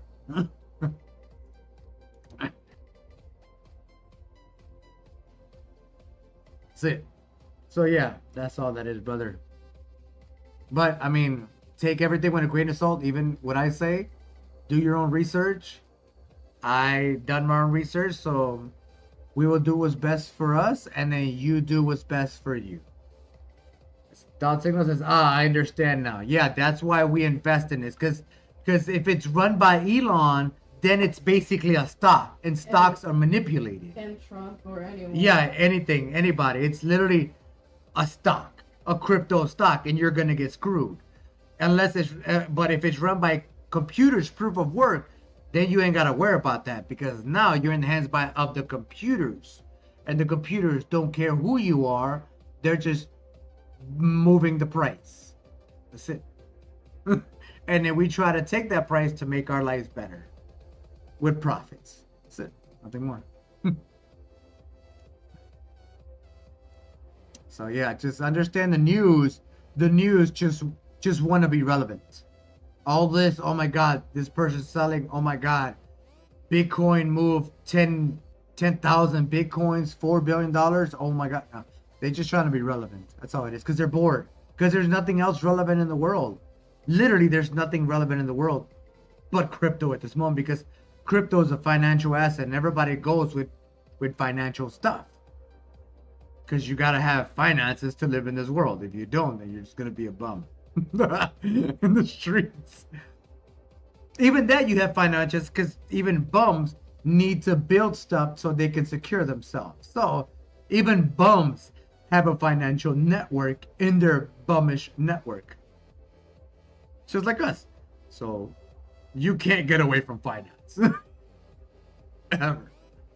So it's best to understand it and try to make your life better from it.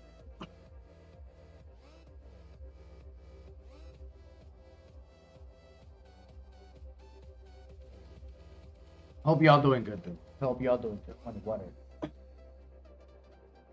Make sure y'all stay hydrated.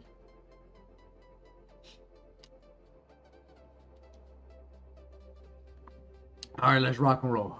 We got this. Let's jump in. Oh,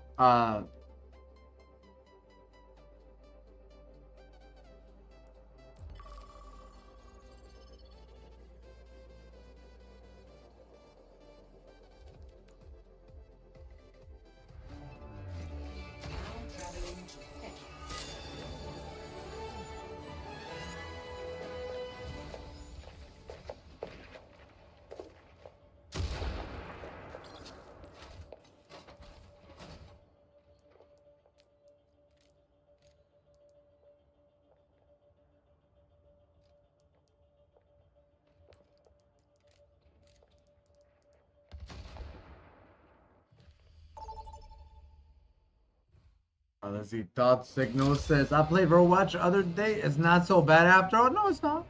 If there's negative people, I block those people. And that makes the game dramatically better. Because you ain't got to deal with the negativity. You just enjoy the game. Hmm? No. They said they played Overwatch the other day. It's not that bad. I was like, yeah. Especially when you block the negative people, then it becomes very good. My elbow servo isn't actuating. God, it's annoying. Vegeta! No point in fixing it now. You'll probably just mess it up again. Hello! Hello! Hello! 5, 4, 3. Alright, let's rock roll. We got this. Uh-oh. Oh, baby girl.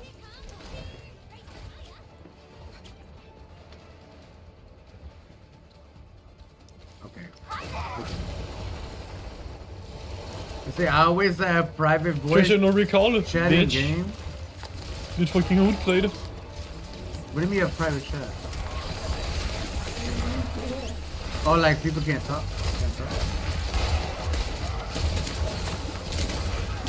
I'm gonna die. My bad. Damn it, I should have done that.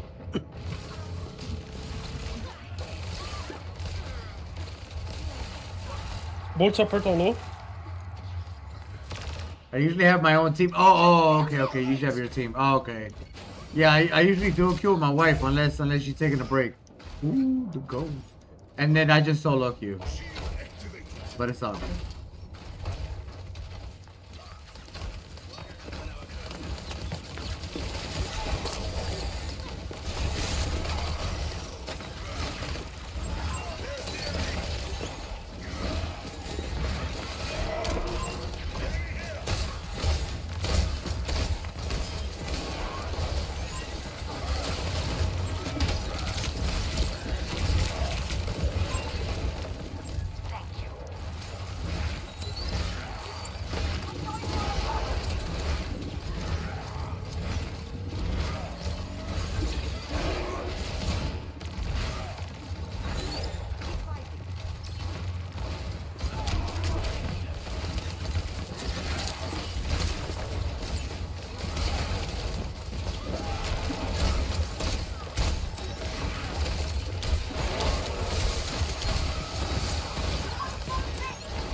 They nanoed the McCree.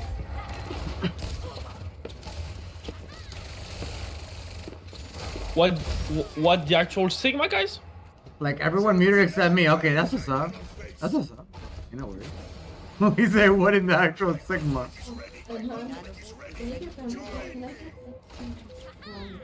Sure. Yeah. Okay.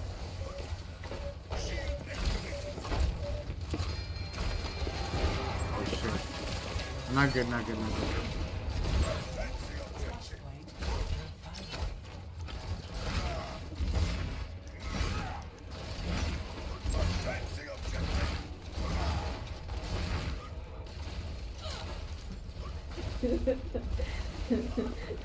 I keep turning around into that diva. And I'm like, I was in her. She's like, what the fuck? Why is she going around me?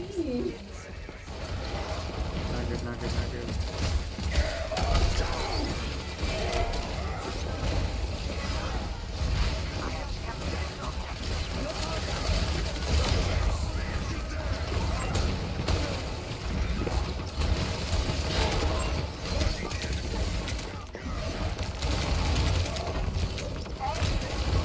You gotta be shitting me.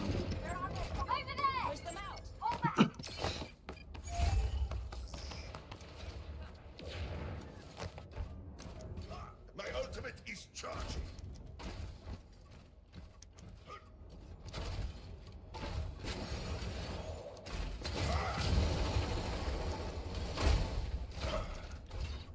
I will keep you safe.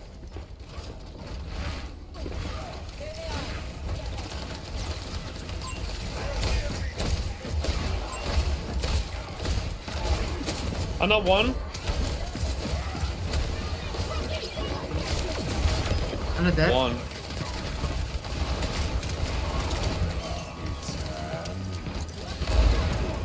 Die, bitch!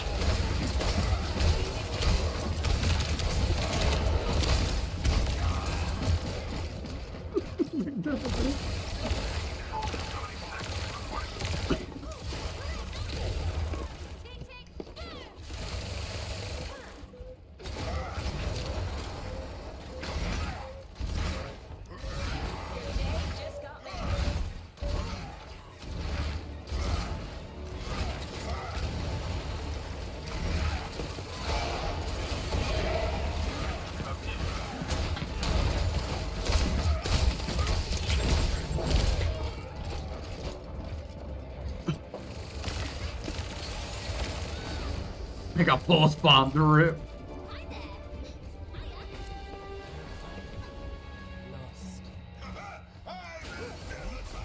Oh, good.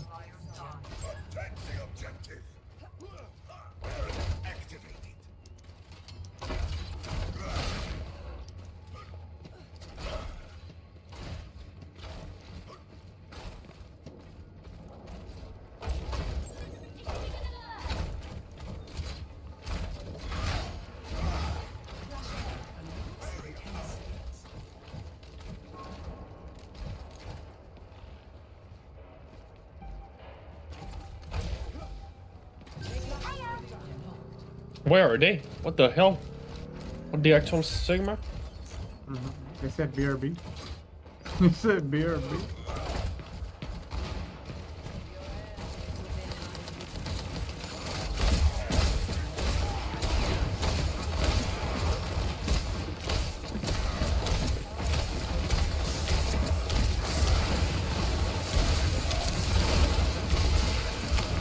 No way, dude.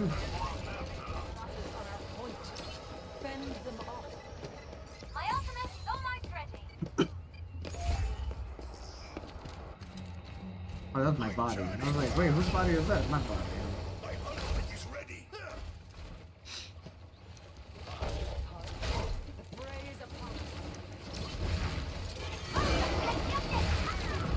That's rough.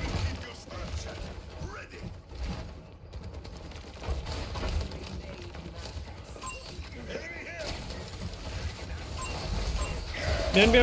Break him. Destroys us. Nice.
Damn.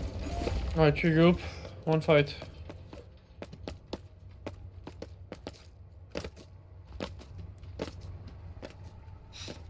Faster, guys, faster! Run for your actual life. We ain't got a sprint, you too. Hold on.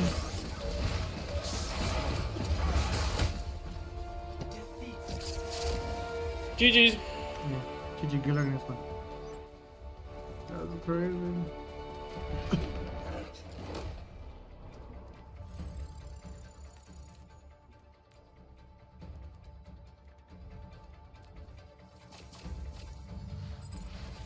I still feel like I need to go back in here. My alignment still. Alright, we are 2-2. Alright, no worries, all good. I feel like I was definitely struggling in my alignment there.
1 second, everybody.